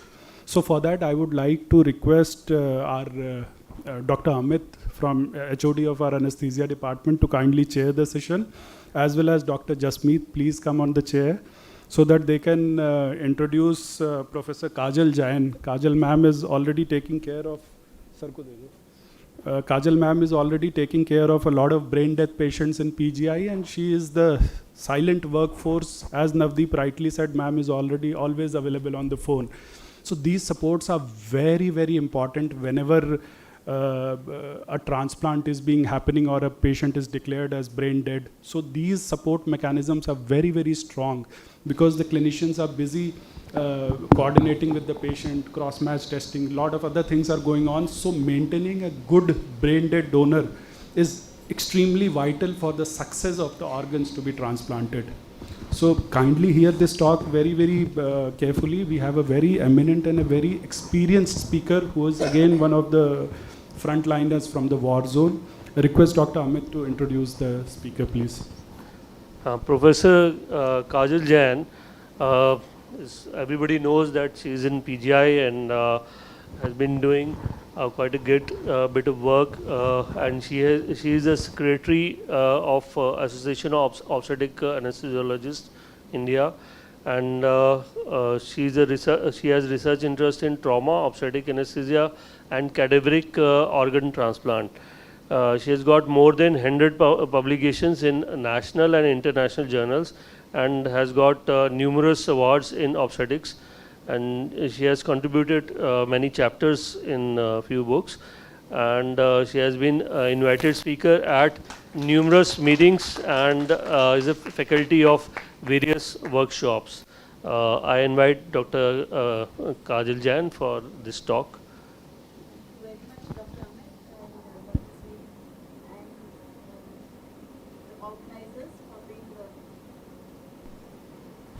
For inviting me here to address a group of keen people who want to continue with the noble cause of organ donation. And the foundations, two foundations I've seen, they've come together, and it's an intensive course which is going to run through 26th of August, and this is day 2. And I can see there is a lot of enthusiasm in the audience. There are many questions, and I'm very heartened to see such an interactive audience. So we'll go ahead and we'll tell you like when Navdeep and his team or our coordinating team from Transplant, they have done their bit, they have requested us for an intensive care, then how we go about these things when we bring the patient to intensive care. So already you would have come to know since yesterday that the rate of transplantation is going up all across the globe. But having said that, we have only the donation after brain death as the coming up, more than DCD, that is donation after circulating death. So that is why we need to be very knowledgeable about how to manage these patients, because we are going to see more and more of donation after brain death rather than DCD as of today. So we have also seen that when we think about what are the solid organ transplants coming up from, it is mostly from DBD. Again, donation after brain death supersedes DCD, so we should know how to manage DBDs. And we also know that the lowest number of organ transplantation per million population happens from countries like ours. So we have to work together to bring the numbers up and fall in the dark blue zone the next time we hold the meeting here. So any transplantation program is totally dependent upon the supply of viable organs. So we have to make all efforts to keep these organs viable. And for this, we need to have expert management to prevent the donor loss. It happens so many times that the family has consented in triage area. We are informed to keep a bed, but by the time our resident reaches down to bring the patient up, we lose that donor. So somebody was asking how many actually we are counseling. We do counsel many. One of the important reasons for losing them is a time lapse. By the time, because these patients are extremely unstable, they do not give you, hours or days to manage them. Sometimes they will lose their life while they are in the triage, ready to be lifted up to the intensive care. So what our team has done, as an endeavor to prevent this step is, we start working right there and then in the triage area. Whatever little we can do, say for example, if we can start an inotrope, or we can, give a fluid resuscitation, because some of them would be just not receiving the kind of attention they would because of so much rush in triage area. So to decrease your donor loss before retrieval, which is up to 25%, we must start working as soon as possible. Do not wait that when ICU bed is available, we take the patient up and then we will start working on the patient. No, we start working there and then, and for this, a very cohesive force is required among the transplant coordinators, the team in the triage area, as well as the intensive care team. So that will contribute to an effective donor management, because the collaboration between the organ procurement unit, the donor hospital critical care staff, consultants, and transplant program staff has to be very, very strong. And whatever we have evolved over years is because of this. We also faced quite a few teething troubles. Like I remember when Rajinder initially joined, she was not liked by so many of our residents. The minute she used to go to triage area, people used to start thinking कि ये यमराज आ गए, अब ये लेके जाएंगे. So but she's a strong girl. I mean, she is really passionate about the subject.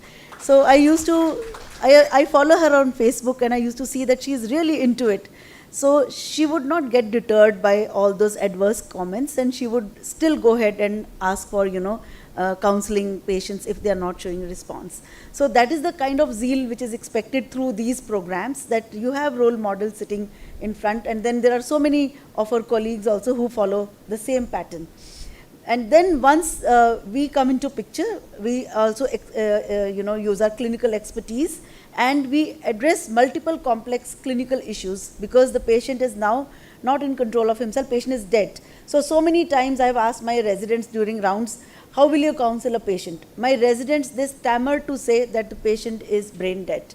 They feel, my resident himself is not convinced that patient is brain dead. So you have to know that patient is not going to live now. And therefore there are so many complex issues which otherwise the body would do, and now we have to give support to all those organs simultaneously and effectively. And as already highlighted, so once you have identified the potential donor and ICU team has taken care of the patients, we need to do early and aggressive resuscitation. So I take a lot of support from my own nursing staff in my intensive care, and I'm very happy to share that they give me unending support in the same. Initially, we did have some hitches, like they were not very, sometimes patient starts showing, response.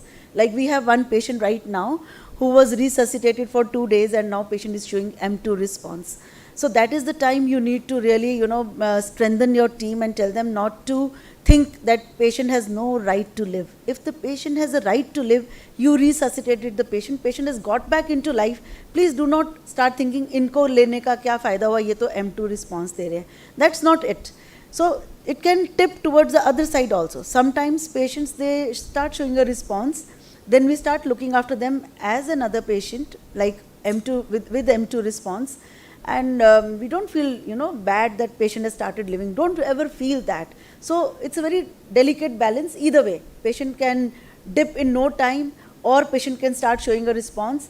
So nursing staff should not feel bad. Sometimes nursing staff have a feeling that this patient is not going to live and I have been given this bed. What is my contribution to this patient? This patient is not.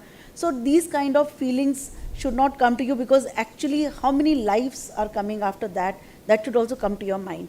So my team in intensive care is very much focused, and because without the support staff's involvement, we cannot do anything. And I will show you how vigorous the monitoring is as we go through the slides. So we all know that brain death is seen by 3 cardinal signs. That is when patient has irreversible coma or unresponsiveness. That means you have ruled out all causes of reversible coma, like drugs, toxins, hypothermia, dyselectrolytemia. So some of these things are done in triage area, but some of those things are carried into intensive care. For example, if patient comes with a sodium of 180 and you treat the patient and you bring it down to 155, patient may start showing response. So don't get disheartened on that, because that's not the sign of brain death. So you have to rule out all reversible causes, and then you have to check for brainstem areflexia, and the last one is apnea testing. For apnea testing, you have to not only prepare the patient, but you have to prepare your entire team, because apnea testing takes good half an hour to 45 minutes, and it involves a team. The team comes and then there is some sampling to which goes on. So the bedside nursing officer has a lot of responsibility during that time. So out of numerable causes of brain death, the one which we see most commonly for organ donation is head injury. So head injury is giving us a big pool of patients who are willing to donate their organs for this noble cause. And we have to, as I've already said, that we have to identify the brain dead person, and apnea testing is done as the last thing, because after apnea testing, the brain death, time of brain death is declared. So already said, potential organ donors are managed in intensive care unit by a team. So we have to facilitate brain death examination. I'm insisting on it again and again, because you have to work for those 36 to 48 or whatever timeline to facilitate the apnea testing. So for that, you have to optimize the function and viability of all transplantable organs, namely like kidneys, liver, lungs, heart, cornea, pancreas, or intestine. So we have to implement certain donor management goals which have been given to us through some evidence-based practice, and they are reviewed time to time. Because if you follow the donor management goals, you may be able to give more number of organs per donor, and also the subsequent graft function may be good. So if a kidney is transplanted with, well, the kidney is getting perfused very well, so then your surgeon will tell you that patient has is passing urine through the transplanted kidney, and it gives you a good feeling that you did a good job. So when the patient comes to you, you will find that you have to send an elaborate laboratory workup. So for this, again, we need the support of the entire team, because this whole thing takes about 1 to 1.5 hours. So what we have to definitely send is hemoglobin, hematocrit, complete blood counts, blood glucose, urine analysis, urea, creatinine, electrolytes, and then we send for the urine for the coagulation profile. Along with that, we do one arterial blood gases to see for again lactates, electrolytes and sugars every second to fourth hourly. These are grade 1 recommendations. And for microbiological screening, we send for hepatitis, hepatitis C, HIV and IgM, IgG, whatever other tests are written by the surgeon, we have to follow those. So if you're, also there are recommendations to send cultures, because some of the patients would be showing infection as well if they are especially admitted for more than 72 hours. So we have to send for blood, endotracheal tube and urine cultures. As a good practice, if we see that the lines are soiled or they are dirty lines, we do change them on arrival to intensive care once the patient stabilizes. So some additional tests may be required. So why you need to know all this? Because all these doctors would be visiting that patient, that bed becomes a hub of activity. So please do not get, psyched out by the amount of work which suddenly increases. Because when a surgeon will come, he will ask you for certain things. Say for example, he is coming for an echocardiography, he may ask you for a gel, he may ask you for a tegaderm or some sterile dressings, and if there is a bronchoscopy, they may ask you for a good suction, they may ask you for additional help, they need an extra pair of hands. So we have to assist in all these things when the patient comes to us as a team person. So this is what your involvement is and what actually you are going to see when the patient comes to you, what to expect after brain death. So what happens is, there is a release of catecholamines from adrenals as the patient herniates or cones. There is an intense Cushing's reflex. This is a short-lived reflex and it's a hyperdynamic state which is manifested as tachycardia. There is elevated cardiac output, then the blood vessels, they constrict and there is some degree of hypertension. You would have seen blood pressures going up to 210 by 130 like that. But this is a transient phase, and what happens is this gradually progresses down and causes cord ischemia, and then this leads to loss of brainstem function. So brainstem is very important for maintaining physiological stability. If the functions are lost, then you would see that there is a loss of vasomotor control, like the blood pressure falls. There is a vasoplegic shock now, and also patient is predisposed to arrhythmias. Then patient does not breathe, patient has got no respiratory function because your brainstem function is gone now, and there is loss of temperature regulation. There is also hormonal imbalance resulting from brainstem death and higher and other brain parts which stop functioning. So if you look at the literature, they have shown that the frequency of pathophysiological changes which occur in irreversible loss of brain function is mostly seen as, most commonly is hypothermia. So whenever a patient comes to us, they are having very low temperature. In fact, they may be having temperatures as low as 29 to 30 degrees at times. So hypothalamic dysfunction and vasoplegia contributes to hypothermia in these patients, whereas vasoplegia, hypovolemia and myocardial dysfunction can cause fall in blood pressure. There is hypothalamic and pituitary dysfunction which causes diabetes insipidus manifested as increased urine output. So the catecholamine release and myocardial injury further causes cardiac arrhythmias, and injury to vascular endothelium causes pulmonary edema. Due to prolonged hypotension and arrhythmias, you may even see cardiac arrest in these patients. So what you have to understand from this slide is that these patients are extremely vulnerable to any further insult, and they can have any adverse event in this format. So we have to be very vigilant about monitoring these patients. Along with that, patients may also be receiving mannitol. Patient may also be having osmotic diuresis because of hyperglycemia, and as I've already said, diabetes insipidus. Patient may not be adequately resuscitated with fluids in emergency room. Patient may be having a low oncotic pressure because of large crystalloid resuscitation and ongoing loss. Say a patient is a case of trauma, so patient can have ongoing loss as well. And this all they can also manifest as adrenal insufficiency because of hypoperfusion. So all these things complicate the management further. So this is remembered as a mnemonic called WIPS. So what in intensive care we do is we take charge of the ventilation of the patient. We start infusing life-saving drugs. We take care of the pumping abilities of the heart, initiate some pharmacological treatment, and if there are any specific concerns for that patient, for example, patient is having active infection, then we have to address that.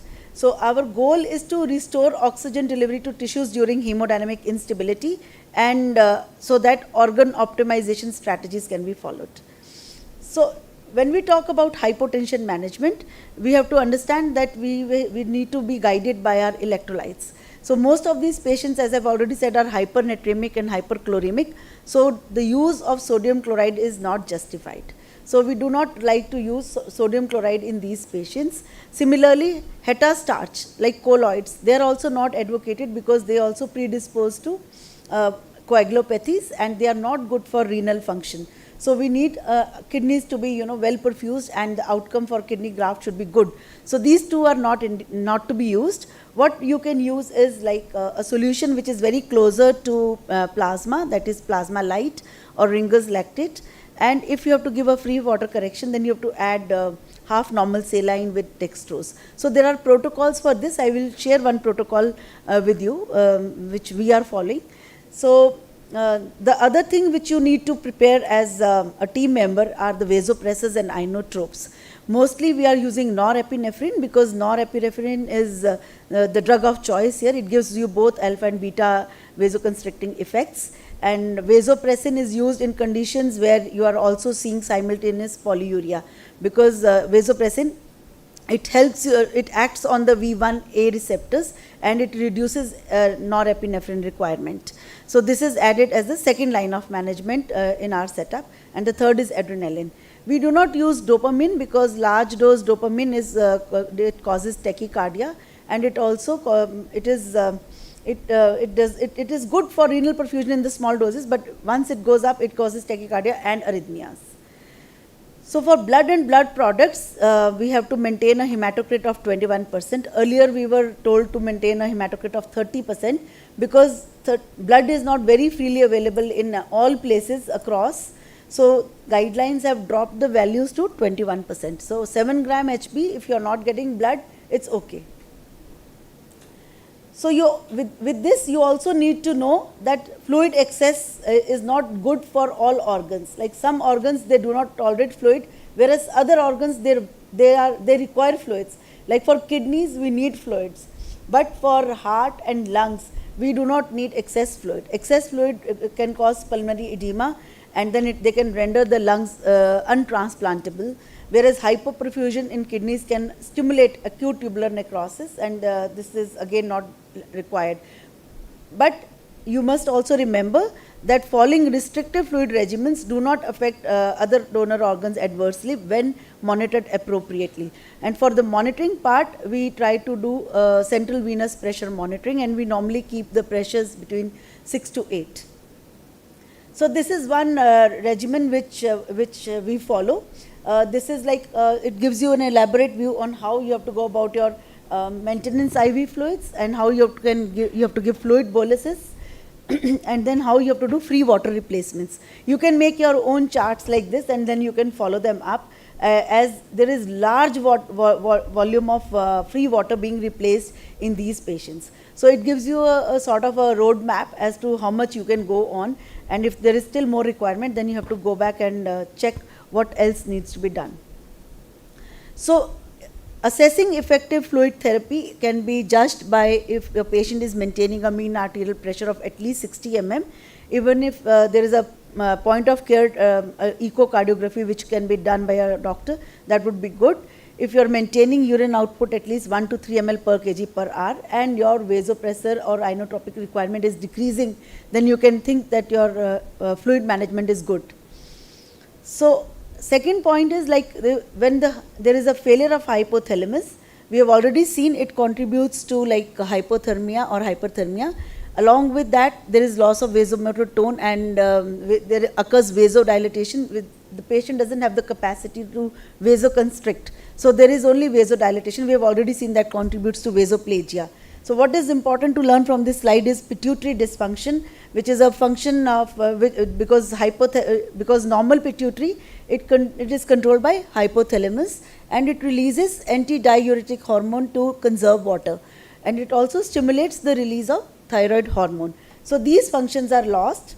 So therefore, when there is no ADH production, you see diabetes insipidus, that is, patient keeps on pouring liters of urine, and this causes hypovolemia and electrolyte imbalances. And then issues with thyroid gland also occur. So what you have to remember is that if your patient is having 500 ml urine output consecutively for 2 hours, you make the diagnosis of DI. So you have to maintain only 1 to 3 ml. If it is going more than that, it is DI, for which you have to use desmopressin. There are a lot of protocols available in the literature.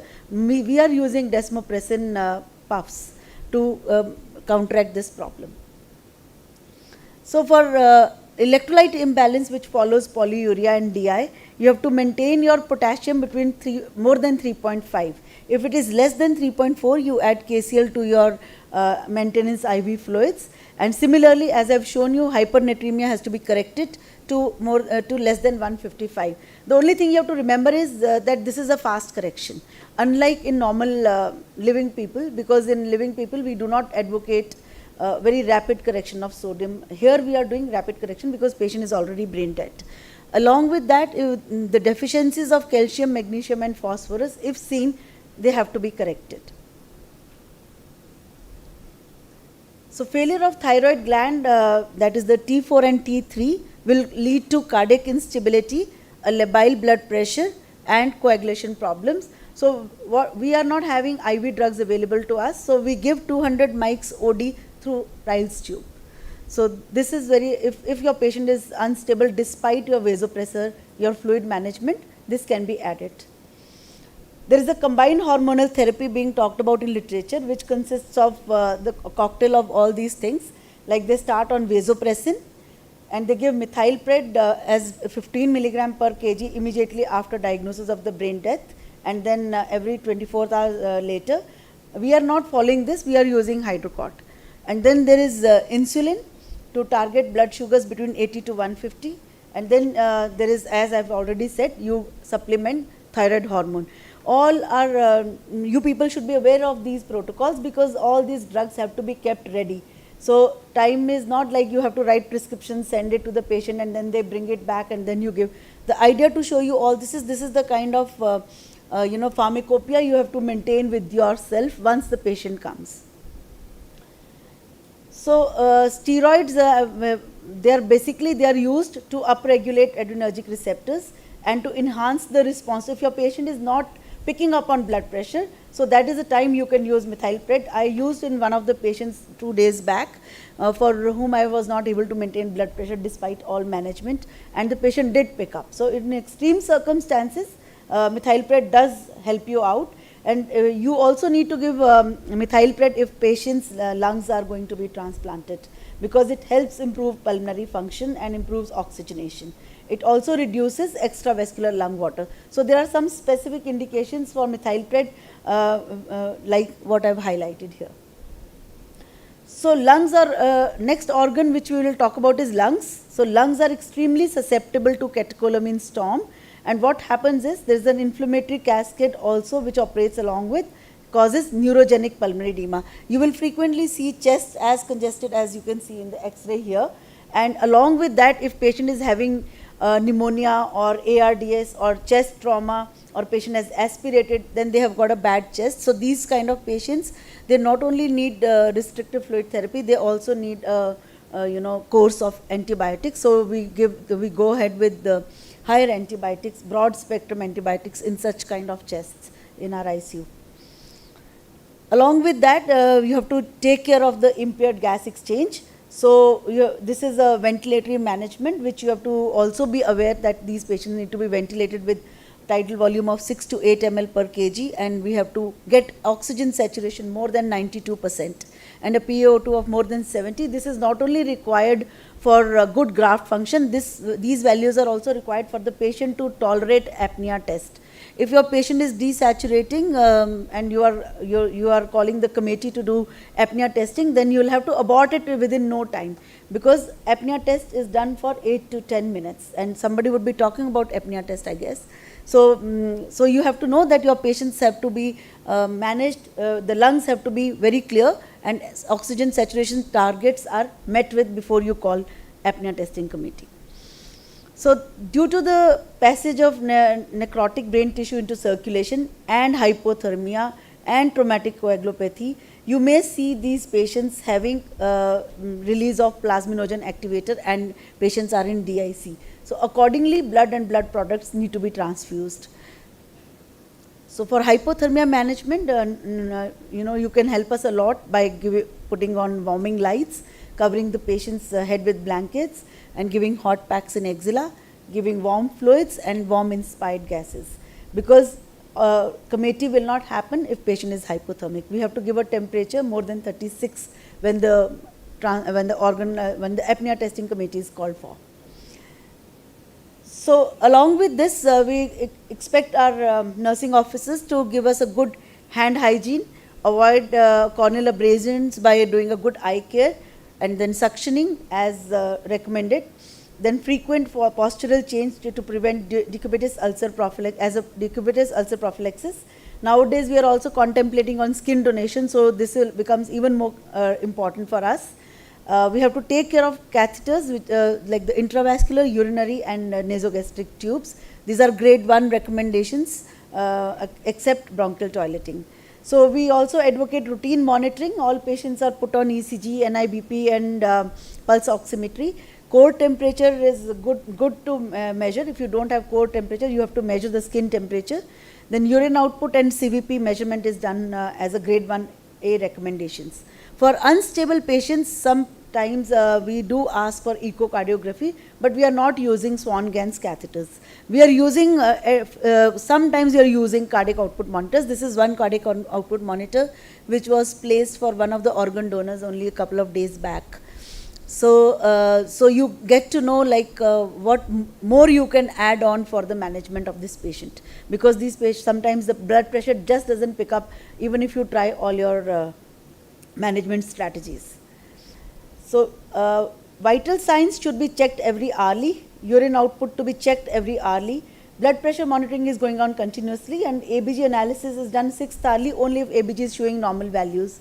If your ABGs are showing deranged values, then you need to correct those, and you have to do it frequently. And body temperature is also checked every hourly. So, this is one chart which I have picked up from my own intensive care. So, you can see like it's been filled up and we can always run our finger down when we go before we allow apnea testing committee to come forward and do it. So, this is an hourly charting of axillary temperature, pulse, BP, respiratory rate which is constant, and then SpO2, then ventilatory mode, FI requirements, PEEP, and then that's it.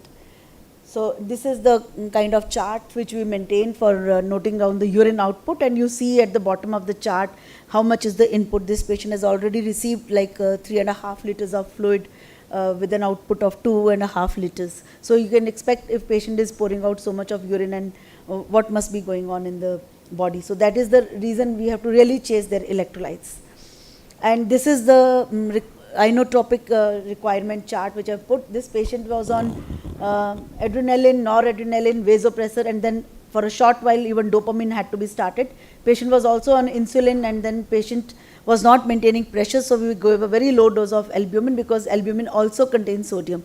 But this patient was just not holding her blood pressure, so we had to do an extensive management. So once all these syringes come, you know how much the workload is increased. The syringes also finish in some time, so you have to be very prepared for the next syringe, because if you do not connect it properly in time, then patient will again collapse. So these are the kind of blood gases which you have to keep ordering and seeing and correcting. See, my residents have marked like the sodium values, and then they will then they will calculate the deficit, and they will go ahead with the management. So the therapeutic targets we have already discussed.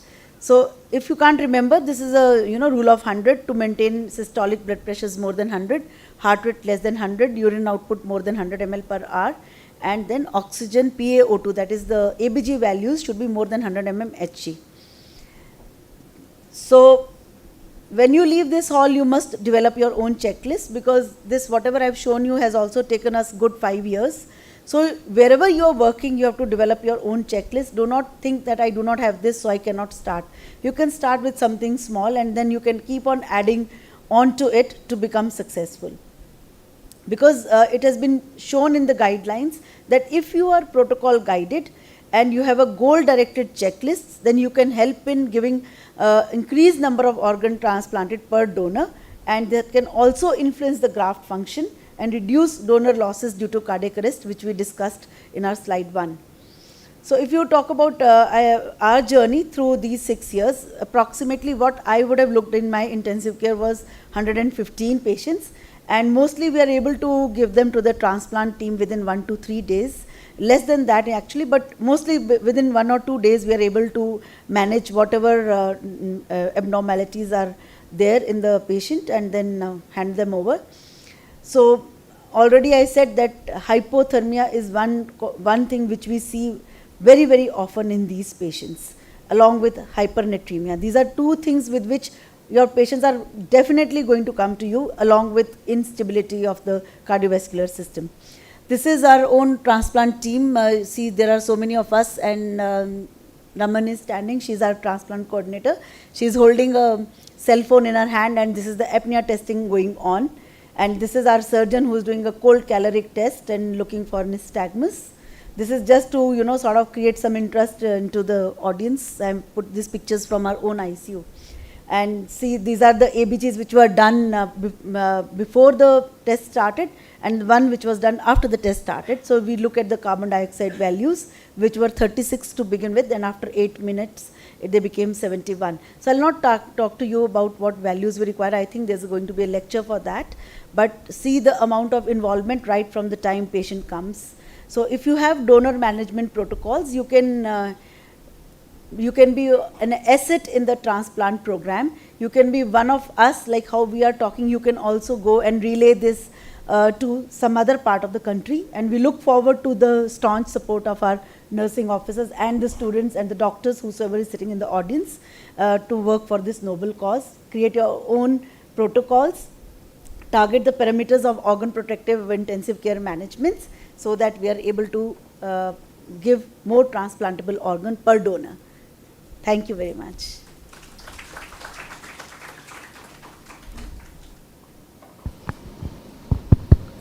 Thanks, Dr. Kajal, for enlightening us on this very important topic. It was a very informative talk. Any questions from the audience?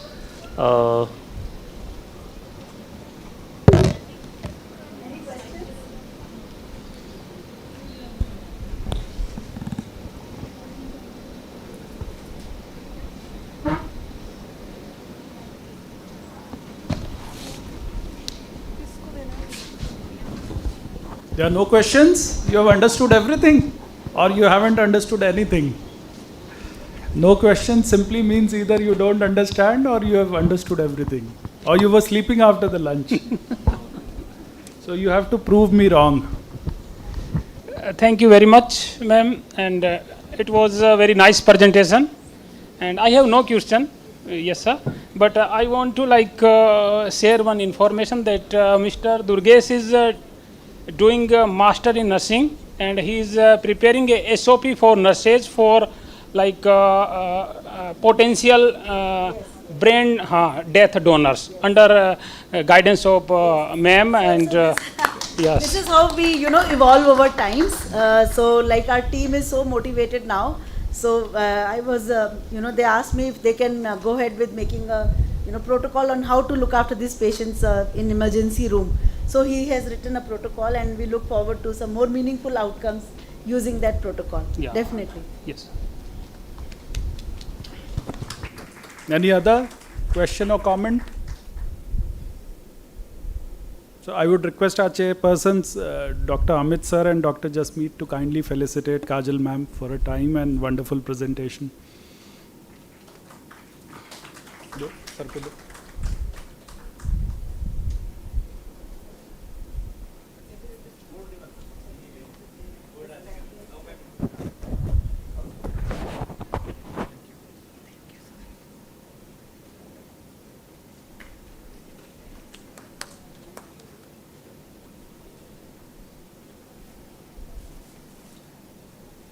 thank you so much, ma'am. This was really, this topic is the need of the hour, and so many of us are struggling to actually know how do we maintain a brain dead donor. So with that, we break for a short tea break, and we gather back again in the hall after 15 minutes. So I would request every one of you to please stick to time, because post tea we have a very, very important session. One is how do we donate organs in which patients are medical legal cases, and then donation after circulatory death. So both the topics are very intense and very informative. So refresh your mind with a tea and come back soon. All right?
वाले पे आ रही है भाई देख कर कहाँ mic मार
Hello. Hello.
So welcome back everyone.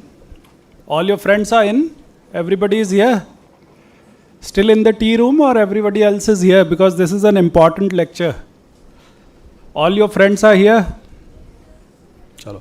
So we'll move on to the next session, and next session is the most important session for us as professionals if we don't want to go to the jail.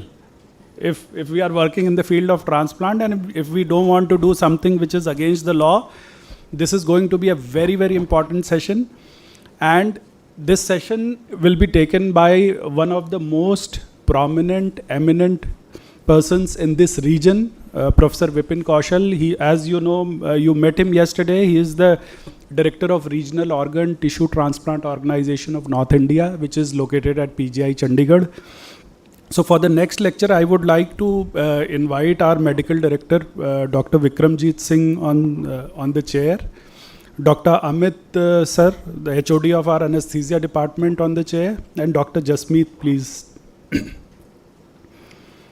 So Dr. Kaushal sir has been very active in the field of deceased organ transplantation, and as you might have understood by now that transplant, in a whole program of transplant, there are different teams which are working. There are hospital administrators, there are clinicians, there are nurses, there are OT technicians, there are policemen. So there's media, there are people from different fields who are working. So Professor Kaushal has been spearheading the medical administrative part of the PGI deceased organ donation program, and we are going to listen to his views on the topic of, there were so many questions in the morning about medico-legal cases. So he is the right person to answer those questions and queries which you do have. So he is going to talk about deceased organ donation in medico-legal cases, and with that I invite Professor Kaushal sir for his talk.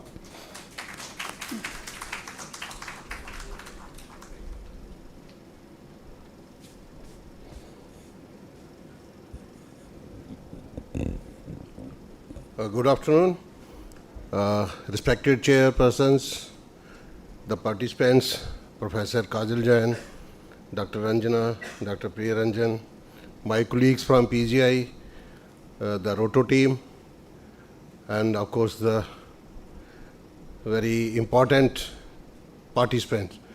I don't know how many of you are of the medical background. All of you are medical background?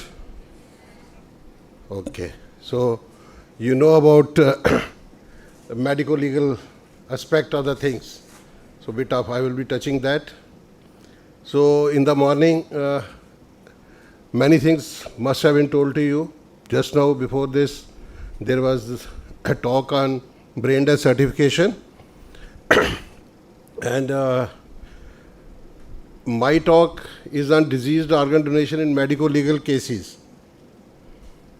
So points which were given to me, I am not going into the details of the act and all those things. Very simple things which we face as transplant coordinators or the hospital administrators, as surgeons.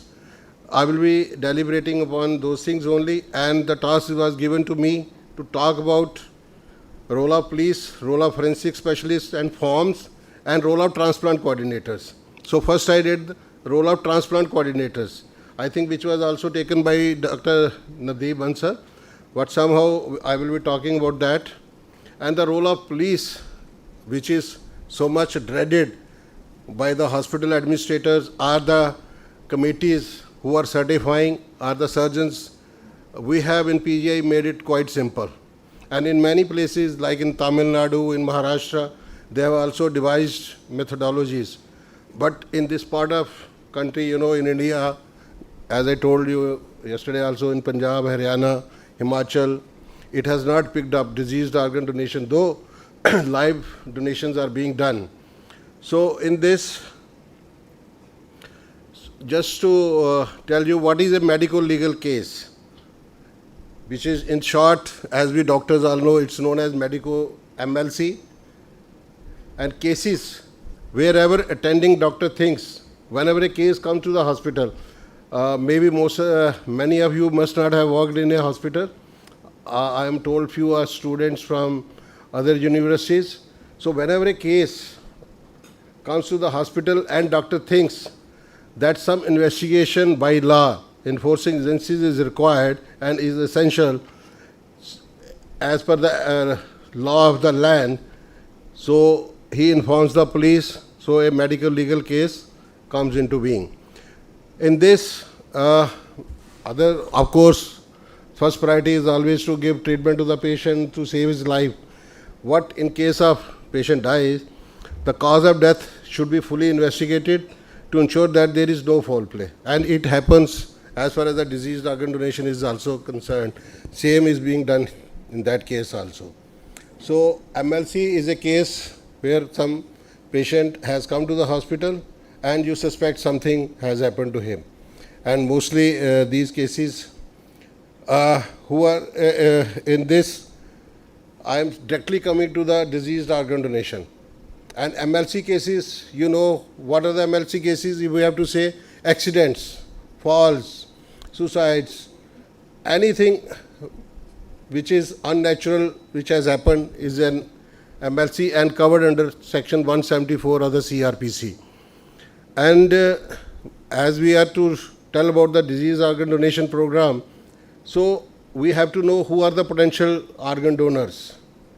And in India, as per one of the studies in 2018, you also know lot many accident takes place, road traffic accidents, and they are all young people who met with an accident. Only 2-3 days back, 2-3 accidents happened here also, in Manali also.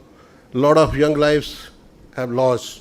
So according to one study, around 4,67,000 accidents take place in India, and 1,51,000 deaths take place. And according to one of the studies from the AIMS Delhi, 67% out of these are due to the brain death, some brain injury or head injury which we call. 67% of them are having brain injury, where you have, since 2 days you are going through brain death and brain death. This is brain death. And potentially there are about 1 lakh brain death in the country every year. And according to this study only, at any given time, in any in the major hospitals ICU, there is one potential donor. Always one potential donor is there in the ICU of any major hospital. So according to this, there could be 1 lakh brain death cases. And imagine, you have been told there is a lot of waiting for the organs.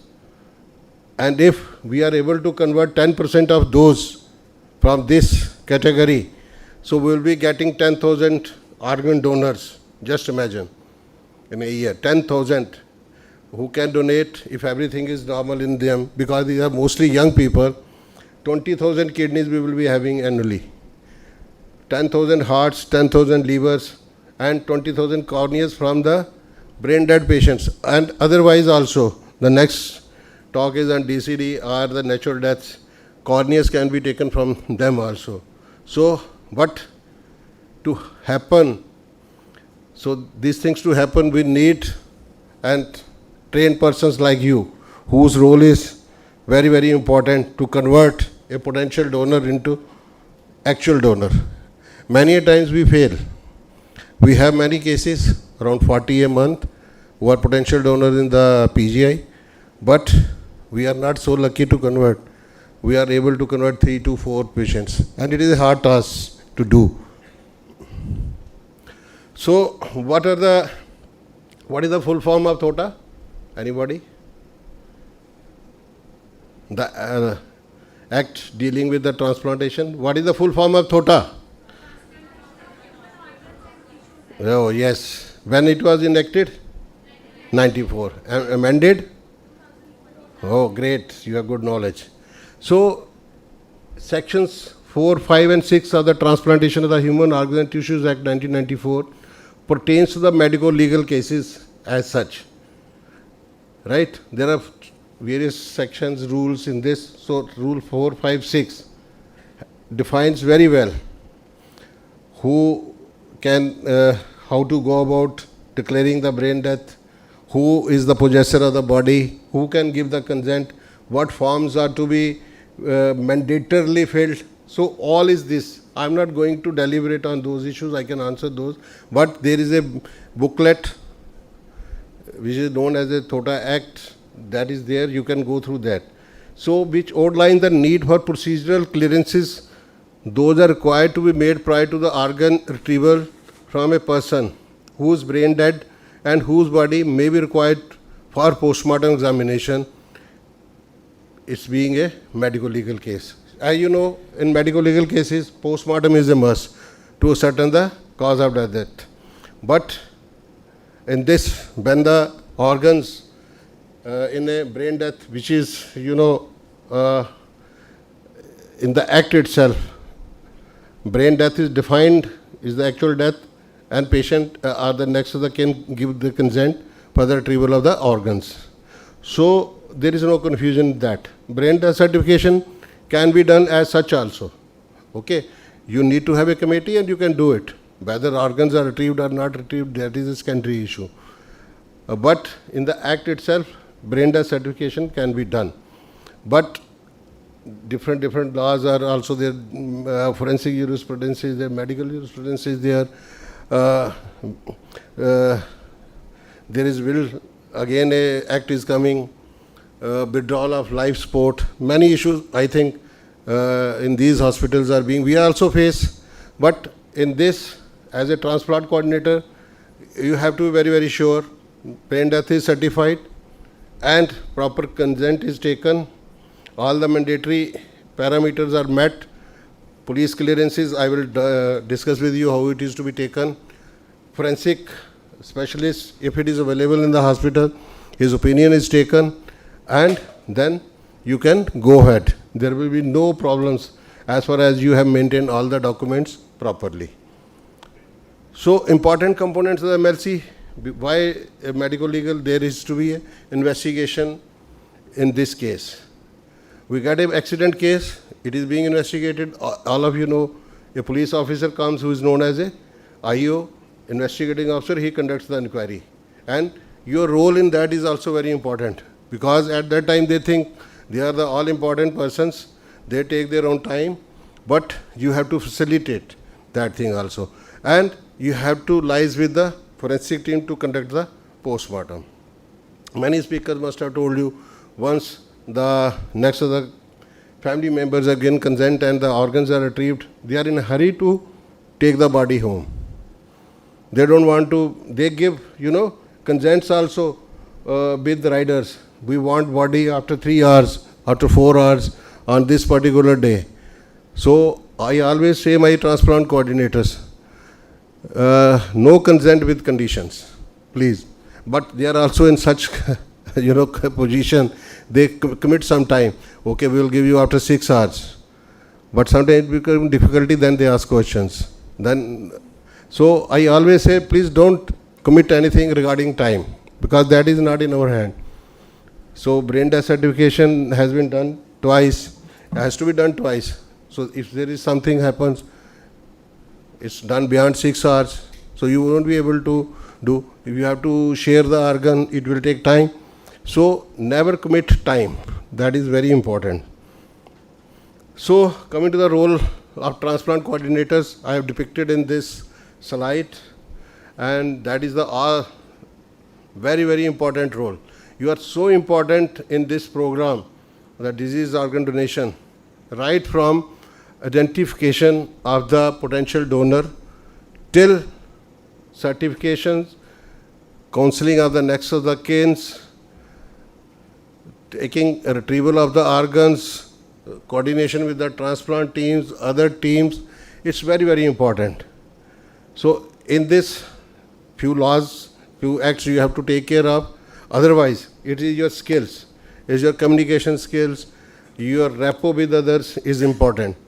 So as per the act also, it's mandatorily to be known how many potential donors are there in any ICU or in the any high dependency area.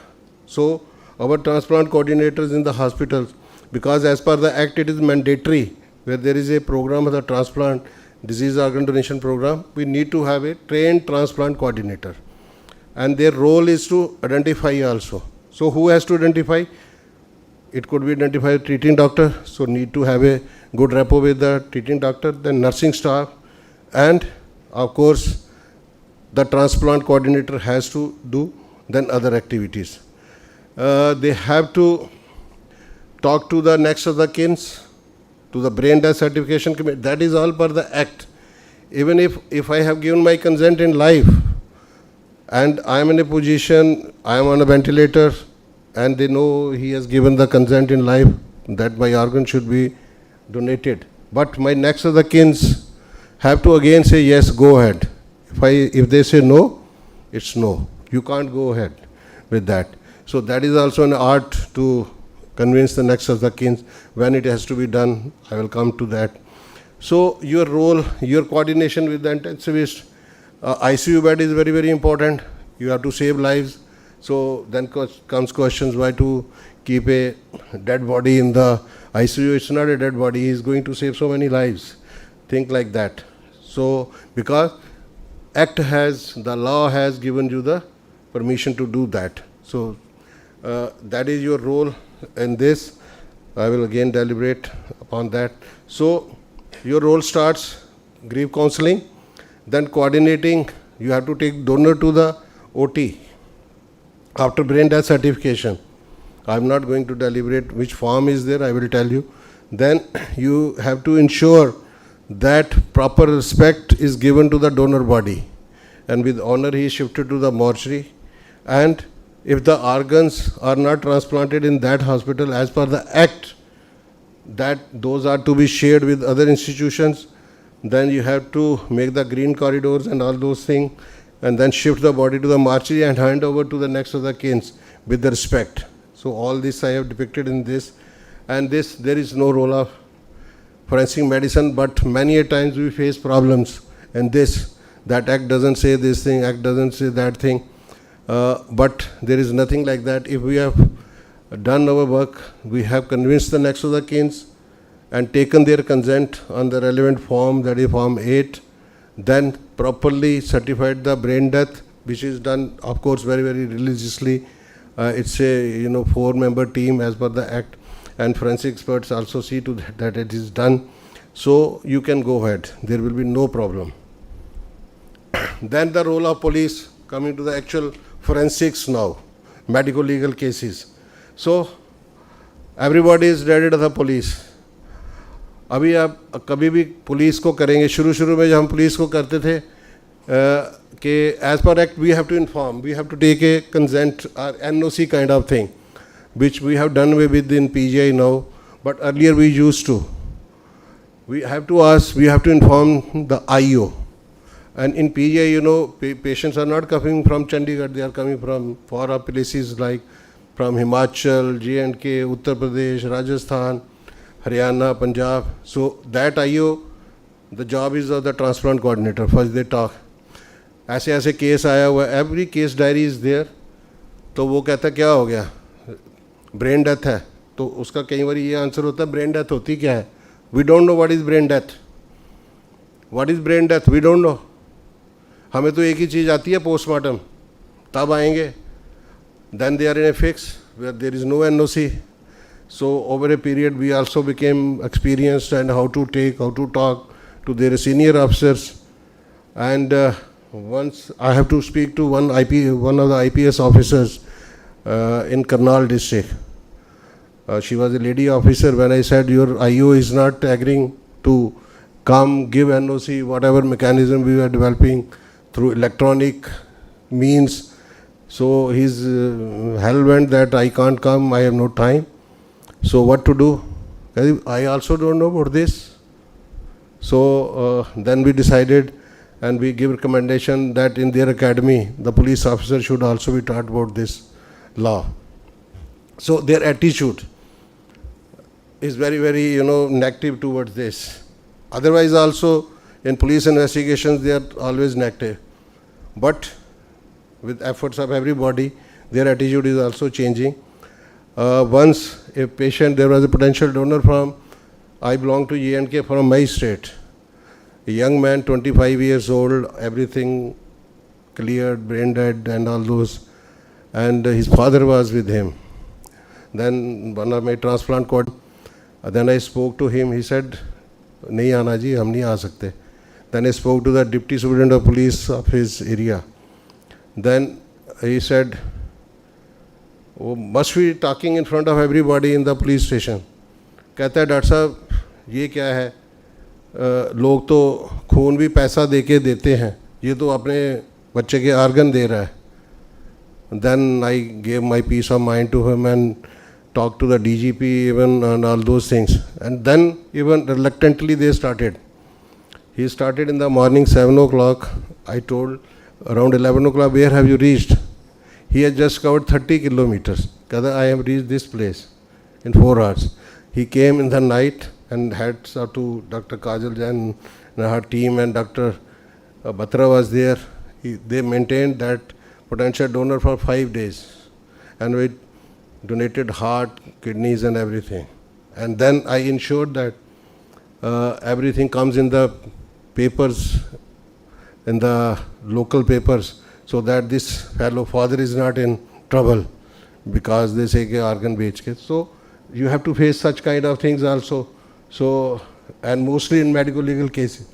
एक case में एक advocate साहब आ गए, कहते हैं जी next of kin ने दे दी थी, आपका तो केस खराब हो गया, you will not get the compensation. So अब ट्रांसप्लांट कोऑर्डिनेटर वो उसको इतना कुछ करने वाला है तो एडवोकेट को लेके बैठे हुए हैं. So we are addressing advocates also. It will not interfere because we have already taken missions from the forensic expert. I am coming to that part also. So awareness is very important. Law also says. So logistics, their problem, there is role conflict also. So we have to liaison with the officers. And post-mortem again, though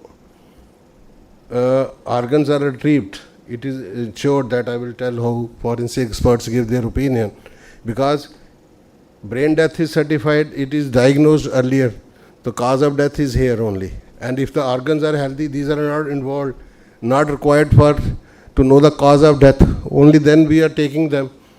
Otherwise, we will not take. If the kidney, usme injury hai, some injury is there in the liver, that will not be taken. So, if the organs are healthy and not required for autopsy, then these are taken. So, we have to coordinate with the police officer, mostly for NOC, and conduct the postmortem very fast. That is the must thing. And all this, leads to delays, and where the family has given the consent, they are in hurry. So, what is the way forward? I told efficient role of transplant coordinators, awareness initiative. You have to take digital consent, which used to take on email, through fax, now on WhatsApp, NOC we do. So, hassle-free arrangement of police proceedings. MLR is very important, and that is mandated by the law. Now it's online only, it has to be digitalized. So MLR, medical legal report, first hand, wherever it is done. So MLR is very, very important for the police officer and for the forensic experts also, because they have to go for the postmortem. And priority basis postmortem. Now in the act itself, there is a provision, the transplant coordinator must know, the postmortem can be done during the process. Forensic experts can be there when the retrieval is done. They can note down the findings itself. So it's allowed. It's not like that कि 5 बजे के बाद postmortem नहीं हो सकता. That was, old rules when it was done in the natural light and all those things. Now it can be done beyond those, and the THOTA, it is permitted to do in the OT itself.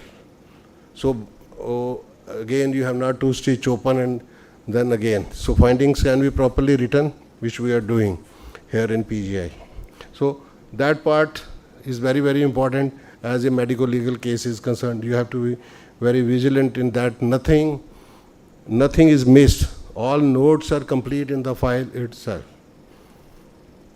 So comes the role of forensic experts. You will say, in many hospitals, there are no forensic experts. Law has taken care of this also. So wherever the forensic teams are available, most of the public sector hospitals or medical colleges have the forensic department. So their help will be taken. It's permitted in the law. Like our institution, we have our own forensic experts, and many of the centers who are dealing with the diseased organ donation program, they have their own forensic teams, or they have made such an arrangement, their help is sought immediately. So their role is to find out the cause of death. Okay.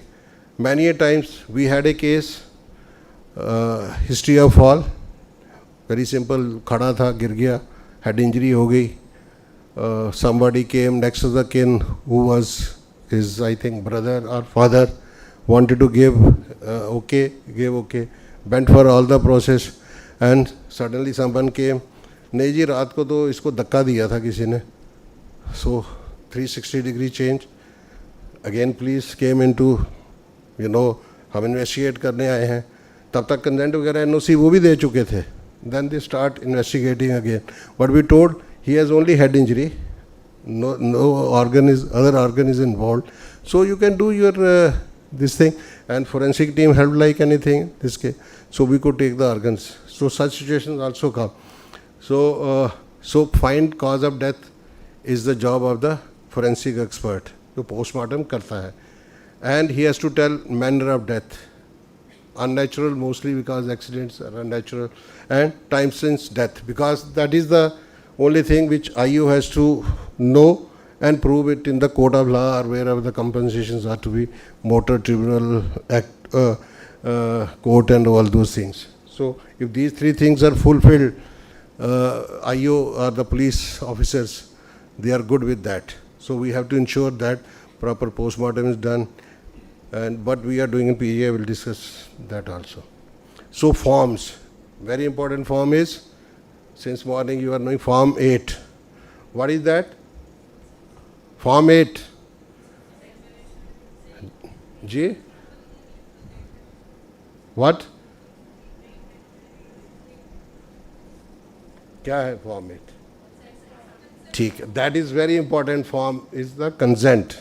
Once the brain death is certified, just to save time, there is also no debate going on. Why 2 brain death certification? If we have done, we are convinced in 1. So why after 6 hours? What will change? But in few cases, something has changed in some lower spinal. This is not happen, not going to affect the medico-legal issues with it. But once the brain death certification is done, we have to take the consent of the next of the kin. That is, next of the kin is the blood relations. In case of wife and husband, it is spouse who has to give.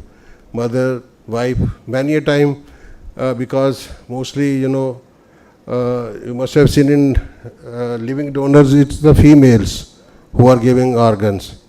But in diseased organ donation, these are the males whose organ, because they are the mobile population and more prone to the accident. So consent is very important. And in our scenario, sometimes wife is sitting at home, what to do? Then we take a phone consent. It has to be ensured, and we make a committee, and fulfillment of medical legal cases, and as per the act it is done. So this form is very, very important, heart and soul, as far as the medical legal case is concerned, and brain death certification, all those. Then certification, brain death certification form, Form 10, has to be completed twice. For adults, it's after 6 hours interval, and in pediatric group within 12 hours. So it is, everything is written in this, what tests are to be done, who has to do. So this is very important. Any lacuna or leftover in this will, of course, put us in trouble. So please ensure, go through these forms, brain death certificate. It is the job of the, we doctors team, you are in, we are in hurry. Sometimes say, we are very busy, we will come and sign. No. Please ensure whole team is there. They go through, perform all the tests and sign it. That is very, very important. and this is the police NOC. There is no form, though it is written in the act. You have to take a clearance that the organ which is taken will not hamper my investigation. उसको लेने के लिए बहुत time लगता था पहले. So we have devised a methodology. First, forensic expert, because he has to tell what is the cause of death. If he is satisfied with the all the documents sent to him that this organ is not required for my postmortem or autopsy purposes, he gives okay, go ahead. And this form is sent to the police, and police also says okay, I am okay with this, go ahead. So these, and in Delhi, Maharashtra and Tamil Nadu, I think they have assigned area, zone-wise, the in charges are made. This is job given to the ACP, which is a commissionerate, or deputy superintendent police. Case could be of any jurisdiction. They can give the this go-ahead or clearance. Everybody has done their own device according to the act. So our model is very simple. Brain stem death, we have to identify. Potential donor is there. So go with the certification of the death according to the in medical legal cases. Form 10 is mandatory.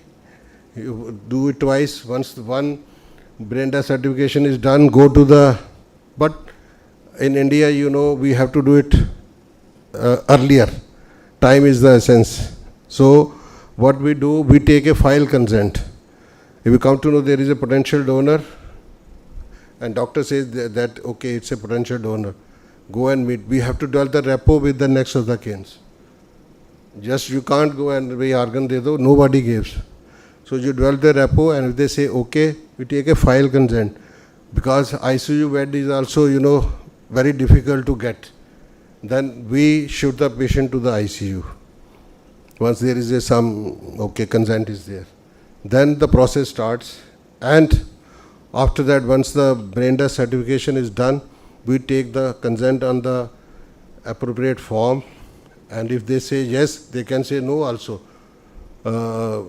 And if no, even after the second certification, no means no, we can't, we have to abandon the process, whosoever hard work we have done. So immediately we have to again wait. Sometimes they say okay, we can go ahead. So second brain death certification, then forensic NOC. This is what form I have told you. We have prepared a kind of, not it is a not in the, it's a kind of letter we have made.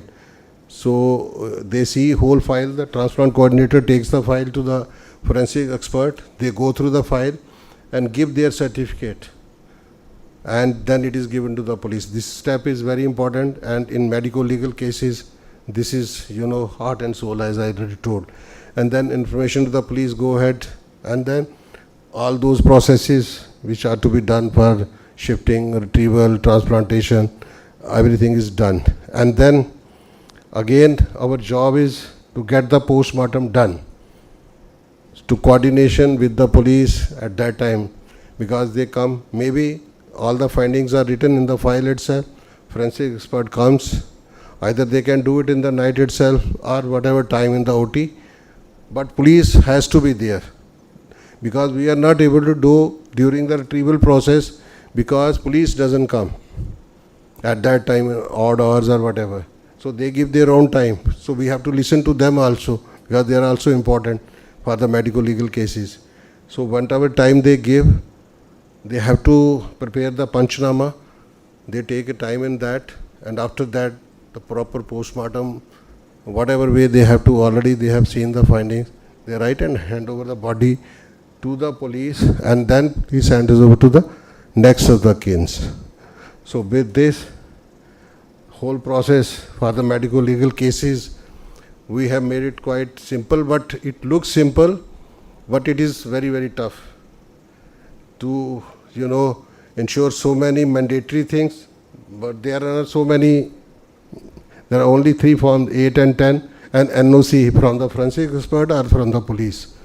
And then you have to have proper yes from the next of the kin. These things are to be ensured in the medical legal cases. If IO says there is some, I am suspecting foul play, and forensic expert is of the opinion these organs are not required. If some alcohol has been taken, I can do with one kidney only. I can assess or preserve that. So one kidney can be taken. So all these things we have to taken care of. And for transplant coordinators, it's very important to ensure that proper brain death certification is done, properly documented, each step is documented and signed by all at the same time. And proper consent is taken, and forensic experts are on your side with all those things. And police, of course, not very big role of the police, but everywhere, where the transplant coordinators who are working, they face problems from the police. But you have to convince them, aware them, things will become simple. With this, I conclude my talk. Thank you. But there must be many questions you can ask me.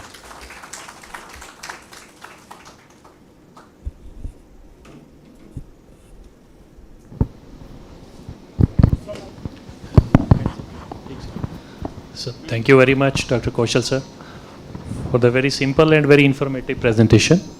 You rightly said that it looks simple, but the coordinator's role is very important, no doubt. But I'd like to ask a question, sir.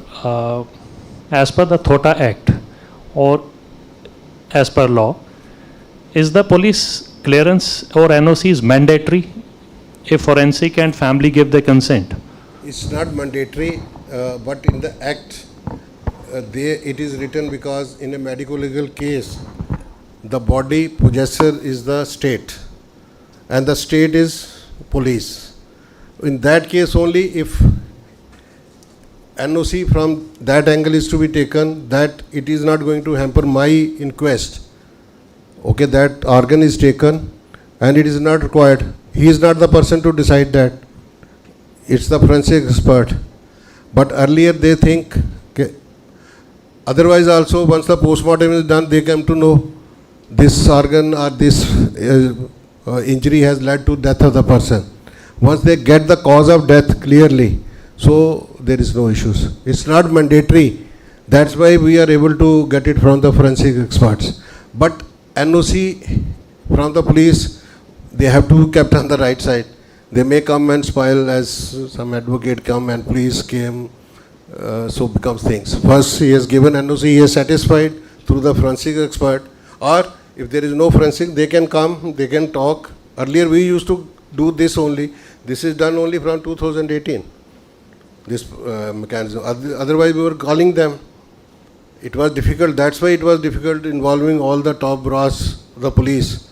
No, they have also aware, and sometimes Himachal, they have kept their own police people here in the PGA itself. So mechanism can be developed. So NOC is not mandatory, but it is to be taken. Thank you very much, sir. See, what system PGI has adopted, and as rightly pointed out by sir, is that since PGI has got an internal forensic medicine department, so they have developed a form through which they get a clearance NOC from the forensic department, as I could connect. Yeah. So that is the NOC for us as transplant doctors or clinicians or for the hospital purposes. But sir, I was just wondering how could we adapt or extrapolate that policy which is followed at PGI into our private hospitals, because we don't have a forensic department. Then you have to, you have the licensing with some medical college here in the Mohali itself. You have a team, they have to support the program. So you can take their services, because postmortem has to be done there only at the end of the day. If there is a potential donor here who has given the organs also actually, so postmortem has to be conducted. So wherever the postmortem is going to be conducted, or he has to take body, then you have to take NOC from the police only. And they generally know, they are aware and they give it. Or you can make a mechanism in Mohali itself. So is the nodal officer, and he is called, he say go ahead. It's a potential, you have satisfied yourself, it's a head injury or brain injury, cause of death is there, so you go ahead with that. So most of the states have done this procedure. All right, sir. Any other questions from the audience? time of death is for this, that when we certify, second apnea. Sir, as you have told that first we have to certify the brain death for the first time. When we have done, and second thing we do is try to seek the consent of next of kin. Suppose next of kin has denied, then are we supposed to proceed for second certification of brain death? Yeah, you can proceed. It has nothing to do with the, consent or those things. You can certify. Okay. Maybe somebody else, because ताया चाचे आ जाते हैं बीच में तो मुश्किल हो जाती है, and sometimes the next of the kin जो blood relation है वो थोड़ा कहता है give me some time, मैं सोचता हूँ. So even after second certification they say no, we natural death होता है तो भेज देते हैं फिर. Because withdrawal of sport is also not allowed. That is also point of discussion in our hospital and many hospitals in South. They have started doing withdrawal of. They have Kerala has made a protocol, so they withdraw the sport. But we can't do it because then we have to go to the magistrate and take a permission, make a committee. So that brain death committee itself, then it's a brain dead. We can give a report and he say, okay, withdraw the sport, give body to the patient, attendant. Thank you, sir. But if no, don't go, proceed.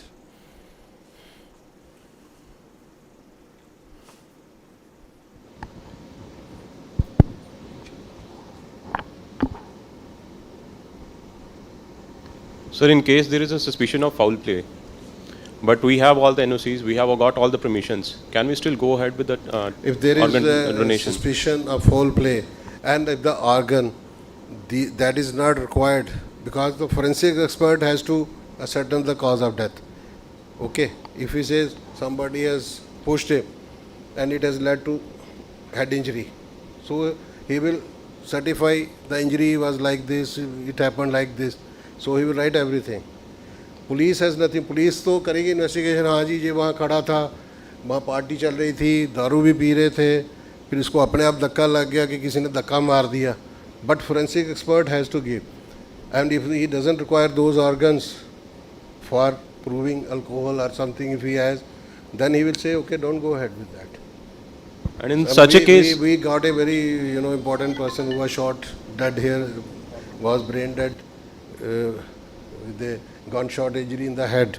They wanted to give, but we ourselves, because it would have been कि वो बहुत चलना शुरू हो गया कि कैसे गिरा पहले गिरा फिर गोली लगी अपनी गोली लगी, so we stopped that. So it's a judgment also. But most of the time we get the road traffic accident, clear road traffic accident case, and sometimes child has come as a potential donor. अब sometimes police बच्चा गाड़ी के आगे खुद कि गाड़ी ने उसको टक्कर मारी, उधर से दौड़ रहा था, तो that is the forensic experts can कि injuries कैसे लगी, because we are not going to disturb outside injuries. If the organs are safe or healthy to be taken, if it is injured we don't take that organ. and That sir, can be part and of in the such a scenario, do we need a forensic team present before the process of organ donation is going on, or we can have it It at is the allowed as per the act. Forensic team is allowed in the retrieval OT. But most of the time, because not possible, most of the hospitals don't have, and most of the time if we have, they are reluctant to come. But we ensure that the surgeon put all the notes very diligently. Okay, what organ has been retrieved, how it was there any other injury, was there blood in the abdomen. They write everything as per the post-mortem report. Their surgical notes are like that. That's why the purpose of the forensic expert. And if he wants to open it again, if he has not come in the theatre, then they open and see themselves. And the surgical notes are there to substantiate the things. Earlier we were taking spleen because we were removing pancreas. So pancreas is removed with some spleen. So we were not writing the spleen is, so forensic people objected. Forensic spleen is absent. He wrote. then he said, you write, the spleen is taken with pancreas. So notes, documentation in medical legal cases is important. Sir, is it so that because of too many conditioning and medical legal cases, we are wasting organs? I mean, we are losing donors who actually want to donate. No, not because of in this part North India, not because of this. Though awareness is less, first we are not getting consent from the next of the kin itself. They are not aware. But then there are so many of. Police comes later. First the hurdle is next of the kins. Because it's a social gathering in the hospitals when somebody is dying. It's a very gloomy it was. And somebody father को पकड़ लेता तूने क्यों दे दिया organ, उसको भी सोचना शुरू हो जाता है. बाकी procedures in PGI we made very simple. In Tamil Nadu you see Madam Sujata is there. How much is the success rate? They take, where we take 3 days to convince next of the kin, they take 3 hours. Because that is the level of awareness in the public itself. The police is also paid, the government support is there. Law is not that tough. Law only says, Act only says, you follow these guidelines. And you have seen not many guidelines are the Act you have to suffice. Only 3 things, that's it. But of course, things become difficult when you get a person who is not listening to you. Then your role comes very important. How you convince. This किया, ये किया, इसकी opinion देखो, law ऐसे कह रहा है, so you can always convince. We have very tough IOs with us, but we have straightened them. Politely, harsh messages, whatever, we did it. But we need to do, in North India, we have to give a big push to the program. Law is not that difficult. Law is only to save us, if we follow it strictly. In letter and spirit. We are in trouble when we don't follow it. And we have to be very, very transparent, open. That is very important. So may I add one more point to the thing? Your question is, because of all this, whether the family would say no, is there a probability? That's what your question is. Like, just put it in the other way. Even if the family does not donate organs, the body still has to go for postmortem. So it's not because of the organ donation the body is going for postmortem. So irrespective of organ donation, the body still has to go to postmortem and they have to face all these consequences. So it's just, actually speaking, we are helping them, in case if they agree, at least some professional help in between to help them to pass through all this process. Just that understanding has to be there. Any other questions? Gurpreet ji, would you like to ask something to sir? Sir is the right person. So Gurpreet ji is our legal counsel for the hospital. He knows everything. Hi sir. So the basic question is, I'm not asking you question, but what I have observed, the thing is, if the person dies in accident, since from the inception, trouble starts, because lot of time gets spent in getting the body transferred to the hospital, and the crucial time, this is the crucial time when the organs can be harvested. Secondly, there's a social stigma is there, like due to culture, people are not enlightened. This due to religious practices, they just say there is a tendency not to donate organs. So we need to sensitize the people. The basic problem we are facing in North India that the general mass is not sensitized in a proper sense. This is what I our department in CZIA is training the police personnel to shift the patients from the site of accident immediately in the golden hour itself. So we save time. So that is what I'm saying. They train and how to transport the patient. Yeah. It's not properly. We have 1,000 police personnel. Because the police personnel and even the masses are not trained how to handle the body. Even the people generally, there's a tendency just to ignore the people of the who are just lying on the roadside. So that is there because I already told you awareness not only of the police is less. Everybody is less aware about this because we are shy of talking. That is a separate subject in itself. May be taken in this. One thing more, sir. If I have made a living will, that if I dies or go into such circumstance, then my organ should be harvested. But again, my family comes and those are the people who has to make the final consent, and it is at that situation they have to take the final call. They may say no, then the whole thing, the whole thing I have done go into vain. Waste, of course, because they say no, because the act is like that, and we have, a task force was made. We have given our recommendations to the government. Last thing I want to add that to amend the law, because it was framed in 1994, then amendments came in 2014 latest. Now it may be amended also, because I have given a will, should be honored, because it is thought, if I have given a will, it should be honored by my next of the kin. No, sir, even to execute the living will, there's a lot of hardship. Yeah. The family need to go to till high court. So if I have pledged my organs and such, I must tell to my next of the kin, my wife, my children, that I have pledged my organs. Please ensure, if that situation comes, please donate my organs. And when the I do get calls. Somebody has pledged the organs in the camp, and we get a call. Oh, मैंने घर में बात की, मेरी pledge वापस करिए, मैं नहीं देना चाहता. So we keep telling them, no, we will. Okay, you take it back. No issues. Let me give you one other example. We have to. If I pledge my organs, these transplant coordinators, that is the hospital job which they are doing. In the community, they are doing only this job. Awareness. Agreed. Of the everybody. You said religious. Everybody has to know. Even the doctors.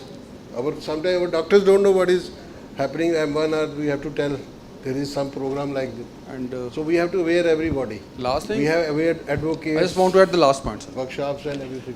If if I have made like, अगर मैं इसमें कुछ अपनी organ donate करता हूँ, if I have donate my organ, say that I will donate my organ, the documents are sometimes placed at such a place that family doesn't know about it, and if some at that time, crucial time, the family express that they are not aware about it, so again the whole thing goes into vain. Aware उस पे तो हम पूछते नहीं, हम तो उनको That's पूछते हैं what आप sir is देना saying. चाहते हैं, हम तो वो पूछते नहीं. इन्होंने कहा था, और वो कुछ पड़ा है उनके पास, प्लेज कार्ड पड़ा है, जैसे मेरी जेब में हमेशा होता है. पड़ा है तो हम देख लेते हैं, अदरवाइज नहीं पता तो जब ट्रांसप्लांट कोऑर्डिनेटर या डॉक्टर को पता चलता है ये this is a potential donor, तो process starts then and only to bring get rapport with the next of the kins, the relations who are in the hospital. Then only you can break the news. It's a brain death case. In South, that is the difference. They know what is brain death. In North India, we don't know what is brain death. That's why there was a big class for the brain death also. Thank you so much, sir. Thank you so much. And I'm sure all of us have actually known so many new things from your lecture. I would just request my medical director, sir, Dr. Vikram, sir, to felicitate Professor Vipin Kaushal, sir. There's a small memento and a plaque of honor from our side. Incidentally, both of you are wearing the same dress with the same linen. It's an honor, sir, to be with you. Thank you. Thank you. Thank you. Thank you, sir. Thank you. Thank you.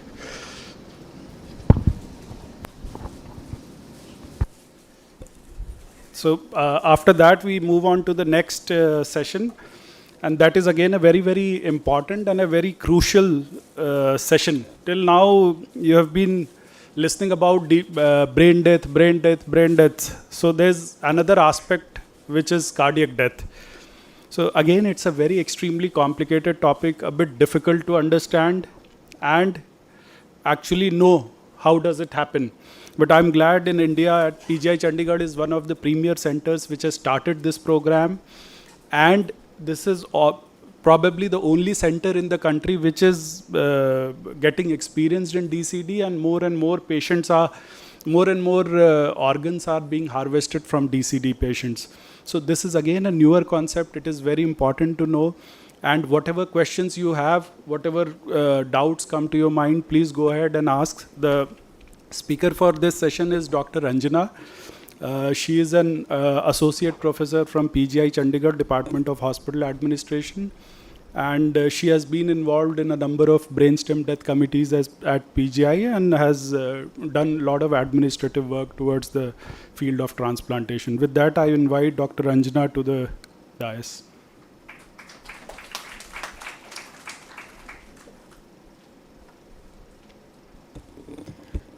So thank you, Dr. Priyadarshi. A very good afternoon to all of you present here, all my seniors and all the participants. With the permission of the chair, I'll just begin my presentation, sir. So since morning, as has been mentioned, we have been talking about the brainstem death, which I think most of us know. Now, this is a topic which is a little different. You must be knowing about it. I'll just brush up your knowledge and just kind of revise things with you. So I'll begin my presentation with this saying, without the organ donor, there is no story, there is no hope, there is no transplant. But when there is an organ donor, life springs from death, sorrow turns to hope, and a terrible loss becomes a gift. That is, somebody's loss becomes a hope for someone else. And that is the gist of donation. Now, there are a few questions because it is the end of the day, just to see how alert you are. They're very simple questions. Since you have been reading or talking about DBD since morning, donation after brain death, what is the difference between a donation after brain death and donation after circulatory death?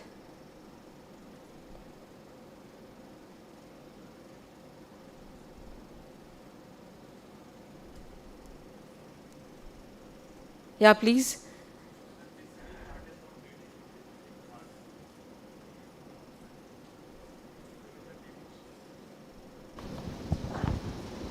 Hello. When the DBD heart is working, heart is beating, but in the DCD heart is not working. Yes, that is the primary thing that happens. Yes. Thank you.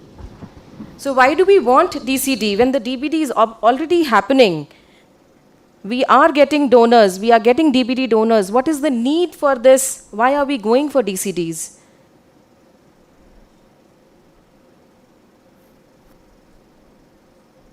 Anyone can answer on that? Why do we want a donation after circulatory death? Everything has a reason.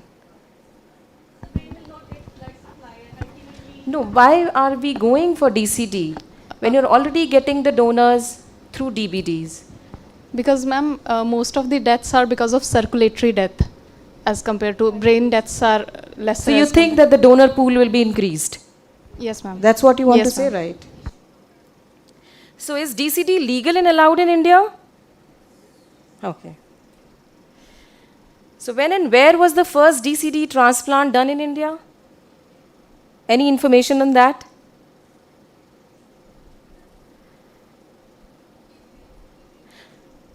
No. No. I know for everything, a beginning, you always think about AIMS and you always think about PGI. So here the first DCD transplant, this happened in IKDRC, Ahmedabad. And the first organ that they transplanted was a kidney. So we at PGI, now they are not doing it. So the first DCD in PGI, it was done in the year 2011. Now the topics that I would be covering in this presentation is evolution of terminology, the need of DCD, the global statistics, the Indian scenario, our own experience at PGI, feasibility of DCD in the Indian context, and the take-home message. Now, regarding the evolution of terminology, the terminology that was previously used was non-heart-beating donors. This was in the beginning. But then there were discussions in the scientific community that this is not the right term which we use, because if it is a non-heart-beating donor, how can the heart beat later on? So they said this is not the right terminology that we are using, and therefore the term came donation after cardiac death. Once again, there were discussions that how can you, death is something of the whole body. You can't say your kidney has died, or you can't say your heart has died, or the liver has died. You cannot, one organ in a body cannot be said as a death. So they said donation after cardiac death is not a right term. And then came the term that is donation after circulatory death. That is, your heart is fine, but there is no circulation. So you can use that heart. But then, again, there were discussions, and the latest term that we use is donation after circulatory determination of death. Just as in brain death, the new term that is used is donation after neurological determination of death. DBD is also called as DNDD. That is, you have to determine it. So there are certain determinants which the physicians, which the ICU people kind of judge the patient on. And therefore, depending on those determinations, you decide a patient as DCD or DBD. So the latest term being used is DCDD, but for our practical purpose, and because all of us are aware of DCD, and we are more familiar with this DCD word, for all purpose from now, I will be using the word DCD. But the latest is DCDD. Now, some of the history and facts about the DCD. Now, it's nothing new. It has not started new. The DCD was already existent. So in the beginning, we didn't have brainstem death. Whatever transplants happened during the 1960s and all, they were all DCDs. Except for the first transplant, the kidney transplant that happened was a live donor. It was not a DCD, it was a live transplant which was between a twin. So, but all the transplants in the 1960s that happened were DCD. So this is nothing new. So, but in the 1968, there was a committee formed and they said there is something called as brainstem death. And they published a report regarding it. And then came the new diagnosis of brain death, right? And then this brain death has been used in the mid-70s. We again moved on to DCDs in the 2000. So it's something like a DCD, DBD, and then DCD, and DBD both. So as rightly mentioned, there's nothing much in this slide. As rightly mentioned, the difference between DBD and DCD is primary event in circulatory death is the cardiac arrest. And therefore, the blood to the rest of the body stops. Heart is no longer pumping blood, so the body doesn't get the blood. And you have very little time for the retrieval of the organs. And there comes the role of the transplant coordinators, because there's so much little time, you have to coordinate for so many things, and you have to complete the job in the fastest possible way and in the most seamless manner. Now, what is the need of DCD? So this is basically a slide which is just to show that there's so much of gap, right? We are having live transplants, we are having disease transplants which are DBD, but still we are not able to kind of plug that gap. Somewhere around more than 1 lakh people are waiting for transplants at the end of the years, and the transplants performed are fairly low. The next slide will give you a better picture with the numbers. So you can see somewhere around 1,15,000 people waiting for the transplants, and donations are 34,770. So very little amount is happening.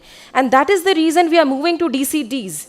As rightly mentioned, many patients have cardiorespiratory arrest, and we want those patients also to be organ donors, just to plug this gap.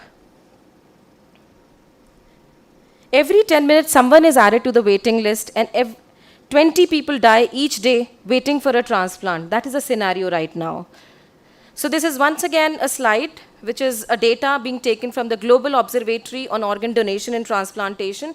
This is basically the total transplant activity which has happened in India between the year 2008 to 2019. And the latest figure is 2019, wherein we have donations somewhere around between 12,000 to 13,000. So not many transplants are happening. So more on this slide. Around approximately 13,000 transplants have been carried out in 2019, and these are very small amount, very minuscule amount, which is 10 transplants per million population. Compared to US, who is doing 100 transplants per million population. So we have to cover up on that also. Although we are, in terms of numbers, we stand somewhere at number 3 after US and China. The only thing which I want to tell here is, out of these 13,000, 715 were neurological, the DBDs, that is, donation after neurological determination of deaths. So that is very small amount. And DCDs must be fairly low, right? Because it is not happening as much as DBDs. Now, one question that comes to everyone's mind is, what is death? So as defined by the Uniform Determination of Death Act 1981, which is a model state law of the US, it says there is complete cessation of functions and irreversibility of the organs. That is, there cannot be a restoration of the functions of the body. So there has to be irreversible cessation of circulatory and respiratory functions and also of the brain. Now for these donations, we have organ sources. There are live donors and there are deceased donors. Among the deceased, we have DBDs and DCDs. Now what are these DCD donors? So DCD donors are the donors who have already suffered the cardiorespiratory arrest, right? And we bank upon this because the brainstem death patients, they are not able to fulfill that gap which is there for the transplants. And hence, the DCD donors, they serve as the alternative source of organs. Now, who are these potential DCD donors? Who can be the DCD donors? Patients with or without severe neurological injury, intracranial hemorrhage, stroke, trauma. They can have degenerative neuromuscular diseases like myopathies. They can also have end-stage cardiopulmonary diseases. Patients where there is no chance of survival. If you move them out of the ventilator, they will not be able to survive. But also patients who are not able to meet the brainstem criteria, but they are potential donors. So they become as DCD donors. Now for this, a Maastricht classification was given regarding DCDs, which has 5 categories. Out of these 5 categories, the category 1, 2 and 5 is an uncontrolled DCD, and 2 and 3 are 3 and 4 are controlled DCDs. The basic difference between the controlled and the uncontrolled is basically, in the controlled, everything is in your hand. You withdraw the life support system, and then you can go ahead with the transplant. You can go ahead with the retrieval of the organs. In uncontrolled, you don't know. The patient might have arrived dead. You might have, the reason might be an unsuccessful resuscitation or an unexpected death in the ICU. So things are not in your control. You don't have time. And in the control, you have time in your hand and you can plan things. Now, so 1 and 2 uncontrolled, this is being followed in Spain, France and Italy. The uncontrolled is followed in few other countries, including US and UK. So as I mentioned, controlled and uncontrolled, there is in control withdrawal of ventilation leading to the cardiac arrest and subsequent retrieval of organs. That is, you are expecting that this event will occur and you have planned all the things. Right? In uncontrolled, you cannot plan things. It happens all of a sudden. And you don't have control over the warm ischemic time, which everybody is talking of. That is, warm ischemic time is when the organ, there is a decomposition of the organs. So you don't have a control. And in the meantime, when you are kind of lining up the other things for the transplant, your organ also is also decomposing.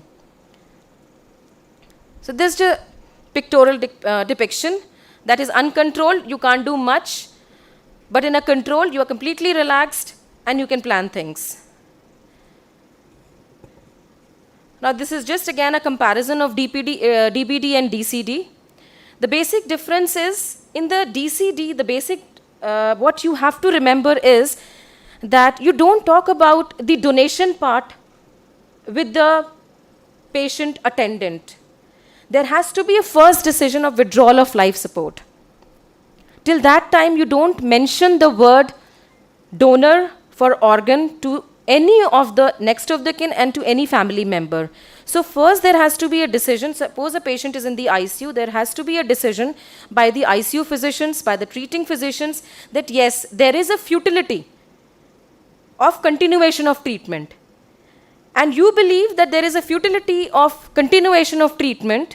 This is not just one time that you feel. There is a whole lot of discussion which is there with the team. The team discusses.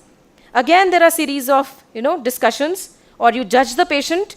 And in the end, when you realize that yes, there is no reason to continue the treatment because it will not benefit the patient at all, then you talk to the patient attendants. You convey this to the patient attendant. Look, the condition of your patient is like this, and there is no reason to continue the treatment. Now it depends. You have to convey this, communicate this in such a way to the patient attendant that it sinks into their mind, they understand it, you give enough time to them, and they have time to decide for themselves whether they would go for it or they don't want to go for it. Right? You don't have to just break the news and say we are withdrawing the support. You just have to give them some time that yes, the condition of your patient is like this.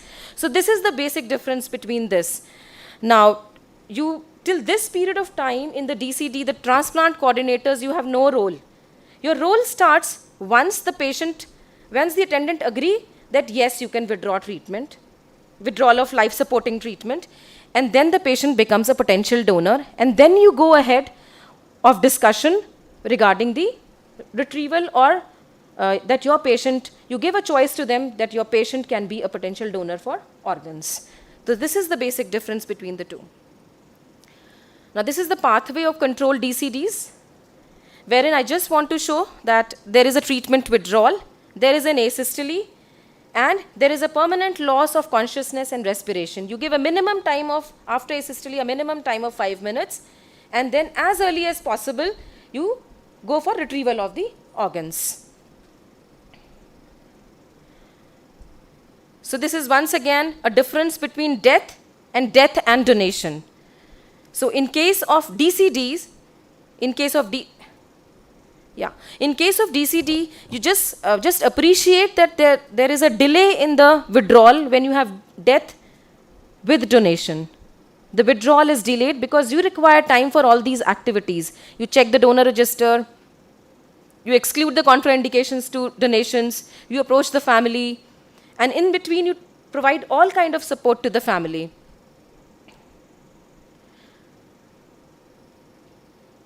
So, can we have an increase in the DCD donors? Yes. Why? Because of the improved neurocritical care, which prevents brain death and devastating brain injuries, and therefore they become potential DCD donors. Secondly, yes, people also, in few areas, I would not say people are not sensitized. Yes, they are sensitized regarding the acceptance of futility of treatment, of continuing the care. They agree. Yes, if my patient is not going to benefit, if the patient has entered into such a stage, they agree for withdrawal of life-supporting treatment. And in such cases, the families and physicians, they don't want to wait for brain death to develop. They go for DCDs. The other reason is limited availability of critical care beds. Obviously, when the beds are small, very small number, you have beds in the government sector, beds in the private sector, but as we all know, the beds in the private sector, affordability becomes one of the inhibiting factor. And obviously, you want to put the patients on these beds, on these critical care beds, patients which you think are more salvageable. You would not like to put a patient and block the bed for a patient who is non-salvageable. So that is the reason when you have a limited availability of beds, you would give it to a salvageable patient and not a patient where there is no point continuing the treatment because there would never be an improvement. Now, expenses associated with critical care of terminally ill patients. You keep continuing it, everybody doesn't get a bed in a government hospital. In a private hospital, the cost is so high, and therefore, when they kind of judge the situation vis-a-vis that there is no point, and they agree for this. Can DCD be considered in India? Yes. Why? Because as we all know, that the mean survival age has increased, better technology has come, better treatments are available. So when the age is more, you have a burden of chronic organ failure. There are more people with such kind of condition where you require a transplant. Second reason is witnessing increased activity of transplantation. Obviously, the paying capacity of people have increased. There are more centers that are there. More doctors have been added.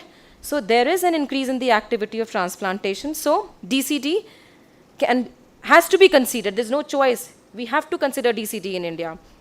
And increased diseased organ donation are from the brain dead, and we have to increase this pool. So we have to go in for DCD, and we are doing it. Now this is just once again a graph which shows that total number of DBDs is some, if we consider 100%, then 20% in the world are DCDs. So it's, yes, it is a less number, but we have to pick up on this number. Now the journey of DCD in PGI, we started in 2011, and 38 kidneys have been retrieved from 19 DCD donors over a span of 11 years. Out of this, these 38 kidneys, 31 were utilized for kidney transplantations. And these 28 kidneys, they form somewhere around 6.8% of the total 411 disease donor transplants over a span of 11 years. So at PGI, we have done somewhere around 6.8%. And then the global figure stands at 20%. So that gap itself is very big gap. So what are the challenges in India?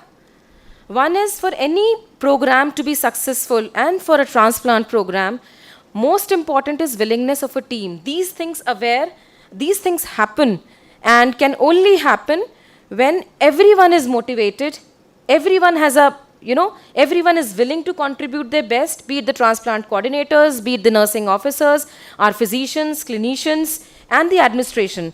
These things can happen only with the willingness. So this is one of the challenge which we need to overcome. Awareness is very important.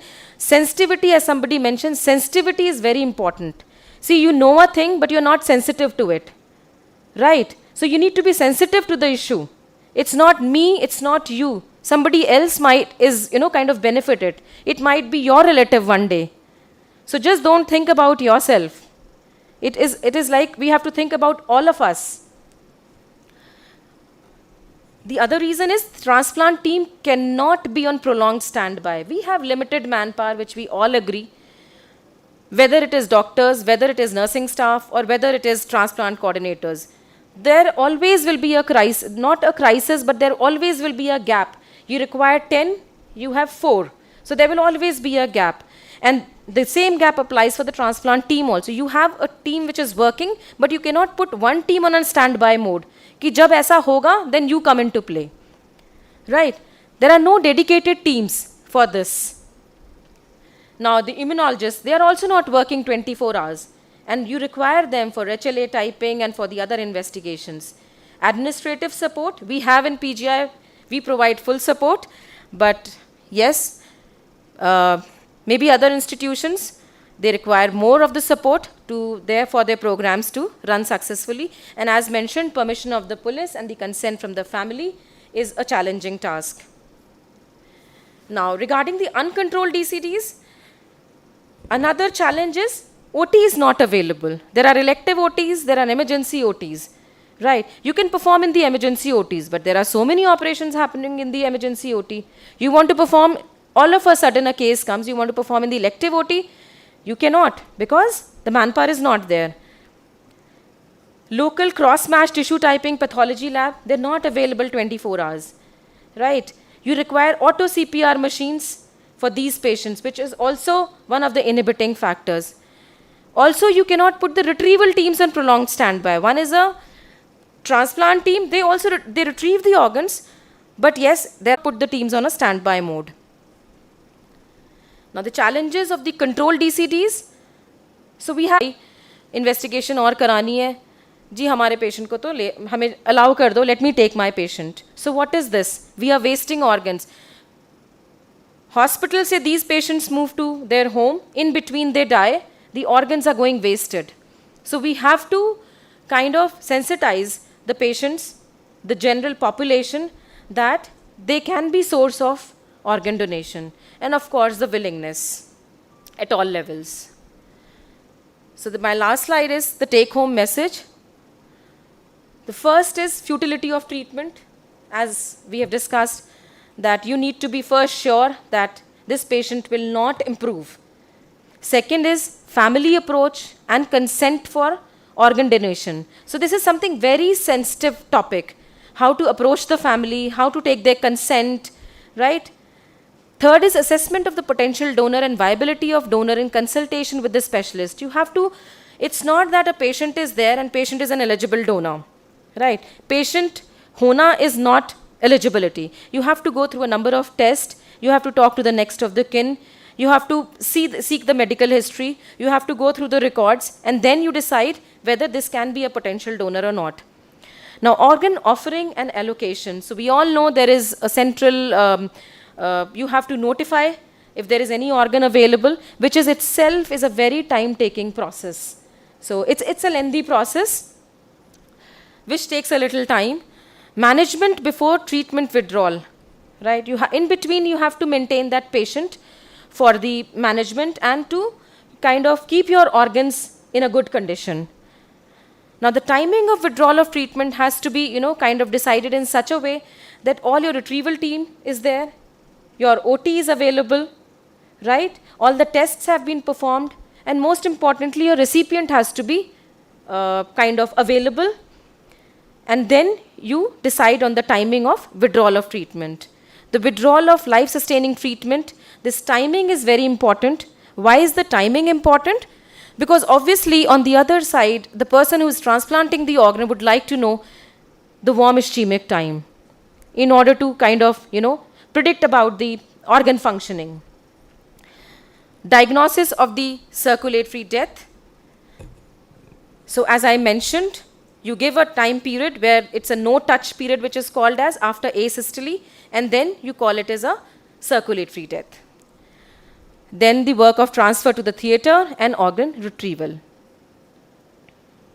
So don't think of organ donations as giving up part of yourself to keep a total stranger alive. It is really a total stranger giving up almost all of themselves to keep part of you alive.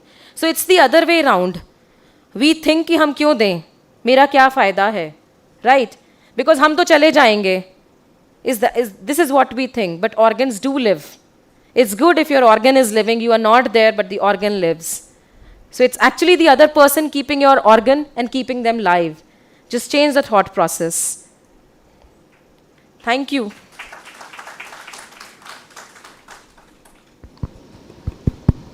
Thank you, Dr. Ranjana, for an informative talk. I would like to ask what all DCDs have been done in PGI. They have been uncontrolled or an uncontrolled? So, ma'am, the exact whether they have been controlled or uncontrolled, they are. We can get a figure for you. They have been done by the transplant people, and mostly they are controlled. Uncontrolled have been very less. Okay. But right now, I'm not aware of the figures actually. But most of them have been controlled. Okay.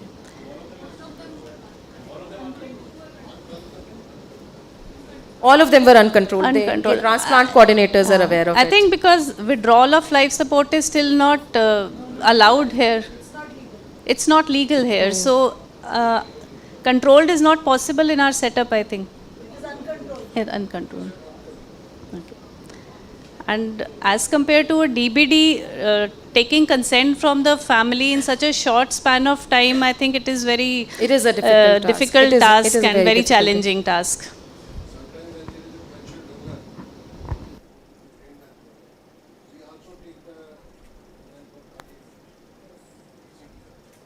And many a times it has happened that we are going for a brainstem certification, and after the first brainstem certification committee is held, the patient has a cardiac arrest. So both the consents are taken as sir is mentioning. Yes. Yeah, it is. Any other so that questions? is a cardiac arrest which is happening in the ICU. Yes.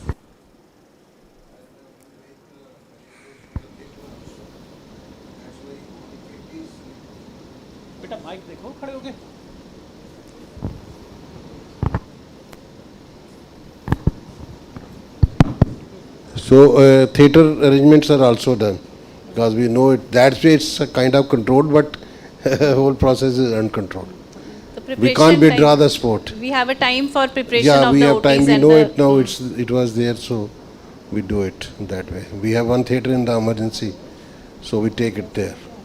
Yes. So that's why we were successful in conducting 31. Actually, I think the entire ethos is that once the patient's family have agreed for organ donation, we have to honor their wishes. And a donation after brain death takes longer time. It takes 2 readings. It takes 2 readings at least 6 to 8 hours apart. So many a times the system which they follow in PGI is once they are taking consent for brain death and organ donation, it automatically includes a consent for donation after cardiac death. So suppose if the patient dies, actually there is cardiac death happening between the 2 declarations of brain death, just to honor the wishes of the family wishes that the organs of their loved one should be donated, and we are not able to donate because donation after brain death is not possible as per the act. That is why there is the role of DCD. So even if the patient is dying in between, the team can rush in from all the sides. It's like an emergency. It's like a plane crash. Actually, it is like a plane crash. It's a disaster. And all the administrative teams, transplant teams, everything springs into action, and within minutes, the patient has to be taken inside the OT, otherwise the organs will not be viable. It is the most challenging kind of donation which happens in the transplant program. So with that, if any other questions? So with that, I would like to conclude the session, and I would request Vipin Kaushal sir and Kajal ma'am both to honor Ranjana with a memento.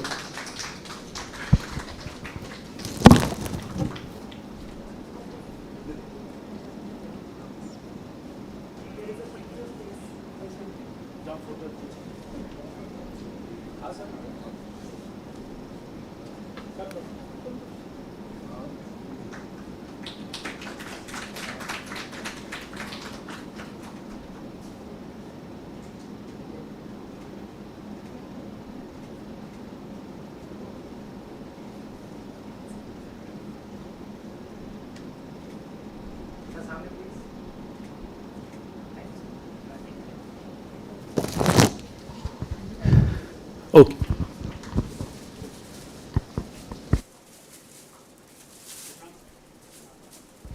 So thank you so much, all the faculty, and thank you, Vipin sir, for being here physically present and taking out so much time despite Prime Minister's visit tomorrow and keeping you on the toes. Thank you so much, sir. All of us are so honored to have you and your entire team here, and we really hope that our transplant program also kicks off in the deceased donation. Thank you so much, sir. Thank you. Thank you, ma'am.